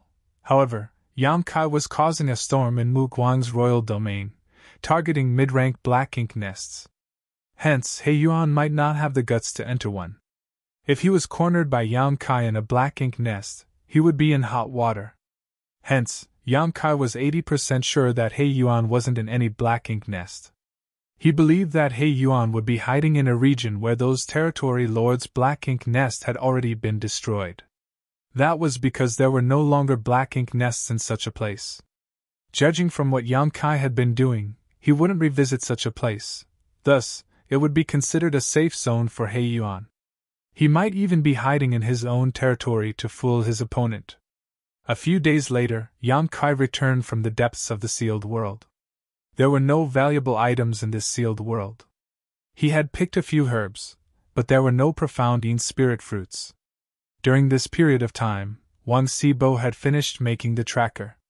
Seeing Yang Kai, he passed something that looked like a compass to him and explained, "With the help of this thing, you'll be able to detect the arm ring as long as it's within range. You should find He Yuan when you detect the arm ring's presence." "Got it." Yang Kai nodded. "Be cautious, junior brother. Although He Yuan has been weakened, he's still a territory lord. Run away if you can't defeat him," Wang Sibo said with concern. Yang Kai replied, "Don't worry, senior brother. I have to bring all of you back to the inner sanctum, so I won't take any big risks." After moving Wang Sibo and the others back inside his small universe, Yang Kai left the sealed world.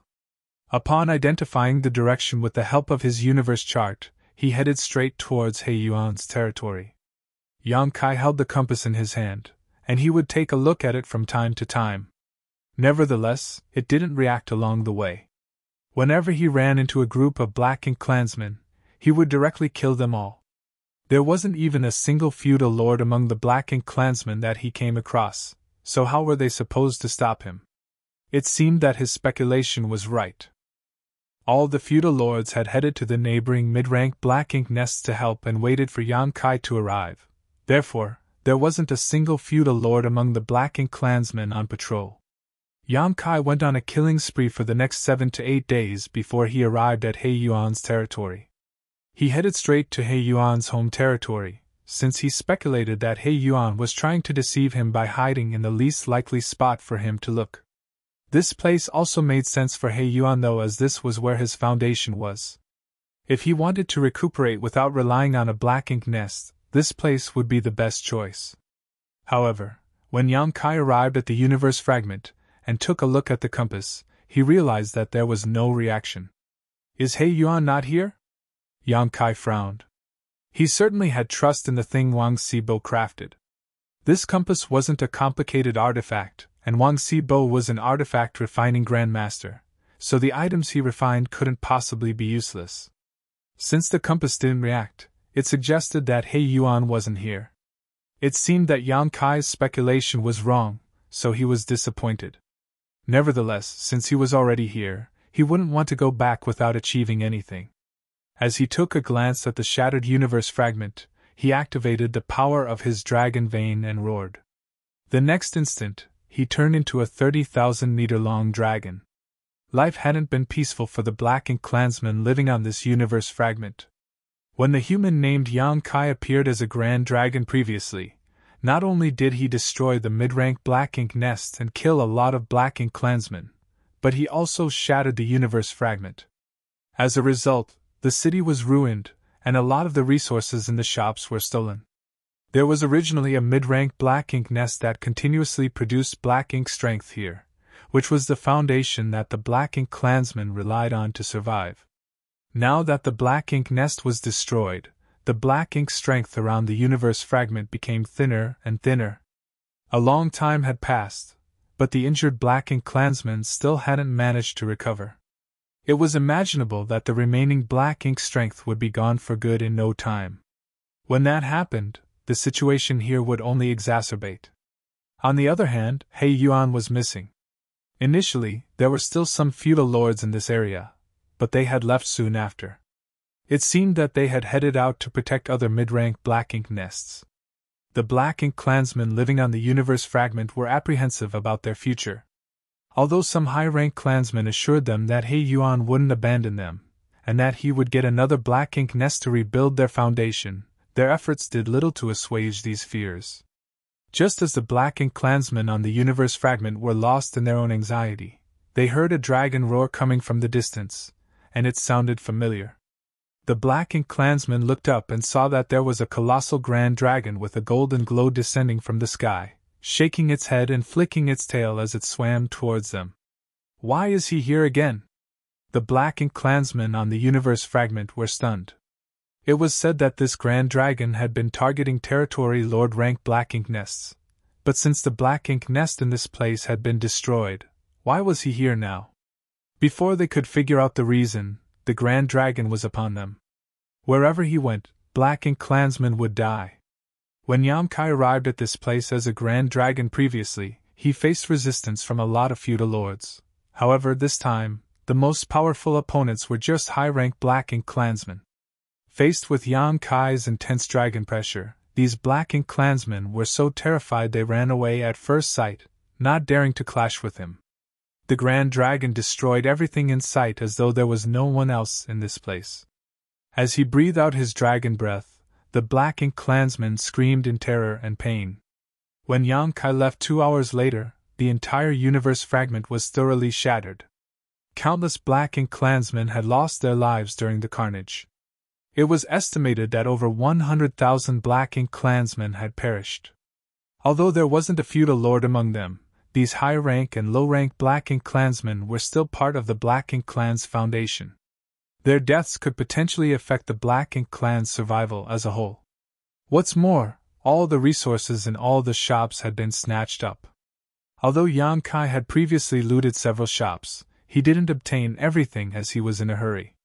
This time, he could pillage without any worries, so he picked the Black Ink clan clean. The entire universe was shattered, and innumerable Black Ink clansmen had lost their lives. It could be said that He Yuan's home territory was thoroughly destroyed.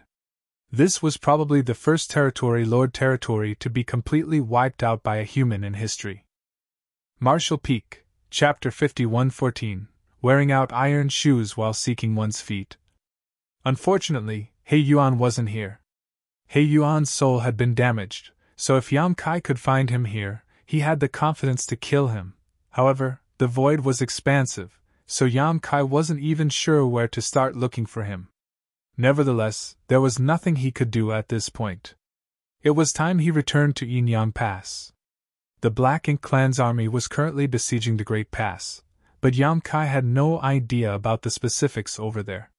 Since he had made up his mind, he headed straight towards Yinyang Pass. As space principles flared, his figure flickered. There weren't any obstacles along the way.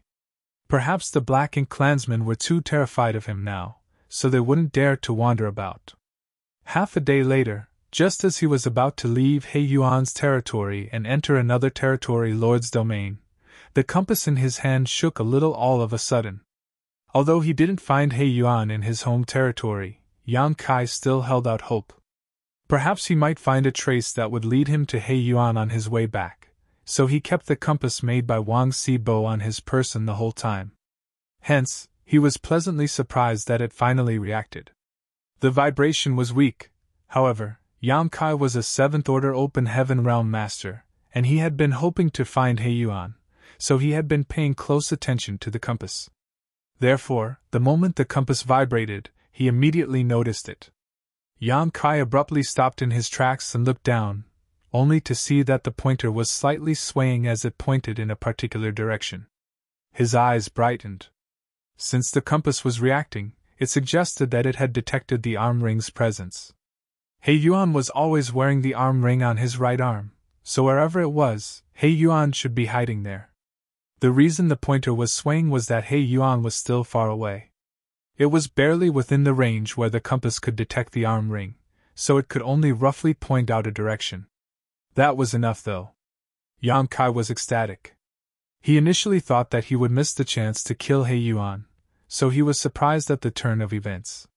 He immediately concealed his aura and charged in the direction that the compass had pointed.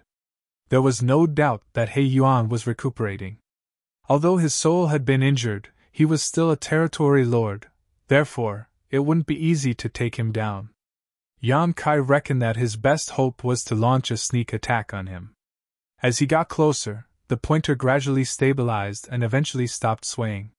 Half a day later, Yamkai hid inside a Black Ink cloud and silently examined the universe fragment in front of him.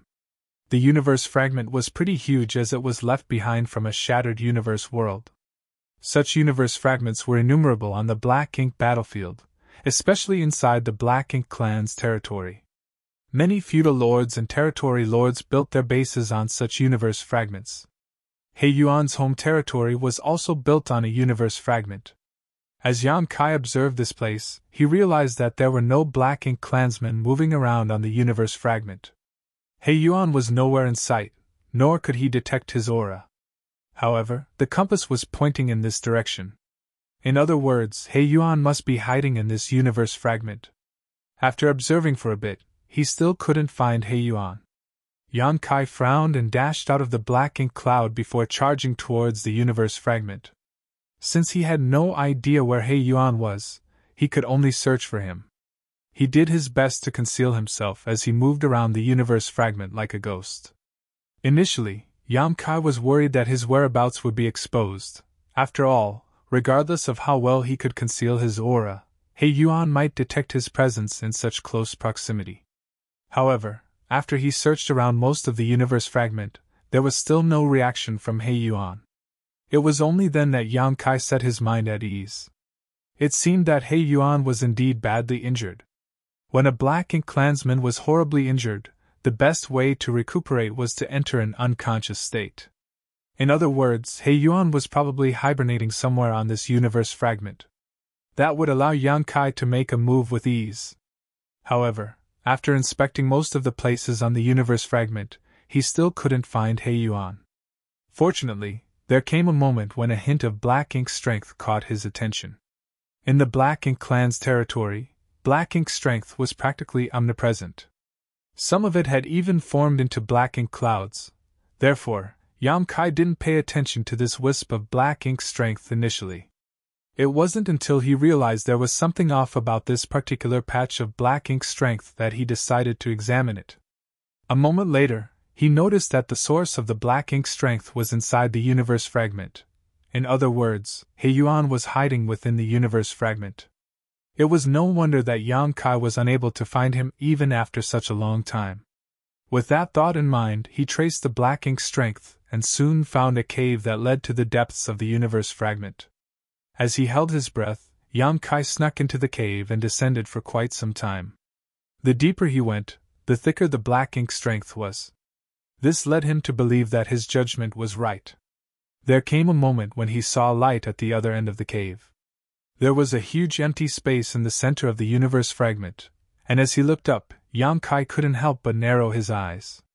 That was because there was a several dozen meter tall Black Ink nest in the center of this universe fragment. Just like the other Black Ink nests that Yan Kai had seen before, this one looked like a dark flower bud, and as it breathed, the entire Black Ink nest pulsated like a heart. He was surprised that there was a Black Ink nest in this place. One had to know that he had destroyed He Yuan's Black Ink nest, so supposedly, all the subnests spread from it should have withered by now. Why was there still a Black Ink nest here? The only possibility was that this Black Ink nest wasn't a subnest of He Yuan's Black Ink nest, nor was it a subnest of any of the mid-rank Black Ink nests Yan Kai had destroyed. This might even be another mid-rank Black Ink nest, otherwise, it couldn't possibly have survived. However, its scale wasn't even comparable to the low-rank Black Ink nests. He Yuan must have hatched it in a hurry to help him recuperate, so he didn't have time to grow it yet. As Yan Kai looked down at the compass, the pointer was pointing at the Black Ink nest. Found you. Yan Kai stored the compass and examined the Black Ink nest in front of him. The entire Black Ink nest had been sealed up, so it was impossible for him to sneak inside without alerting He Yuan. Nevertheless, He Yuan still didn't react even though Yan Kai was in such close proximity. It seemed that he was really in a state of deep sleep. Yan Kai took a deep breath and reached out his hand, summoning the Azure Dragon's spear into his grip. The next instant, he madly pushed the power of his small universe. As a golden crow cawed, a great sun leapt up from behind Yan Kai.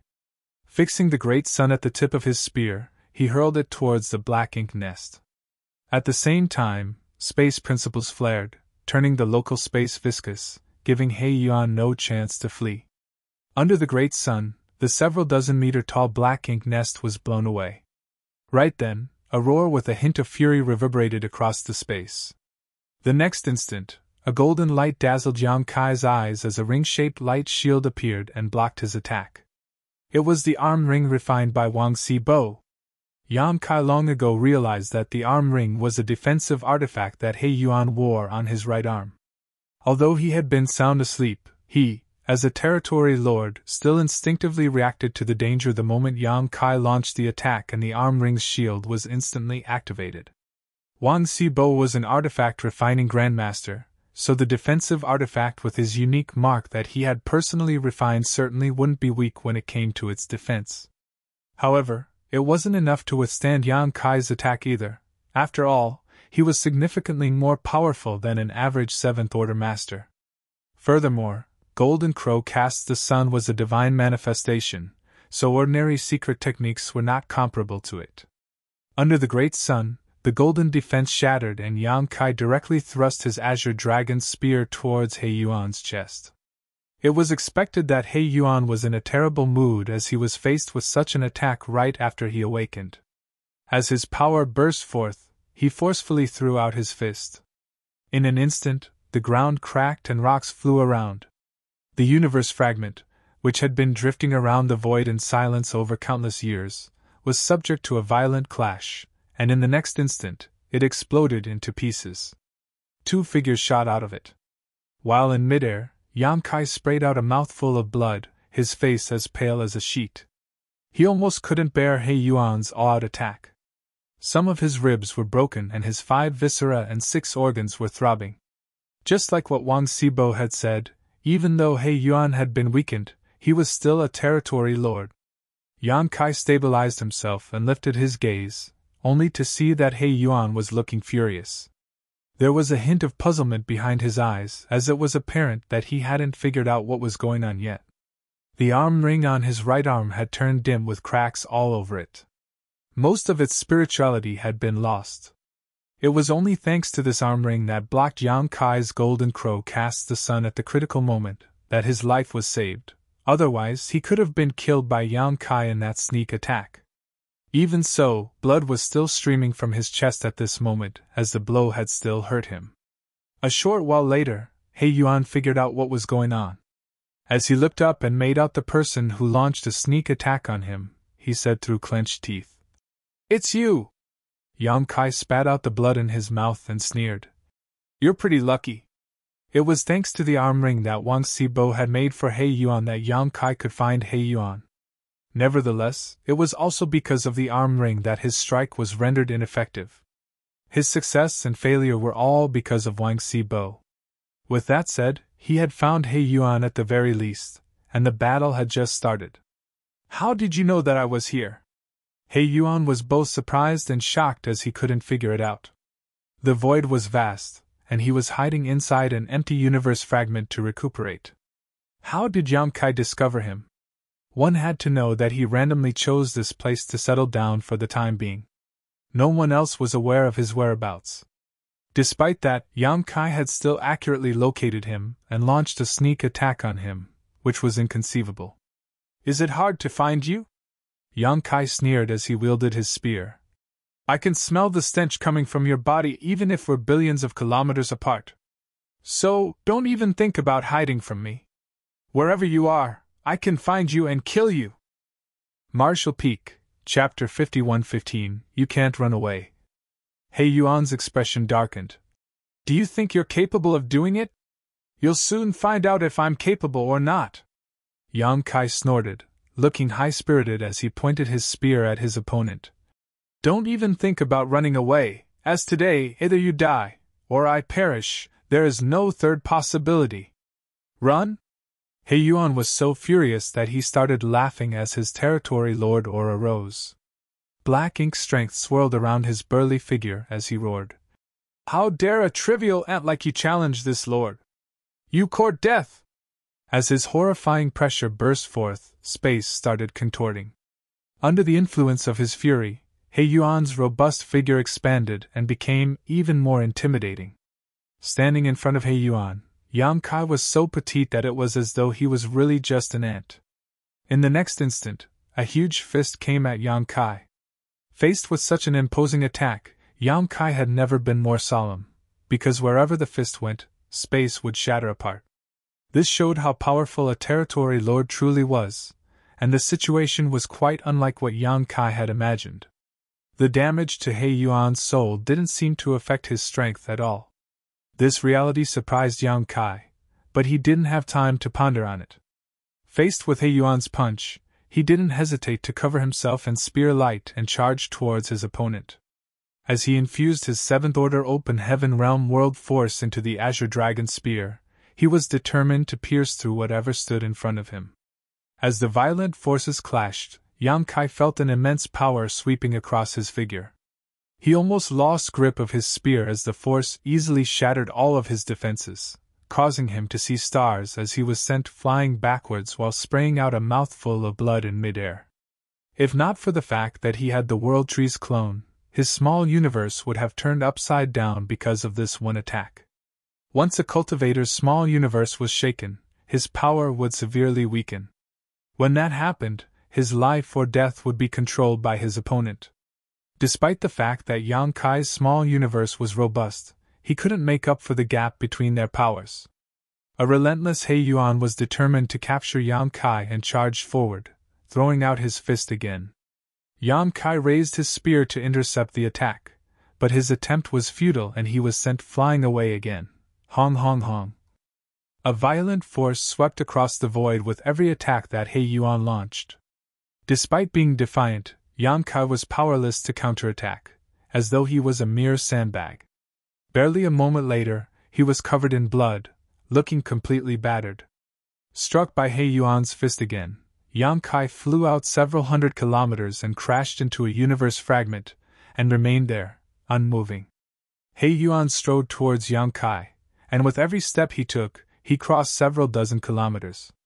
It only took him a moment to reach Yang Kai, and as he looked down at him, he spoke in a voice so loud that it reverberated across the void. "Have you lost all hope, Ant? Don't worry. I won't kill you, for you are still useful to the Royal Lord. I initially had no idea where to look for you, but since you've delivered yourself right to me, I'll not let you go."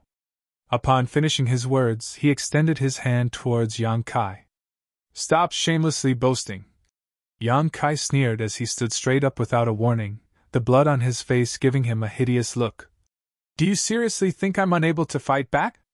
I was just trying to ascertain the gap between our strengths." As he spoke, He Yuan managed to grasp him. Yang Kai was stuck in the huge hand and was restrained by thick black ink strength. Aware that Yang Kai was a master in the Tao of space, He Yuan ensured that his opponent wouldn't be able to flee. The calm expression on Yang Kai's face made He Yuan even more furious though, and he exerted more force with his grip, resulting in the sounds of bones cracking. He lifted Yang Kai and said grimly, "Have you ascertained the gap between us now?" Yang Kai let out a breath. And you're not as powerful as I thought. Now who is boasting shamelessly?" He Yuan growled. "You're in my grasp now. I can squeeze you to death if I feel like it." Yang Kai just grinned at him though, and in the next instant, an invisible force condensed into a spike and stabbed into He Yuan's forehead. An unsuspecting He Yuan felt that a stake had penetrated his head. He was instantly overwhelmed by excruciating pain, which caused him to flail and groan in agony. Yang Kai, who was right in front of him, gripped his spear and stabbed it into He Yuan's left eye, directly destroying it. Black ink strength and dark blood gushed out of the now empty eye socket and dyed Yang Kai black. He Yuan roared even louder as he staggered backwards. In excruciating pain, he instinctually tightened his grip in an attempt to kill Yang Kai. Certainly, Yang Kai wouldn't let that happen. As he roared, he transformed into a 30,000-meter-long gigantic creature and effortlessly broke free from He Yuan's grip. Yang Kai next directly struck He Yuan with his dragon tail and sent him flying away like an arrow. He Yuan only managed to stabilize himself with difficulty after flying across several thousand kilometers. As he covered his wounded eye with one hand, he sported a grim expression, dark blood streaming through the gaps between his fingers. Yang Kai had turned back into his human form, and with the Azure Dragon's spear in hand, he sauntered towards He Yuan. Although he still looked battered, he wasn't dispirited at all. Instead, he appeared condescending. As the human drew closer, He Yuan couldn't help but step backwards, his only remaining eye filled with horror. Yang Kai said impassively, "Do you think you can intimidate me just by showing your strength? Such a display only proves how weak you are. I guess it's really hard to heal the damage in your soul. Am I right, Sir He Yuan? You knew from the start," He Yuan said through clenched teeth. Yang Kai snorted. "Of course I knew. If I wasn't confident, I wouldn't have looked for you in the first place. This place will be your grave. Are you ready to die, He Yuan?" Upon finishing his words, he lifted his spear and vanished into thin air. When he reappeared, he was already right in front of He Yuan. In an overbearing manner, Yang Kai thrust his azure dragon spear towards his enemy's other eye. A flustered He Yuan extended his fist in a hurry in an attempt to intercept this attack, but in that instant, Yang Kai pushed his spiritual energy again and launched another attack on He Yuan's soul. Instantly, He Yuan growled, feeling as though someone had stuck a knife into his head. The pain caused his figure to shudder. Just like Yang Kai had said, it wasn't easy to heal the damage to one's soul, and He Yuan's was badly injured during their previous confrontation in that special space. It was now a fatal weakness which Yang Kai could use against him. If he were at his peak, Yang Kai couldn't have easily attacked his soul. However, given the state he was in, He Yuan couldn't possibly fend off Yang Kai's attack on his soul. His injured soul was attacked once again, which caused his defense to slip, and Yang Kai easily bypassed it with his spear. At the critical moment, He Yuan tilted his head and saved his remaining eye from being gouged out. Although there was now a wound on his head, physically he was still fine.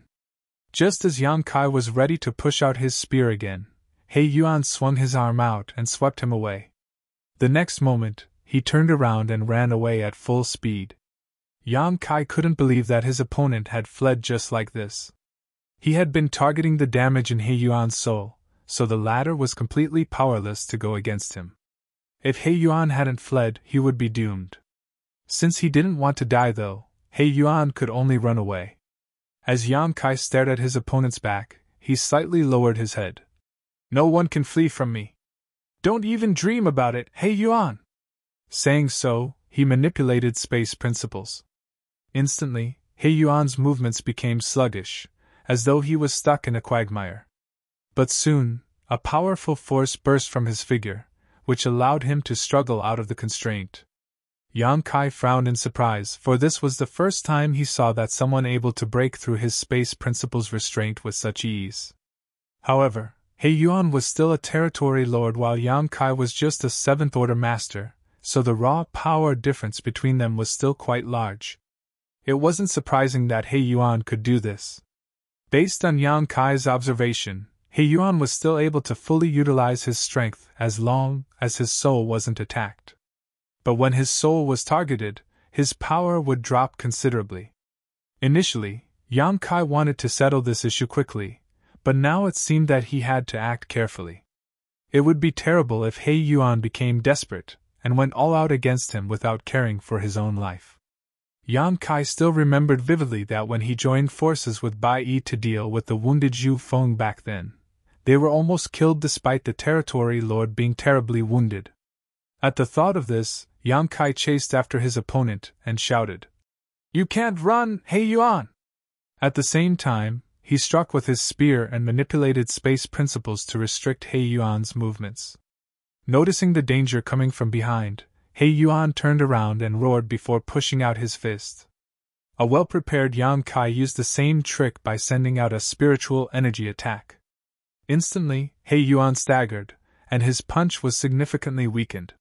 While enduring the attack, Yang Kai jabbed his spear into the side of He Yuan's belly and madly surged his world force. A hole was formed in He Yuan's abdomen as a result. The two of them traded injuries, and seeing how Yang Kai was forced back, He Yuan quickly turned around and fled. Soon, Yang Kai caught up though and repeated the process. Barely half a year ago, Yang Kai had been running away from He Yuan for such a long time that the world force in his small universe had almost dried up. Now, the prey had become the hunter. He was the one pursuing He Yuan. It seemed that He Yuan had run out of luck. He Yuan knew that he was unable to flee from Yang Kai as the latter was a master of the Tao of space. However, he didn't lose hope. Every time Yang Kai attacked him, he would be injured as well. As they kept wounding each other, He Yuan hoped that Yang Kai would be the one who could no longer persevere. Only then would he stand a chance to escape. Unfortunately for He Yuan, he wasn't aware that this was the situation Yang Kai had deliberately created. In fact, Yang Kai wasn't unable to dodge He Yuan's counterattacks at all. There were several times when he could have completely evaded such attacks, but he still chose to clash with He Yuan despite knowing that he would be wounded as well. Marshall Peak, Chapter 51:16. Why are you here? Yang Kai wanted to give the prey in front of him the illusion that he could still survive and escape. Yang Kai's cultivation may not be as high as He Yuan's, but in terms of restorative abilities, He Yuan was far inferior to him. Trading injuries put Yang Kai at an advantage. He Yuan was destined to grow weaker over the course of this chase, and at the right time, perhaps He Yuan would die from exhaustion even without his intervention. Nonetheless, He Yuan was not an idiot. He might not know what Yang Kai was planning, but he was still trying his very best to escape from his pursuit. He repeatedly fled to the fiefs of a few feudal lords, hoping to use the Black Ink clansmen in those territories to stop Yang Kai. However, the remaining Black Ink clansmen in those feudal lord fiefs were basically just the low and high-rank clansmen with no feudal lords at all. How could they possibly stop Yang Kai? They might delay him for a few breaths, but it was impossible for He Yuan to completely escape. The chase continued across billions of kilometers and He Yuan's injuries became more and more severe. He was riddled with wounds now, and not a single part of his body was left unbloodied. The fury and grievance boiling in his heart could not be expressed in words. He was far stronger than Yang Kai in terms of raw power, but Yang Kai kept deliberately targeting his heavily injured soul, rendering him unable to display the strength of a territory lord. Otherwise, why would he be in such a miserable condition? Several times He Yuan had an urge to turn around and fight to the death with Yang Kai, but in the end, he didn't have the courage to do so. In his current state, he would not survive if he truly tried to fight to the death with Yang Kai. He wasn't even sure that he could take Yang Kai down with him at this point. His desire to survive pushed him to constantly flee, hoping for some miracle to happen which would help him overcome his current crisis. Suddenly, a variable indeed appeared. At some point, He Yuan suddenly felt a few familiar and powerful auras rapidly approaching him. Obviously, they were other territory lords, existences like him. He could even ascertain the identities of these people from the auras. He Yuan was overjoyed. Currently, most of the territory lords in Muguan's royal domain had basically led their respective armies to fight against the humans from Yinyang Pass. Only a few territory lords remained to guard critical areas like the royal city. However, He Yuan also knew that the territory lords in the royal city had been assisting the royal lord in besieging the human old ancestor. He Yuan had been recuperating recently, so he had no idea about the current situation of the battlefield. Since he could sense the auras of these territory lords appearing in the distance though, it meant that the battle between the old ancestor and the royal lord had come to an end. Regardless of what the final outcome of the battle was, these territory lords could provide some assistance at the front lines. And judging by the direction they were heading, it seemed that they were heading in that direction. Running into them here was truly a stroke of luck. He Yuan immediately flew in the direction of the territory lords without a moment of hesitation. So long as he met up with them, Yang Kai, who was chasing after him, would definitely have to act cautiously. He could even team up with the other territory lords and find a way to capture Yang Kai. With their help, even if Yang Kai was proficient in the Tao of space, he might not be able to escape. At this moment, He Yuan couldn't help but recall a saying passed down in the human race: every cloud has a silver lining. But right then, a petite figure appeared in his sight all of a sudden. He Yuan suddenly felt so cold, it was like he had been frozen solid.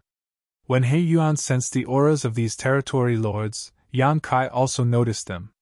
Even from a great distance, the monstrous auras of these territory lords were as clear as the bright moon in the night sky.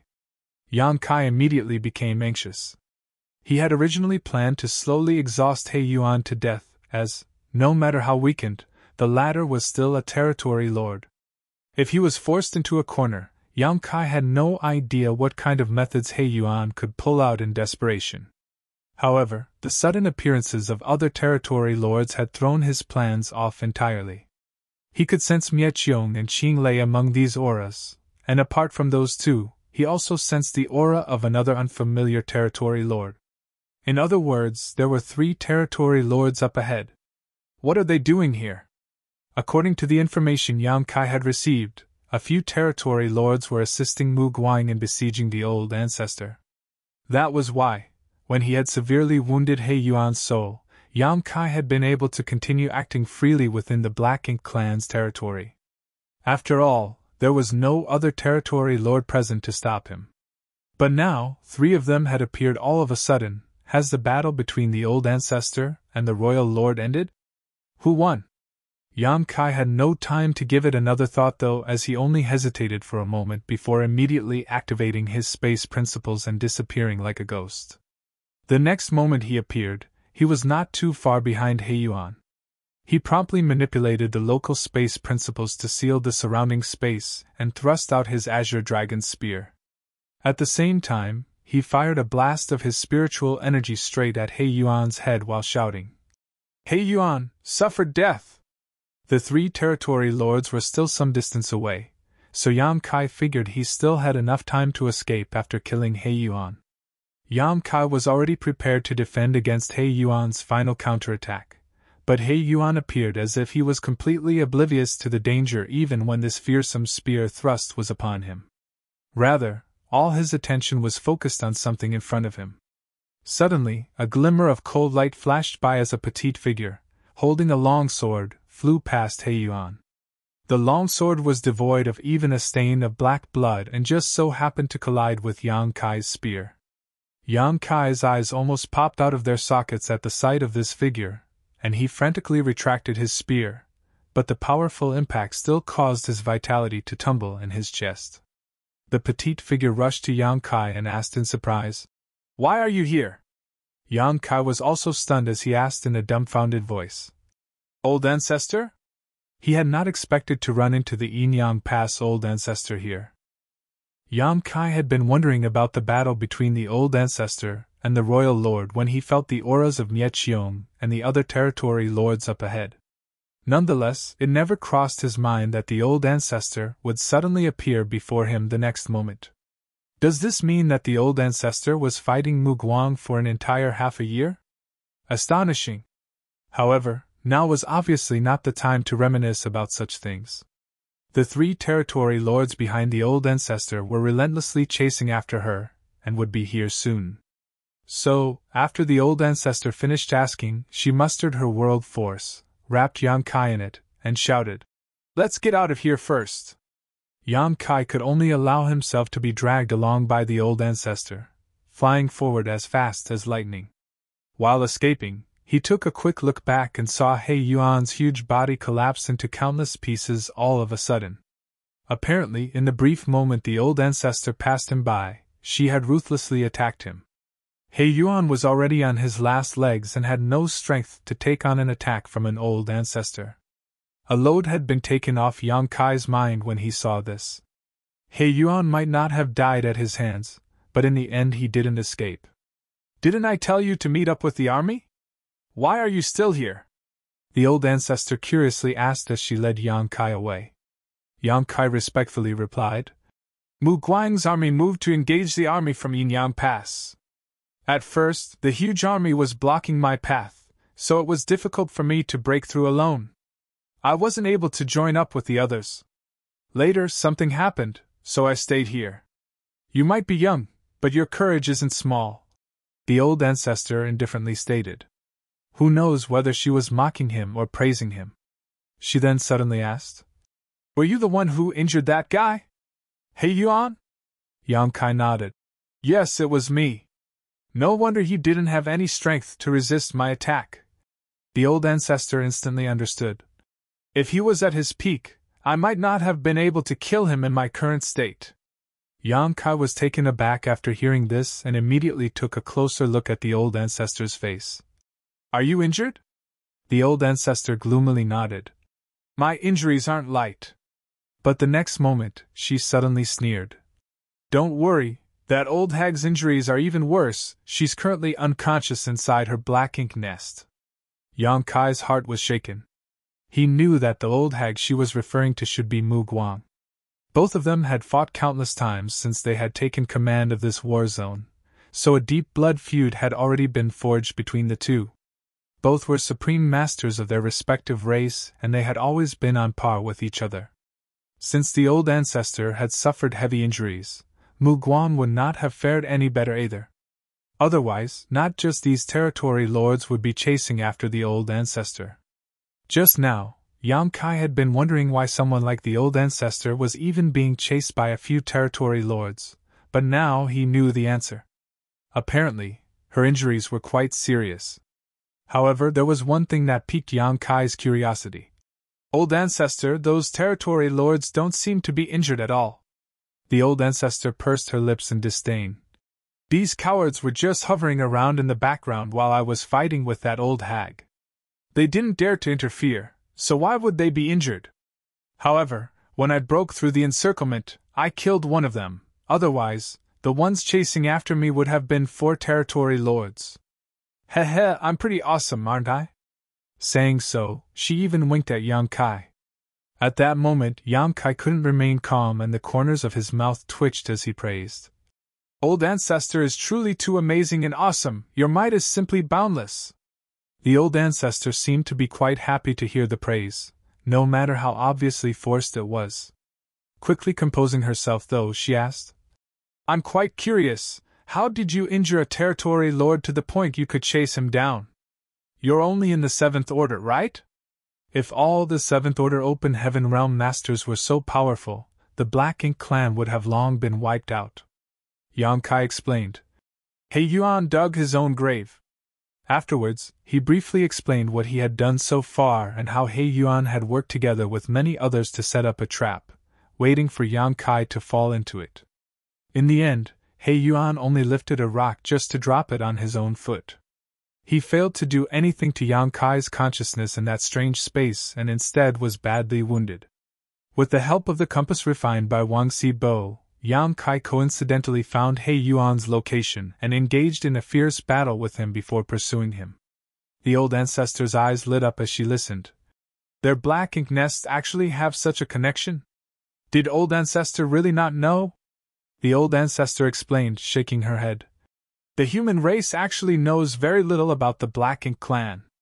Because of the Black Ink strength, we are unable to explore the depths of the Black Ink clan's territory, let alone their Black Ink nests. What's more, Black Ink nests are the foundation of the Black Ink clan, so they naturally do not reveal secrets about them. If it weren't for you, we wouldn't have been able to obtain this intel at all. Having said so, a solemn look appeared on her face before she continued. According to what you said, each Black Ink nest can be counted as a subnest of a higher grade Black Ink nest. If a territory lord's Black Ink nest is destroyed, all of its subnest will wither as well. If that old hag's Black Ink nest were destroyed, wouldn't all of the territory lord Black Ink nests also wither, thereby affecting all the feudal lord Black Ink nests as well? Yang Kai agreed with a nod. That should be the case. Martial Peak, Chapter 51:17, Revert back to a child again. The old ancestor asked again. Then whose nest bred the royal lord Black Ink nests? Yang Kai shook his head. I don't know either. According to the Black Ink clan, a royal lord Black Ink nest is the highest grade Black Ink nest. The old ancestor remained silent for a long time before finally adding. There must be a source. If we can find this source, perhaps we can eliminate the Black Ink clan once and for all. Yang Kai asked worriedly. If that's the case, doesn't it mean there's an even stronger Black Ink clansman, stronger than even the royal lords? Since that source could give birth to a high-ranked Black Ink nest owned by a royal lord, it would naturally be guarded by an even stronger Black Ink clansman. That was quite a terrifying prospect. The royal lords were already on par with the old ancestors. If there really was someone even stronger, what kind of strength could they display? Perhaps the old ancestor couldn't explain it either. Right now, our understanding of the Black Ink clan is still too limited. While speaking, she turned her head to look and saw that the 3 territory lords were still hot on their tails. More importantly, instead of opening up a gap, the distance between them had actually gotten shorter. A trace of murderous intent flashed across the old ancestor's eyes as she muttered, "These 3 stalkers are a bit troublesome. I'm afraid we won't be able to escape unless we take care of them. Do you have any good ideas?" Yang Kai decisively shook his head. "I'm unable to take on a territory lord, but if it's just escaping, it shouldn't be a problem. That's my forte." The old ancestor glanced at him before realization dawned upon her. "Right, you're proficient in the Tao of space, I forgot about that. But I want to kill them," Yang Kai promised upon hearing this. "I'll help out however I can." The old ancestor nodded her acknowledgement as she stated, "We'll act according to the situation, don't force it." "Yes," Yang Kai replied firmly. Right then, they spotted an average-sized universe fragment floating up ahead. Who knows how long it had been drifting through the void. In the cover of the universe fragment, the old ancestor turned around and landed straight on the universe fragment. The next moment, she thrust her long sword out repeatedly while forming a set of hand seals with her free hand. Yang Kai couldn't understand what she was doing, but he knew that the old ancestor was probably setting up some kind of array or trap. She was done in the blink of an eye. Afterwards, the old ancestor bit her fingertip before flicking a drop of gemstone-like blood essence into the void. Immediately after doing this, she quickly concealed her aura. Yang Kai understood the gist of what she was planning and hurriedly concealed his aura as well. Of course, since his cultivation was lacking compared to the old ancestor's, his concealment wasn't as effective. Although the old ancestor was standing in front of him right now, if one didn't use their naked eyes to observe her, they wouldn't be able to perceive her at all. This showed just how exquisite her concealing technique was. Of course, this also had to do with her fantastic strength. Just as she was finished, the 3 pursuing territory lords flew across the universe fragment. They failed to spot the old ancestor ahead. However, they seemed to have noticed the universe fragment from the corner of their eyes and felt that there was something strange about it. Nye Xiong, who was leading the group, turned his head. The next moment, he saw the old ancestor dressed in white standing alone on the universe fragment with her sword pointed at them with a solemn expression on her face. Nye Xiong's hair stood on end. He might not have any idea as to what the old ancestor was planning, but judging by her posture, he could tell that it was not anything good for them. At the same time, Qing Lei and the other territory lord whom Yang Kai didn't recognize also noticed this peculiarity. The 3 territory lords had never imagined that the human race's old ancestor, who they had been chasing all this time, would actually stop here and ambush them. They had thought that the old ancestor was too seriously injured and unable to contend with the 3 of them, which was why they had chased after her so aggressively. All along the way, the 3 territory lords had been fantasizing about killing an old ancestor. After all, the death of such a powerhouse was a rare opportunity. They would have made an enormous contribution to the war if they really did kill her. It wasn't until this moment that the 3 territory lords realized that things were different from what they had imagined. The human old ancestor wasn't completely powerless. Before they could react, a torrential world force erupted from the old ancestor as she swung her sword. The universe fragment exploded and was reduced to dust as a giant yin-yang fish pattern appeared in the void, enveloping the 3 territory lords. The yin-yang fish was filled with endless murderous intent, and, as it rotated, it seemed to transform into a giant millstone that crushed everything in its range. The 3 territory lords who were enveloped by it immediately began to bleed profusely as they howled in pain and anguish. Immediately after, a surge of black ink strength erupted from the territory lords. Naturally, they wouldn't just sit back and wait for death. Each of them released a powerful burst of energy in an attempt to break free. While they were struggling, though, the old ancestor arrived before the 3 territory lords with her sword in hand. No one saw when she had attacked, not even Yang Kai, who was standing right next to her. It wasn't until a cold light flashed in front of the territory Lord Yang Kai didn't recognize and his giant head flew up into the void that Yang Kai came to his senses. The old ancestor had decapitated a territory lord with one swing of her blade. The old ancestor had already made her move, so how could Yang Kai stand idly by? His figure instantly teleported in front of Mie Qiong and attacked. At this moment, Mie Qiong was preoccupied with resisting the grinding force of the yin-yang fish, and his entire body was covered in blood as his aura had greatly weakened in this short span. When Yang Kai attacked Mie Qiong with his spear, the latter was unable to react and was stabbed through the chest by the Azure Dragon's spear. Although this injury was not light, it wasn't enough to take his life. On the other hand, the old ancestor swung her sword towards Qing Lei, after killing the first territory lord. Qing Lei wasn't weak though and managed to dodge the oncoming attack, preserving his life. Be that as it may, the sword light cut off one of his arms as a fountain of black blood spurted from his wound, causing him to stagger back, howling in pain. But his howl was abruptly cut off as the old ancestor slashed again. This time, Qing Lei was unable to dodge, and his huge body was split in two. At the same time Qing Lei was killed, Yang Kai was also sent flying by Mie Qiong's fist, breaking many of his bones.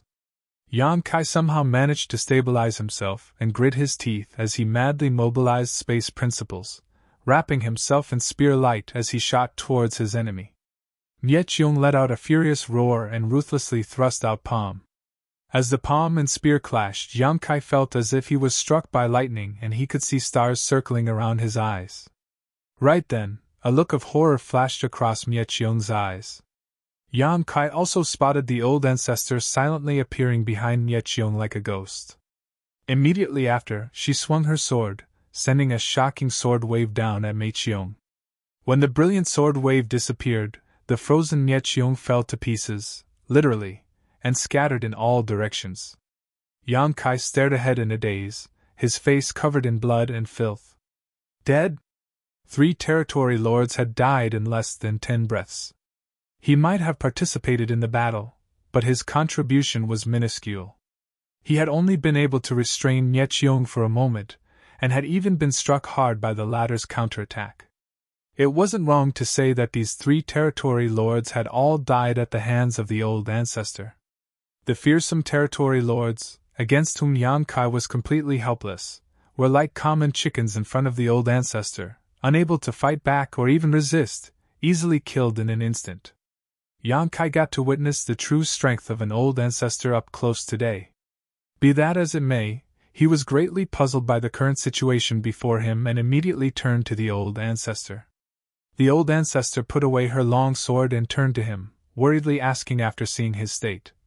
"How are your injuries?" Yang Kai lightly coughed before replying, shaking his head. "It's nothing serious, I can recover after a few days of rest, but old ancestor, I don't understand something." The old ancestor indifferently asked. "You want to know why I let them chase me since I could have killed them at any point I wished?" Yang Kai nodded his affirmation. The old ancestor replied, "Because I only had this much strength left. If I killed them before, I wouldn't have been able to return, but since I met you, I'll be relying on you to take me back." An earnest and serious expression took over Yang Kai's face. "I will not fail in the duty I have been entrusted with." The old ancestor suddenly clucked her tongue. "Damn it, I'm about to revert back into a child again." Yang Kai was confused. "Huh!" The moment he was finished speaking, the old ancestor suddenly spat out a mouthful of blood as her aura rapidly weakened like a deflating balloon. Only then did Yang Kai suddenly come to his senses. The old ancestor was wounded, and her injuries were not light either. Furthermore, the old ancestor began to shrink with the weakening of her aura. Originally, the old ancestor looked like a young woman in her early 20s, but under Yang Kai's dumbfounded gaze, this young woman seemed to regress into a 7 or 8-year-old kid in less than 20 breaths. Her white clothes also shrank along with her figure, sticking close to her body. Obviously, this was not an ordinary piece of clothing, but a specially refined artifact. Yang Kai's eyes almost popped out, looking at the little girl the old ancestor had transformed into. "You! He was not just shocked by the old ancestor's transformation, but also by her little girl persona. It was the same little girl who had been pestering him in Yinyang Pass marketplace. It was this little girl who had given him that ancient coin. When he first met the old ancestor, Yang Kai found her a bit familiar, but he couldn't remember where he had seen her before. Now he finally understood that the old ancestor's appearance was somewhat similar to that little girl's. He had never imagined that the old ancestor herself was that little girl. Suddenly, everything that Yang Kai had encountered back then which he failed to understand made sense to him. Previously, he had been wondering why the old ancestor of Yinyang Pass hadn't summoned him or given him any instructions before sending him on such an important mission to infiltrate the depths of the Black Ink clan's territory and find the Black Ink disciple artifact refiners. It wasn't that the old ancestor hadn't summoned him, but rather that she had been at his side the whole time. The ancient coin's origins also made sense now. How could a little girl who wasn't even in the open heaven realm steal such a precious thing from the old ancestor? At the time, Yang Kai had assumed the old ancestor had given it to her, but now it seemed that was not the case. At this moment, Yang Kai couldn't sense any trace of cultivation from this little girl. She was like an ordinary mortal who had never cultivated before. If Yang Kai hadn't witnessed her transformation with his own eyes, he wouldn't have believed that this person in front of him was actually the Yinyang Pass old ancestor. What the hell? Yang Kai was more than a little confused. Don't just stand there gawking, hurry up and run! Who knows when more Black Ink clansmen might arrive to investigate? The old ancestor's face was pale and a bit of blood was trickling from the corner of her lips. Her bright eyes had gone gray and lost their shine, and she looked extremely tired with her eyelids already starting to droop. Marshall Peak, Chapter 51:18, Ancestor has issued a decree. Having prompted Yang Kai, her small body staggered forward. Yang Kai immediately reached out to support her. I'm a bit tired. The little girl rubbed her eyes with her white, small and chubby baby hand, yawning.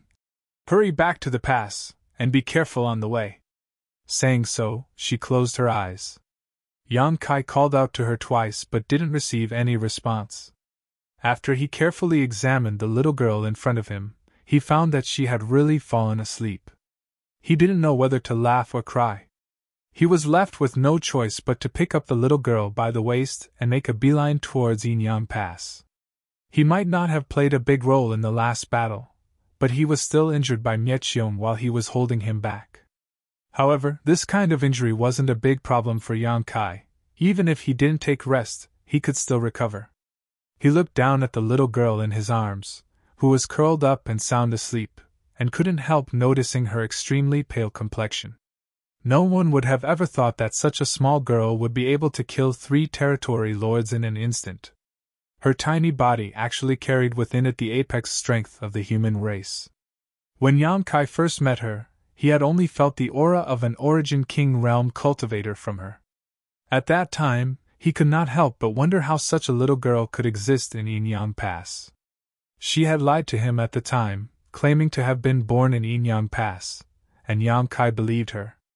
But at this moment, Yang Kai could not even feel the slightest trace of a cultivator's aura from her. She was like an ordinary mortal now.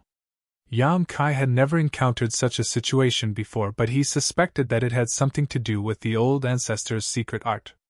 Perhaps when she was seriously injured, she would return to her youth to recover.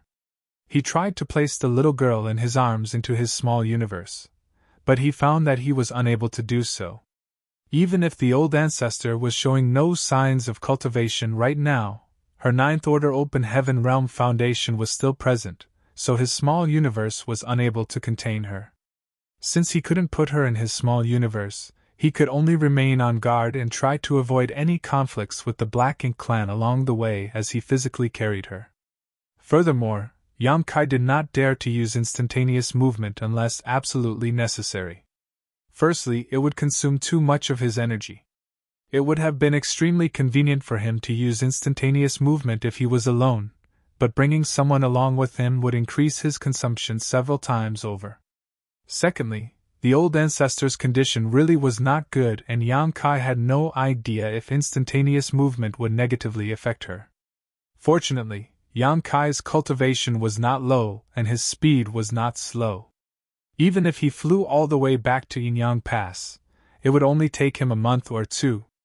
Along the way, Yang Kai avoided the scattered black ink clansmen, and the journey remained uneventful for the time being.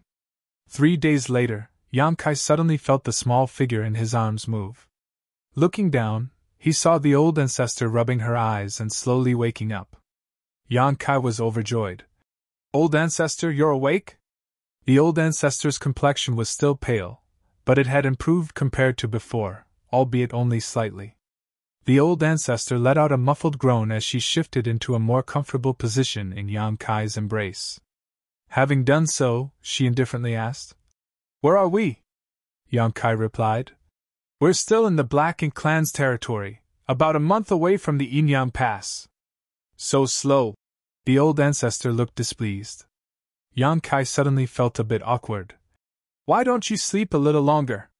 Perhaps we'll arrive the next time you wake up." The old ancestor deliberately widened her eyes, shaking her head. "I'm not tired, I'm not sleeping." Perhaps it was because it was uncomfortable in Yang Kai's arms. Her small body adjusted and changed to other positions a few times, but she was still not satisfied. Finally, she grabbed Yang Kai's arm, flipped her body over, and straddled his neck, finally stopping. Yang Kai suddenly felt uncomfortable. It wouldn't matter if a real 7 or 8-year-old little girl was riding on his shoulders, but the issue was that she wasn't a little girl, she was the old ancestor of Yinyang Pass. The high and mighty old ancestor was riding on his shoulders like this, putting him in an awkward position. It would be quite embarrassing if someone from Yinyang Pass saw this. The old ancestor, on the other hand, seemed quite happy. Her 2 little legs dangling over Yang Kai's chest rocked back and forth as she looked around with interest, as if she was enjoying the picturesque scenery. However, there was naturally no picturesque scenery in the Black Ink clan's hinterland, so after staring for a while, the old ancestor grew bored and patted Yang Kai's head. "I'm hungry." "Ah?" Yang Kai thought he misheard her. "I'm hungry." The little girl bent over and shouted in Yang Kai's ear, "I want to eat some hot steamed stuffed buns." Yang Kai's eyes widened in shock. "Where would I get steamed stuffed buns here?" There were naturally no shops in this vast void. Yang Kai had a nagging feeling that the old ancestor's temperament had greatly changed after turning into a kid. "I don't care. I want to eat steamed stuffed buns right now, right this instant." The little girl kept shouting, throwing a tantrum like a real child. Yang Kai was just about to refuse her and say that he couldn't do anything, but he suddenly remembered that while other open heaven realm cultivators might not be able to accommodate this request, he was raising a large number of humans in his small universe. He could get whatever he wanted from them. Using his divine sense, he immediately found a steamed stuffed bun shop in a bustling city in his small universe. The next moment, a tray of steamed stuffed buns appeared with a flip of his hand before he handed it to her. "Take it." The little girl immediately smiled happily. She grabbed a steamed stuffed bun and took a bite, but the next moment, she suddenly spat it out as a furrow appeared on her brow. "Yuck, this tastes like poop. I want to eat delicious steamed stuffed buns." Yang Kai immediately had a huge headache. He suddenly understood why those 7th and 8th order open heaven realm masters in Yinyang Pass didn't have the demeanor of masters in the marketplace, and why each and every one of them was extremely unscrupulous with their business dealings. The people of Yinyang Pass had to work hard in order to serve an old ancestor like her. Yang Kai's small universe, inside the main conference hall of 7 Stars Sect. A meeting of the higher-ups was taking place. Since the last time Yang Kai had borrowed the strength of the Emperor Realm Masters of 7 Stars Sect to kill Xu Feng, they had gained some understanding of what was above the Emperor Realm. Yang Kai also taught them the method to condense their Dao seals and gave them some resources to cultivate with. Recently, the higher-ups of the 7 Stars Sect had been working hard to break through to the open heaven realm, but their aptitudes came up short. Even if they managed to break through to the open heaven realm in the future, their order would be extremely limited. They wouldn't be of much help in the Black Ink battlefield. Only Miao Fei Ping had a chance of reaching the 6th order. At this moment, the Emperor Realm Masters were discussing their own cultivation insights with the sect master, Shangguan Ji, as the leader. Although Yang Kai had taught them the method to condense their Dao seal, they naturally had many questions as they had never come into contact with such things before. They wanted to ask Yang Kai for some advice, but their ancestor, Yang Kai, had always remained elusive. They were unable to find him, so left with no options, they could only try to learn by discussing with each other. Just as everyone in the hall was locked in a heated discussion though, Shang Guanji suddenly jolted as he stood up straight as an attentive look appeared on his face, apparently listening to something. His strange actions puzzled many of the higher-ups, and they all focused their attention on him. After a short while, Shang Guanji bowed and solemnly stated, "This junior will obey." As soon as he said this, all of the Emperor Realm Masters present became excited. Elder Guan Qianxing even asking, "Sect Master, does the ancestor have any instructions?" In the entire void world, the only person who could make Shang Guanji act so respectfully was the ancestor. As he had expected, Shang Guanji solemnly nodded his affirmation. "Just now, the ancestor issued a decree for my 7 Stars sect to carry out." Guan Qianxing and the others stood up together, perking up their ears. Shang Guanji swept his eyes over the crowd and sonorously declared, "The ancestor wants to eat steamed stuffed buns." Everyone was dumbstruck. Guan Qianxing thought he had heard wrong and skeptically asked, "Sect Master, what does the ancestor want to do?" Shang Guanji stared at him with a serious look on his face, reiterating, "The ancestor wants to eat steamed stuffed buns, delicious steamed stuffed buns." 7 Stars sect's gears suddenly started fiercely turning as the Emperor Realm Masters flew about. The disciples below didn't know what was happening and thought that something big had happened, but soon they found out that one of the 7 Stars sect's precious spirit beasts had been killed by Elder Guan Qianxing. The disciples were all shocked. It had to be known that Elder Guan Qianxing had spent a great deal of effort to capture this spirit beast in the past. It was quite strong and intelligent. Coupled with its beautiful appearance, many of the disciples were quite fond of it. Although it had a bad temper and would occasionally injure others, when this spirit beast was killed, many of the female disciples broke into tears. They felt that Elder Guan Qianxing was simply inhumane. How could he kill such a beautiful spirit beast? Rather than calling him Guan Qianxing, we should just call him Butcher Guan. The disciples didn't know why the spirit beast was killed, but the elders did. The ancestor wanted to eat steamed stuffed buns, delicious steamed stuffed buns. They didn't know what kind of steamed stuffed buns the ancestor would find delicious, so they could only try their best by using the top materials they could find. The entire 7 Stars sect had been mobilized, especially the disciples who were proficient in cooking. In less than 2 hours, all kinds of steamed stuffed buns were served. As soon as the steamer was opened, a basket of steamed stuffed buns strangely disappeared. In the void, a profusely sweating Yang Kai handed the freshly baked steamed stuffed buns to the old ancestor. "Try this." The old ancestor took it and sniffed before gingerly taking a bite. "It's acceptable." Yang Kai let out a long sigh. The 1 hour before the steamed stuffed buns were prepared was definitely the most torturous hour of his life. He wouldn't feel so tired even if he had to fight a territory lord one-on-one. The tantrum-throwing old ancestor was simply a nightmare to deal with. Fortunately, she had finally calmed down. Sitting on his shoulders, the old ancestor was happily eating. She picked up a steamed stuffed bun and pushed it to Yang Kai's mouth. "You eat one too," Yang Kai said. "I don't need it." "Eat." The old ancestor simply stuffed it into his mouth after throwing a word. Yang Kai swallowed back his protests and obediently ate the bun. The few steamed stuffed buns were quickly consumed as the two ate them one after another. The old ancestor licked her little hand and casually muttered, "I also want to eat candied fruits." Yang Kai immediately felt as if he had been struck by lightning as a troubled look took over his face. "Old ancestor, please wait a moment." In 7 Stars sect, Shang Guanji stood up straight for a moment before suddenly turning to the elders who were staring at him and speaking. "The ancestor wants to eat candied fruits." Martial Peak, Chapter 5119, Ancestor is coaxing a child. Ancestor wants to eat pancakes. Ancestor wants to drink tea, Ancestor wants. Almost every other day, a new decree would be issued, sending the entire Seven Stars sect into a flurry of activity. The sect master, Shang Guanji, was in charge of coordinating their response, leading the various Emperor Realm elders to work together.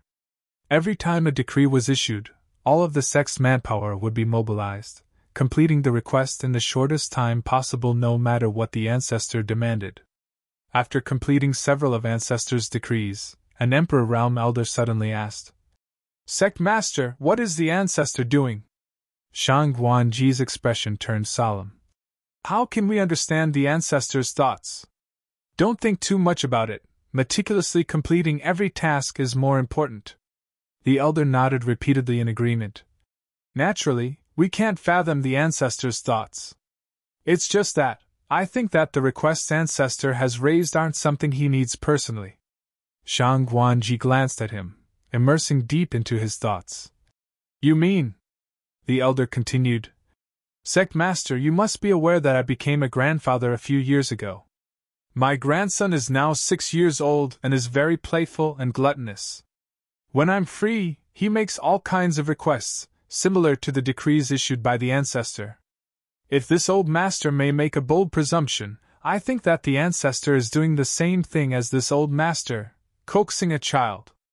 As soon as these words left his mouth, it resonated with many of the elders' hearts as a few even nodded in agreement. To be honest, many decrees had been passed down over the last few days, so everyone had been able to infer some things from them. Nonetheless, none of them had the courage to ask questions, or make any assumptions, until this elder boldly spoke.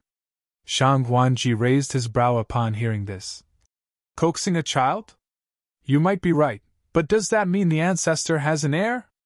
"This is joyous news," the elder replied. "Of course it's joyous news, but if he's really coaxing a child, we can be more proactive in supporting him. It's extremely hard to fathom a child's temperament, but as long as they are happy, they will become obedient." "What plan do you have?" Shang Guanji asked. The elder stroked his beard before replying. "If it's regarding eating, we've already prepared a lot of snacks for the ancestor, so the direction we should be focusing now should be entertainment. To tell you the truth, my grandson is very fond of a certain toy, and he enjoys playing with it quite a lot. If we can give a similar object to the ancestor, perhaps we can resolve the ancestor's predicament." "Oh?" Shang Guanji became interested. "What is it?" The elder stroked his beard with a smile before giving its name. Shang Guanji lightly nodded his acknowledgement. "An interesting proposal. In that case, we should quickly make one and hand it over to the ancestor." The elder readily accepted the order. After the time it takes to boil a cup of tea, Yang Kai suddenly reached out as something appeared in his hand, handing it to the old ancestor on his neck. "Here, this is for you."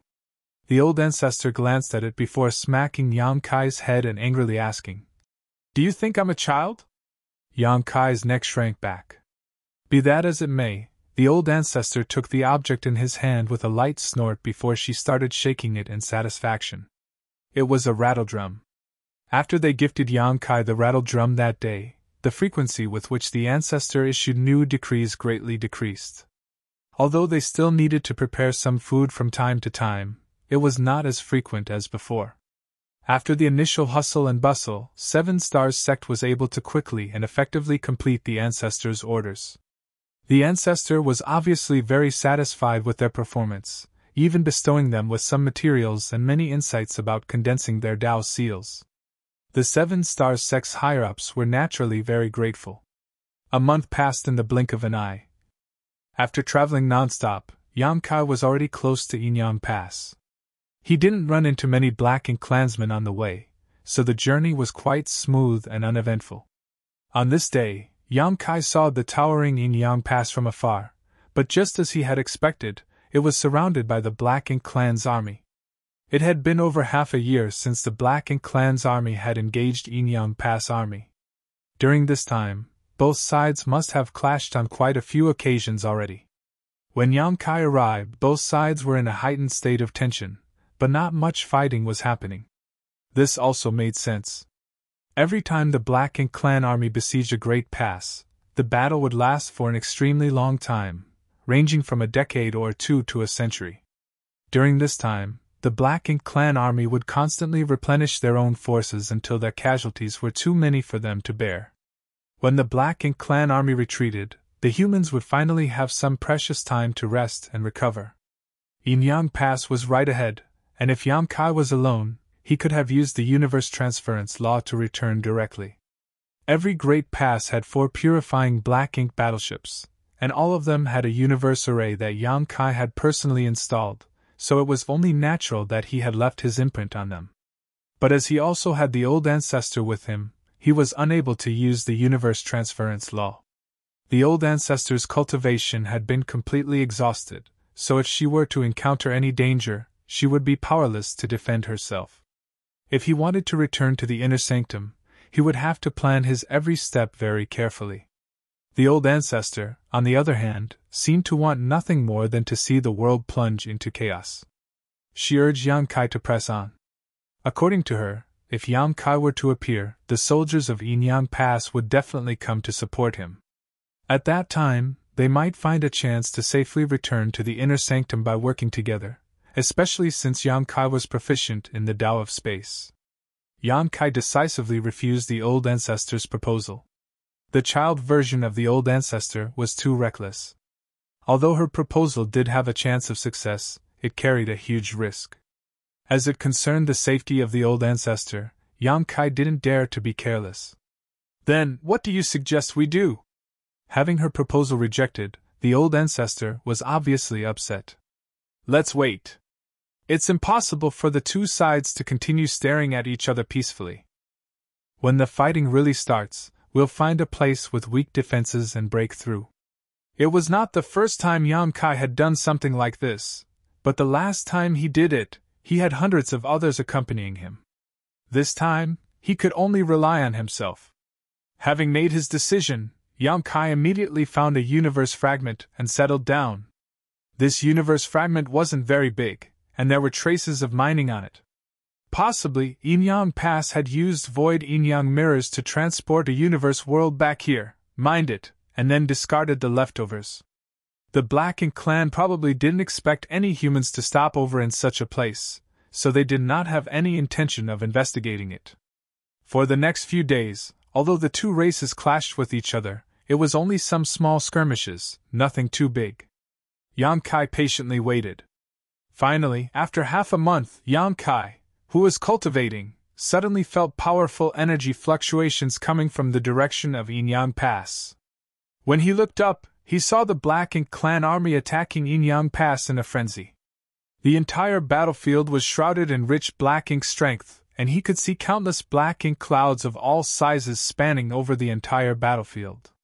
This was his chance. Yang Kai stood up and started paying close attention to the battle. The old ancestor also climbed onto his shoulder and sat down in her special seat, staring at the battle with widened eyes. Facing the frenzied attacks of the Black Ink clan, the humans basically left everything to Yin Pass' strong defenses. So long as Yin Pass remained standing, the Black Ink clan was basically unable to do anything to the human race. All of their attacks were just a waste of energy. On the other hand, the spirit arrays and artifacts set up around Yin Pass could effectively kill the incoming Black Ink clan. This assault lasted for 3 full days before the Black Ink clan's momentum weakened all of a sudden. At that moment, warships suddenly appeared from the gates of Yin Pass one by one.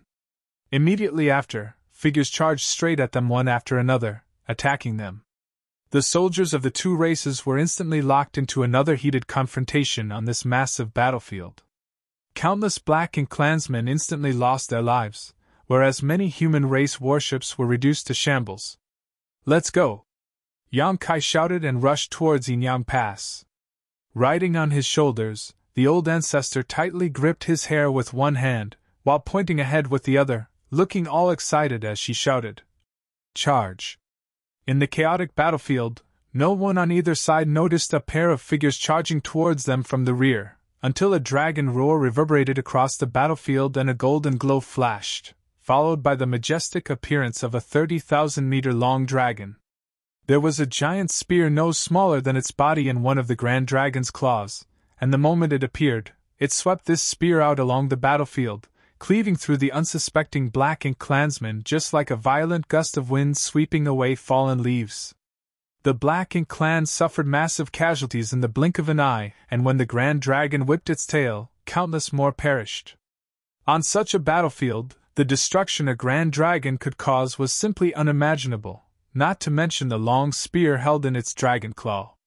Many of the Black Ink clansmen turned pale in fright and tried to dodge, but it was still difficult for them to avoid the oncoming death. Soon, the appearance of the Grand Dragon attracted the attention of both sides. The masters of both races quickly converged. One side wanted to intercept the dragon, while the other wanted to rescue it, which naturally resulted in a fierce clash. The resulting battle shook the universe and caused the void to collapse. The old ancestor's small figure stood atop Yang Kai's dragon head, rocking along the Grand Dragon's movements. She was surrounded by intense murderous intents, storming from every possible direction, but she still remained steadfast. Suddenly, a burly figure broke through the rows and rows of enemies and landed on the dragon head, bowing and cupping his fist. "Welcome back, old ancestor." The old ancestor lightly nodded. "You've worked hard." The person who had arrived was none other than the Southern Army commander, Wu Qing. In the entire Yinyang Pass, he was the strongest open heaven realm master besides the old ancestor. He also possessed one of the 4 universe pillars and was a future hope of the human race, as rumor had it that he was not far from advancing to the 9th Order. If he could really break through to the 9th Order one day, the human race would have another old ancestor. Along with Wu Qing's arrival, many open heaven realm masters soon gathered around the Grand Dragon. Even a few 8th Order division commanders had arrived, escorted by numerous warships. Surrounded by the elites of the human race, Yang Kai and the old ancestor were escorted back to Yinyang Pass. The Black Ink clan had obviously also discovered the situation here. Although they didn't quite understand why the humans were defending the Grand Dragon so heavily, since the enemy was paying so much attention to it, it must be important. As such, the Black Ink clan rushed in, but no matter how many of them tried, they failed to block the humans' advance. A moment later, Yang Kai and the old ancestor were brought to one of Yinyang Pass's main gates under Wu Qing's lead. Wu Qing summoned his strength and wrapped it around the old ancestor before quickly entering the inner sanctum, while Yang Kai turned around and joined up with the army to fight back against the Black Ink clan. Martial Peak, Chapter 5120, Battle Outside Yinyang Pass. This battle lasted for several days, and by the end, Yang Kai couldn't maintain his dragon form and had no choice but to fight in his human form. After a few days, both sides withdrew. The battlefield entered a rare brief period of peace. The armies on both sides focused on recuperating, but so long as the Black Ink clan did not retreat, Yinyang Pass could not really rest. Fortunately, the old ancestor had returned. Although the old ancestor had been seriously injured once again and had inevitably returned to her younger self, the news she brought back greatly boosted the morale of Yinyang Pass. Mu Guan was seriously wounded in her fight with the old ancestor and was currently sleeping in her Black Ink nest. In other words, Mu Guan would not appear in this battle. More importantly, the old ancestor had eliminated 5 territory lords. This was an unimaginable loss for the Black Ink clan. On top of that, Yang Kai had single-handedly destroyed almost 10 mid-rank Black Ink nests, along with hundreds of low-rank Black Ink nests. After such heavy losses, the Black Ink clan was in a state of chaos. A large number of feudal lords had gathered around the remaining mid-rank Black Ink nests to protect them, and thus could not be deployed as reinforcements. Such casualties had shaken the foundation of the Black Ink clan. In the past, the reason why the Black Ink clan was able to besiege the Great Pass for so long was because they could constantly send reinforcements from the rear. But now that Yang Kai had dealt so much damage, the number of troops they could send would be greatly reduced. It could even be said that the Black Ink clan would not be sending many soldiers at all in order to guard against any future problems. In that case, the current war would end soon. Without reinforcements, how could the Black Ink clan resist the humans when they suffered so many casualties in battle? The Black Ink clan would have to retreat once the situation on the battlefield became untenable. Thus, after hearing this news, those from Yin Pass were all extremely excited. What's more, Yang Kai had ventured deep into the Black Ink clan's territory alone, destroying many Black Ink nests, and rescued more than 300 artifact refiners, including 3 grandmasters. He had made an enormous contribution to the human race. Yang Kai had already let out Wu Xinghe and the others from his small universe, and they were now assigned to the refining hall to repair the warships damaged in the battle. Wu Xinghe and the others were originally 7th Order Open Heaven Realm Masters, but in order to assist Yang Kai, their cultivations had regressed to the 6th Order so that they could enter the latter's small universe. Be that as it may, it wasn't too big a deal. As long as they had a profound Yin Spirit fruit, they could slowly regain their original cultivation. The war between the two races was in full swing, with several dozen small skirmishes breaking out between the two armies almost every day, with a big battle occurring every 10 to 15 days. Strictly speaking, this was Yang Kai's first time officially participating in a battle outside a great pass. Although he had participated in the battle at Blue Sky Pass last time, he had not been officially registered to Blue Sky Pass at the time. Likewise, he had been assisting in perfecting the purifying Black Ink battleships during the early stages of that war. When he finally managed to sneak out and participate in the fighting, it was not long before he coincidentally discovered the location of the Royal Lord, which ultimately resulted in a decisive battle breaking out. The Black Ink clan army had suffered heavy losses because of him, giving Blue Sky Pass the chance to capitalize on the situation. It was different this time. Without so many twists and coincidences, although the battle was still leaning in Yin Pass' favor, they were still a long way from completely repelling the Black Ink clan. Fortunately, the Royal Lord was not present on the battlefield, so the Black Ink clan army seemed to be a bit sluggish either from lack of coordination or morale. Many territory lords simply lead their own armies to fight on their own, making it difficult to form an effective strategy. Those from Yin Pass would often gain a great advantage on the battlefield using this weak point. The entire Yin Pass had essentially transformed into a giant meat grinder. Every time a big battle broke out, the Black Ink clan would lose countless masters. Although the humans would also suffer heavy casualties, the losses were still within an acceptable range because of the protection of the warships. As Yang Kai was a soldier from Blue Sky Pass, he didn't have an official position here. However, Tang Qiu had decided to temporarily place him in Su Linggong's squad. As they fought, Yang Kai got to taste how truly cruel the battlefield was, though it was not like this was his first time on such a battlefield. When the great demon god had wreaked havoc in the star boundary, all the cultivators of the star boundary were pulled into the turmoil. That battle almost caused the star boundary to shatter and billions upon billions of lives were lost. In the end, the great emperor stepped forward and finally put an end to the great demon god's rampage. Be that as it may, Yang Kai always found it brutal, like it was the first time, no matter how many times he experienced this kind of battle. Yang Kai's addition to Su Linggong's squad had helped them slaughter countless enemies, earning them a massive amount of military merits in every battle they fought. After a long period of killing and fighting, every human came to possess a thick killing intent. Once this killing intent broke out on the battlefield, it would often deter the weaker Black Ink clansmen. Fighting, recuperating, the process was repeated over and over again. Yang Kai had almost lost track of time as all his focus was on making use of every opportunity he could find to either heal himself or kill his enemies. Every time he fought, he would always stand at the forefront, and every time he did so, his body would be covered in wounds. Nevertheless, as long as his injuries weren't fatal, no matter how serious they were, he would be able to recover in short order thanks to his dragon vein and wood element. His efforts had brought a significant boost in power and safety to Su Linggong's squad, and even after fighting for so long, they had not lost a single member. Furthermore, most of the time, no one would even be injured other than Yang Kai. Their squad was performing 10 times better than the other ordinary squads. Tang Qiu once came looking for him, taking time out of his busy schedule, and told him that he could return to Blue Sky Pass at any time he wished. Although he could be considered half a disciple of Yin Yang Cave Heaven, he was still formally a soldier of the Blue Sky Pass on this black ink battlefield. Enyang Pass had transferred him here mainly to gather information about the Black Ink clan's warship program and the artifact refiners who were behind it.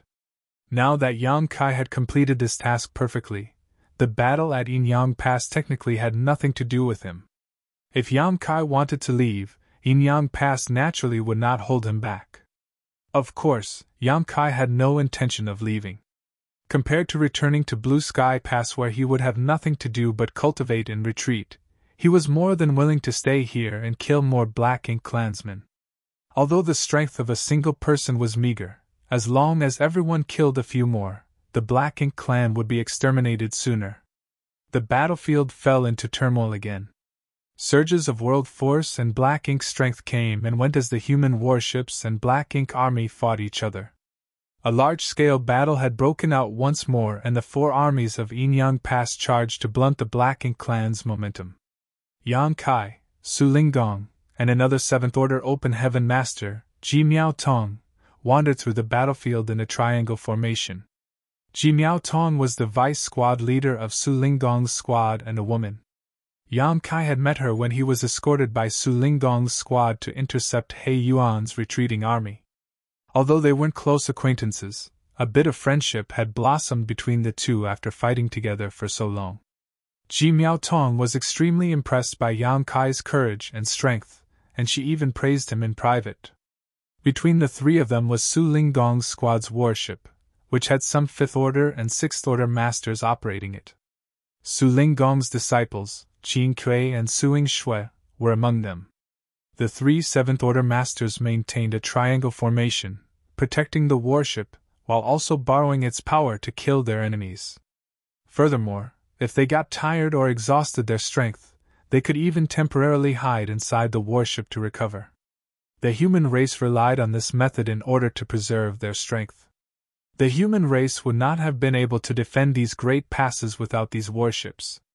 This was also the reason why the humans was so concerned by the appearance of the Black Ink clan's warship. If the Black Ink clan evened the battlefield, the human race really wouldn't know how to resist in the future. It had been half a day already since the battle broke out, and Yang Kai and the others had been fighting nonstop since it began. Yang Kai's condition was still good, but Su Linggong and Ji Miao Tong both were clearly unable to continue. Although they had taken many spirit pills to keep their strength up, their high rate of consumption had made it difficult for them to replenish their small universe's world force. Regardless, the human armies should be withdrawing their forces soon, and at that time, they could naturally return to the inner sanctum to rest and recover. After such a long, fierce battle, the Black Ink clan soldiers had greatly decreased and the resistance they faced was no longer as intense as before. The 8th Order Division commanders had basically been keeping a close watch on the territory lords, so as long as everyone was careful on the battlefield, there wouldn't be any major problems. At a certain point, Yang Kai thrust his spear, exploding a feudal lord charging at him into mist, and the thick black blood splashed all over his face. It wasn't that Yang Kai couldn't protect his face, it was just that he was too lazy to waste his strength to do so. In any case, Black Ink's strength had no effect on him. With the World Tree clone in his possession, he wouldn't be corrupted even if he was soaked in this black blood. As Yang Kai was pulling back his spear, something caught his eye and he looked in a certain direction. In his sight, the humans and the Black Ink clansmen were locked in a heated battle when suddenly, a nimble figure entered his sight, but it disappeared soon after. Yang Kai raised his brows slightly, wondering whether his eyes were playing tricks on him. Nonetheless, he found this figure a little familiar. Before he could give it another thought, another squad of Black Ink clansmen attacked from the side. Yang Kai quickly collected his thoughts and raised his spear to meet them, leaving a mountain of corpses in his wake. As expected, an order to withdraw came from Enyang Pass soon after. Following Su Linggong's command, the warship turned around and flew towards the inner sanctum. Although the Black Ink clan pursued them, it was difficult for them to penetrate the defenses of the three 7th Order Open Heaven Realm Masters. Thus, they no longer dared to continue after chasing for a while. Not long after, squads flew back into the inner sanctum, leaving countless Black Ink clan corpses behind on the hellish battlefield. Get some rest, and be ready to fight at any moment. I'll go get the warship repaired, Su Ling Gong ordered before storing the huge warship in his small universe and heading towards the refining hall. Although the members of the squad weren't injured, their warship had suffered damage in many places and needed to be repaired by the artifact refiners of the refining hall. Marshall Peak, Chapter 5121, Running into an Old Friend in Yinyang Pass. The squad members bid each other goodbye before returning to their residences to rest. Generally speaking, after such a large-scale battle, no major skirmishes would break out for the next 10 to 15 days. So, nothing major should happen in the next half-month. Yang Kai had been living with Qin Kui ever since he returned from the Black Ink clan's territory, so he naturally left with him. But after taking a few steps, he suddenly stopped and looked towards a certain direction, where a familiar figure caught his attention. "What are you looking at?" Qin Kui also stopped and curiously asked. "You go first, I'll be right back," Yang Kai replied before heading in that direction. Soon, Qin Kui saw Yang Kai stop a person and start chatting with him with a smile. He couldn't help but ask Suing Shui in a low voice, "Junior sister, is Yang Kai close to someone else other than us here?" Suing Shui shook her head, a look of exhaustion taking over her face. "It's fine as long as it's not a woman, why worry?" Qin Kui nodded lightly. "I guess you're right." The two of them casually chatted before quickly leaving. On the other side, the cultivator who was stopped by Yang Kai wore a gloomy expression. "You're mistaking me for someone else," Yang Kai continued with a smile. "Divine Monarch's noble bearing is still the same, how can I mistake you for someone else?" The man glared at him. "I'm only a 7th Order Master, how could I dare call myself a Divine Monarch?" Yang Kai replied. "With Divine Monarch's aptitude, it's only a matter of time before you reach the 8th Order. The 7th Order is just a temporary stopover, so why should Divine Monarch act so humbly?" "What do you want?" The man grew impatient. Yang Kai replied. "Nothing, it's just I was pleasantly surprised to run into a familiar face. I came to chat with the Divine Monarch to talk about old times, that's all." The man immediately flew into a rage. "There is only enmity between you and me, what's there even to talk about?" Yang Kai countered with a smile. "So Divine Monarch admits that you know me?" The man's face went black as he grit his teeth and asked, "What exactly do you want?" Yang Kai replied with a sigh. "I really don't want anything. It's just that when I spotted Divine Monarch's figure, I couldn't believe it and came here to confirm I wasn't seeing things. I didn't expect that Divine Monarch would also be here. Isn't this all because of you?" The other party gnashed his teeth, as if he had an irreconcilable grudge with Yang Kai. Yang Kai innocently stated, "I don't remember doing anything to Divine Monarch. The one who captured you back then was Senior Fisherman from Bright King Cave Heaven." The man waved off, stating, "Don't call me Divine Monarch anymore, I'm only a 7th Order Master now. Others will laugh at you if you keep calling me that." "Then, Brother Blood Crow?" Yang Kai slightly raised his brow. The person in front of him was none other than the Black Crow Divine Monarch he had met in the Blood Monster Cave Heaven centuries ago.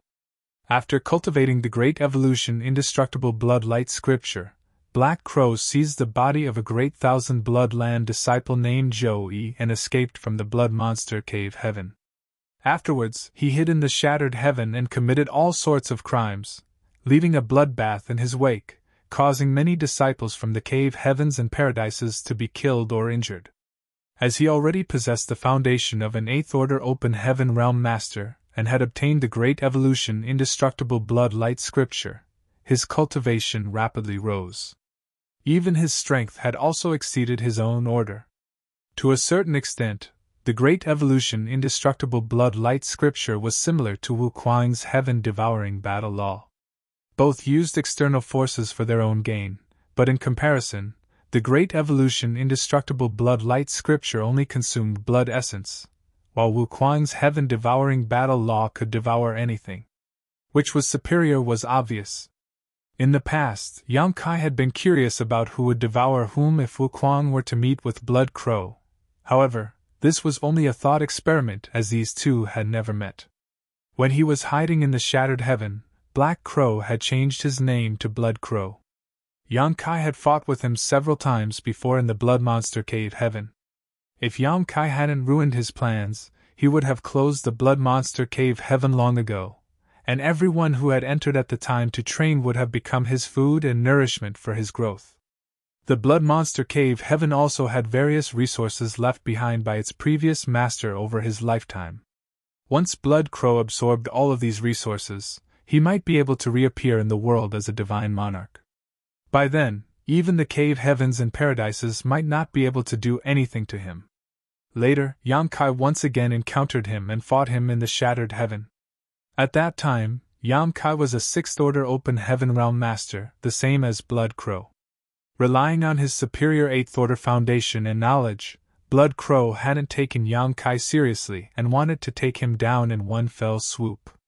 However, Yang Kai's cow punch had made him greatly suffer. In the end, Blood Crow was captured by an elder from Bright King Cave Heaven. Afterwards, Yang Kai ventured into the depths of the shattered heaven, where he encountered Xiao Lin Lang, and obtained the World Spring by chance. Later, Cheng Yang chased him until he entered the Divine Spirit Ancestral Land. Since then, Yang Kai had not heard any news about Blood Crow, and presumed he had been imprisoned in Bright King Cave Heaven, unable to free himself. Therefore, Yang Kai was extremely surprised to see Blood Crow in Yinyang Pass. In a place like the Black Ink battlefield, all battles were against the Black Ink clan and past grievances between people had long been forgotten. Yang Kai would never have been so calm and cordial if he had encountered Blood Crow in the 3,000 worlds. He would have immediately thought that he had escaped from Bright King Heaven and was about to commit something atrocious again. But it was different here. Every human on the Black Ink battlefield was a comrade they could fight side by side with and depend on. It could be said that Yang Kai didn't have any great enmity towards Blood Crow, and this was something Blood Crow could clearly feel. However, considering what had happened to him, Blood Crow definitely held some resentment towards him. All of this was because Yang Kai had ruined his grand plan in Blood Monster Cave Heaven. Seeing him remain silent, Yang Kai asked, "Brother Blood Crow, why did you come to the Black Ink battlefield?" Blood Crow angrily snapped, "What? Can I come here?" Yang Kai patted him on the shoulder. "Calm down, let's talk things out. The Black Ink battlefield is a dangerous place after all." Blood Crow stepped aside and coldly snorted, rebuking, "Do you think I wanted to come to this damned place?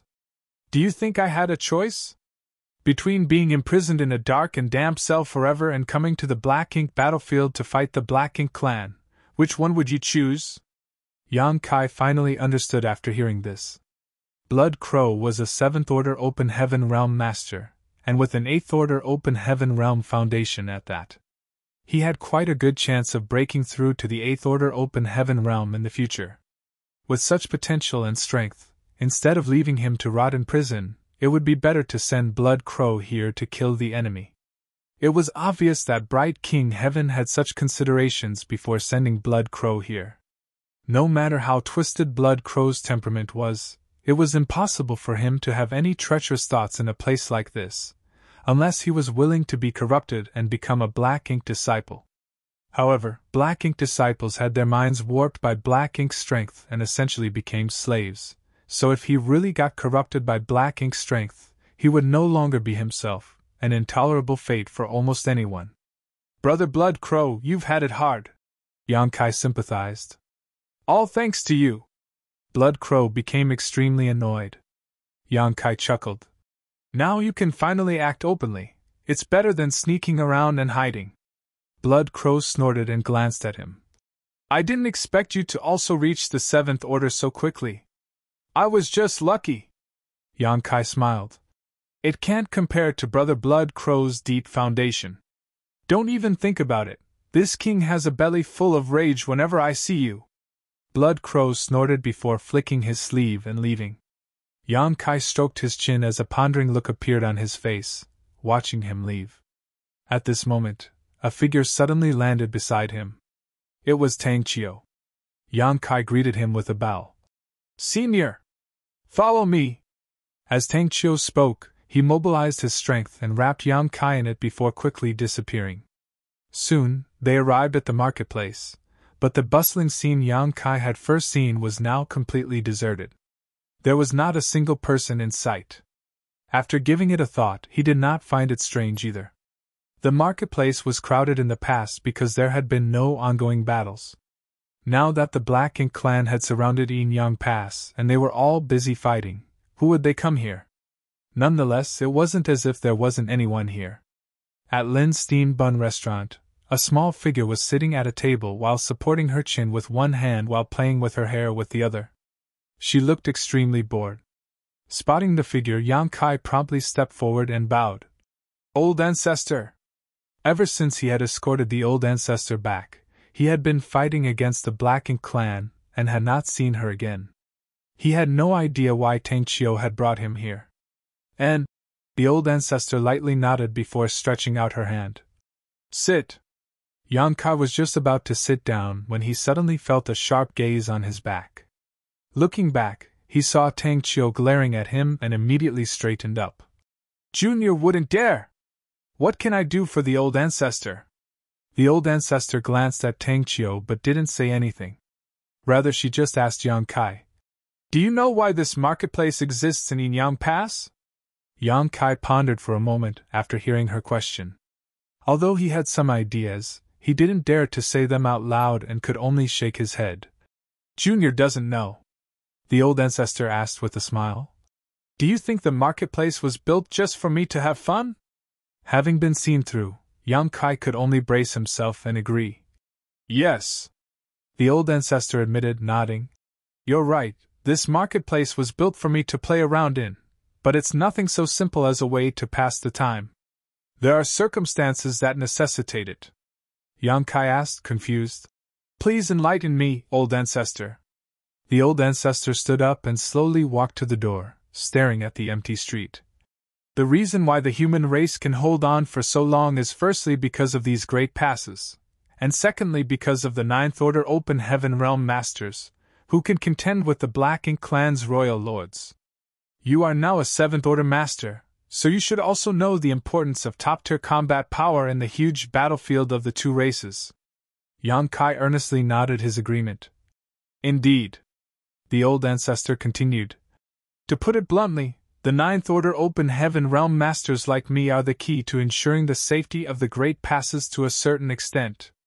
Yang Kai listened attentively. The old ancestor continued. I cultivate a secret art called the Samsara art, and my cultivation improves every time I undergo a cycle of rebirth. As a result, if I am seriously wounded, I become like this. It may seem like my cultivation has been completely destroyed, but in truth, this is simply a cycle of reincarnation to me. However, because of the Samsara art, the method I use to heal my injuries is different from others. This marketplace was built for me, and is related to the secret art I cultivate. This is where I heal my injuries. Marshall Peak, Chapter 5122, Secret Order. Observing the myriad forms of the human world, seeing all the prosperity of the bustling world, Yang Kai suddenly recalled the words etched at the entrance of marketplace. The old ancestor lightly nodded. Living inside the bustling world can quickly heal my injuries, which is why there is a marketplace in Yin Pass. Yang Kai suddenly came to a realization. The old ancestor's healing technique was somewhat similar to Duan Hongchen's secret art. Duan Hongchen's title was Bustling World, and his entire cultivation was based on experiencing the baptism of the bustling world. Yang Kai couldn't comment on the profundities of this technique. After all, he had never cultivated such a technique before, but since the old ancestor had said as much, it must be so. At this point, he suddenly understood why the old ancestor had summoned him. Does old ancestor want this junior to help you heal your injuries? The old ancestor agreed, nodding. I've heard that you have raised many living beings in your small universe, and it can be considered a complete world. It would be a huge advantage if you could help me heal my injuries. I don't need to heal completely, just enough to regain the strength to fight. At this time, Tang Qiu also interjected. Although the Black Ink clan army isn't receiving many reinforcements, it will take at least 3 to 5 years to force them to withdraw. Compared to previous wars with the Black Ink clan, which took more than a decade or even a century to end, 3 to 5 years was already an extremely short time, and all of this was thanks to Yang Kai. Had he not destroyed so many Black Ink nests behind the enemy lines and occupied so many Black Ink clansmen, the Black Ink clan's forces wouldn't have been so strained. Although 3 to 5 years isn't a long time, if the war continues, Yinyang Pass will definitely suffer some damage. But if the old ancestor can take action, she will definitely be able to end things in one fell swoop. Yang Kai cupped his fist, stating, "If old ancestor requires it, this junior is duty-bound to comply." "Good, many thanks for your hard work in advance." Tang Qiu patted Yang Kai's shoulder in relief. In order to allow the old ancestor to experience the hustle and bustle of the mundane world and heal her injuries, Yang Kai needed to spread out his small universe and let her wander about inside. The old ancestor was a 9th order open heaven realm master, so Yang Kai naturally couldn't take her into his small universe. He had no other choice but to do things this way. Since that was the case, Yang Kai would be unable to participate in future battles as he would need to remain in one place. Yang Kai could not easily move before the old ancestor had regained her full strength. Fortunately, Tang Qiu also said that since the old ancestor had decided to decimate the Black Ink clan army personally, Yinyang Pass' next strategy would be to harden its defenses and wait. No matter how the Black Ink clan provoked them, they would pretend they didn't hear anything. The humans would only rely on the spirit arrays and artifacts around Yinyang Pass to kill the Black Ink clansmen who got too close. They would not be sending troops out onto the battlefield. Soon, Yang Kai spread his small universe in the marketplace and let the old ancestor enter. Not only that, but he also chose the most prosperous city for her to arrive at. While the old ancestor was roaming around the mundane world in his small universe, Yang Kai did not remain idle. Although he could no longer freely move due to having spread his small universe, cultivating was not an issue for him. As such, he took out a set of 7th order materials and quietly began refining them. Inside Void World, Miao Fei Ping of 7 Stars sect had long since matured from an innocent brat to an Emperor Realm Master, and was now an elder of 7 Stars sect. His aptitude was quite good, and not too long ago, he even helped the ancestor kill a powerful enemy, earning him much praise. After that incident, the ancestor also bestowed the 7 Stars sect with many resources and passed down the method to condense one's Dao seal. Many of 7 Stars sect's Emperor Realm Masters had already begun doing just that. Rumor had it that they would advance the open heaven realm in the future, as long as they worked hard. Miao Fei Ping was naturally no exception. Which cultivator didn't yearn for a higher martial Dao? Among all the Emperor Realm Masters who had begun refining powers into their Dao seal, Miao Fei Ping's progress was the fastest. He originally thought that he would at most be able to condense 5th order powers with his aptitude. This was also the advice given by the ancestor when he originally bestowed them with the necessary materials. Of course, he wouldn't dare disregard the ancestor's advice. However, when he really began condensing powers into his Dao seal, he decided to be a little more courageous and try refining 6th order materials. Much to his surprise, he actually succeeded. He didn't feel any discomfort or burden either. In other words, he could condense 6th order element powers and attempt to break through to the 6th order open heaven realm. He was extremely excited with this result, but at the same time, he couldn't help but feel puzzled. It was because the ancestor had said that although his aptitude was excellent, he would only be able to reach the 5th order in the future. The ancestor could not have made a mistake, so how could I successfully condense 6th order powers?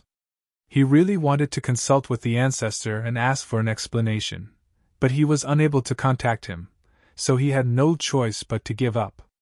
Miao Fei Ping was still in the process of condensing powers, and he was refining a 6th order material. He wanted to obtain higher achievements and a higher starting point. Because he knew that his 2 companions who had entered the sect with him had received personal guidance from the ancestor himself, they would surely soar higher in the future. Miao Fei Ping didn't want to be left far behind by these 2, so he could only redouble his efforts. Thinking back to when he first entered 7 Stars sect, all the past events vividly flashed in his mind, so many years have gone by in the blink of an eye. Where is that cold and aloof little girl with heaven-defying aptitude, and that young boy with such poor aptitude that he could barely cultivate? Even Sui, who had suddenly appeared in Seven Stars sect, just disappeared one day. Those three were the ancestor's personal disciples, so they might be cultivating with the ancestor. One day, while Miao Fei Ping was meditating, a voice suddenly spoke to him. Miao Fei Ping was both surprised and delighted. He quickly opened his eyes and bowed respectfully. Ancestor. He failed to spot the ancestor's figure, yet his voice sounded straight into his mind. It was not the first time he had seen the ancestor's divine might, so he did not find it strange. The ancestor's message was actually a secret order, which Miao Fei Ping immediately accepted. Having done so, Miao Fei Ping quickly requested, Ancestor, this junior has a question he would like to ask. What is it? The ancestor's voice sounded again. Miao Fei Ping took a deep breath and mustered up his courage before explaining. Ancestor, you gave me some pointers before and said that I should condense fifth-order powers. However, this junior got greedy and tried to refine a sixth-order material. Surprisingly, I didn't encounter any problems. But this disciple no longer dares to recklessly advance without understanding why I am all right. Ancestor, please grant me some guidance. Should I continue refining sixth-order materials, or switch back to the fifth-order materials? As soon as he finished speaking, Miao Fei Ping immediately felt a majestic will sweep over him. In the face of this will, he couldn't help but feel as insignificant as an ant. This is the will of the ancestor. Miao Fei Ping couldn't help but slightly tremble. The third-order emperor realm is already the highest realm in this world, but it is still nothing before the ancestor. Just how high is the ancestor's cultivation? Soon after the will swept over him, Miao Fei Ping heard the ancestor's voice in his mind. Continue. Times are different now, and you have a chance to advance to the sixth order. Junior obeys. Miao Fei Ping was overjoyed and gave his thanks. The unease that had been troubling him all the while finally disappeared after receiving his ancestor's guidance. Be that as it may, he didn't quite get why things were different now. I haven't done anything recently, but from what the ancestor said, it seemed like something had changed, allowing me to advance to the sixth order despite only having the aptitude for fifth order in the past. What changed? Thinking about it, Miao Fei Ping recalled that the newly recruited disciples of the sect seemed to have much better aptitude than in the past. And it was not just true for Seven Stars sect, but for all sects across Void World. It's as if the entire world had suddenly become more suitable for cultivation. More and more geniuses were appearing, causing the higher-ups of the various sects to celebrate. Thinking so, Miao Fei Ping immediately understood that what changed was not himself, but the world he lived in. He didn't continue mulling over the issue though. Rather, he quickly packed up his things and went to Seven Stars sect master, Shang Guanji, requesting a leave to travel the world. Shang Guanji had no reason to refuse and promptly agreed. And so, Miao Fei Ping, without wasting any time, quickly left the sect. Purple Phoenix City was among the most prosperous cities in Void World and was under Purple Phoenix Palace's jurisdiction. Purple Phoenix Palace was also one of the strongest sects in the entire Void World. More importantly, the disciples of this sect had a gift for commerce. This commercial success allowed them to attract countless cultivators from all over the world to Purple Phoenix City, and it soon grew into a prosperous metropolis with over 10 million inhabitants.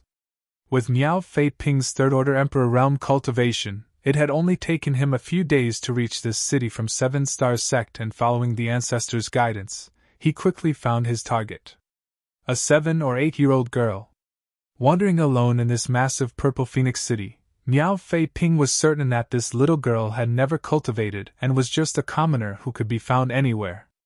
The secret order Miao Fei Ping had received was to take good care of this little girl and not let her suffer any injustice, while not letting his whereabouts be exposed.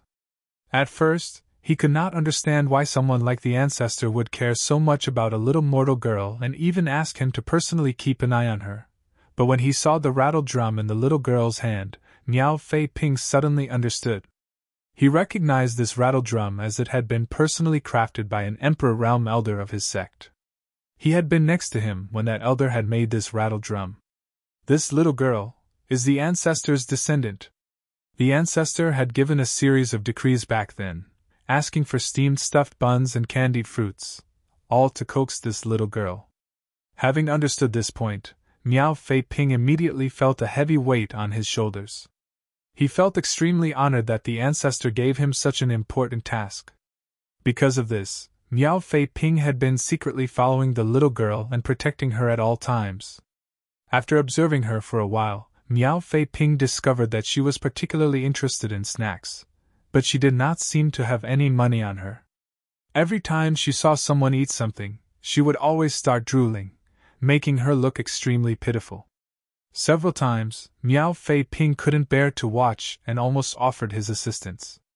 At these times, he couldn't help feeling a little puzzled. Since this little girl was the ancestor's descendant, why didn't the ancestor give her any money so she could buy the things she wanted? Obtaining mundane coins should be a breeze for the ancestor. But since the ancestor had not done so, he must have had his reasons. So, Miao Fei Ping couldn't rashly intervene either. You're tuning into the Phoenix Knights YouTube channel. Don't forget to subscribe and join us on this journey to catch the most captivating stories.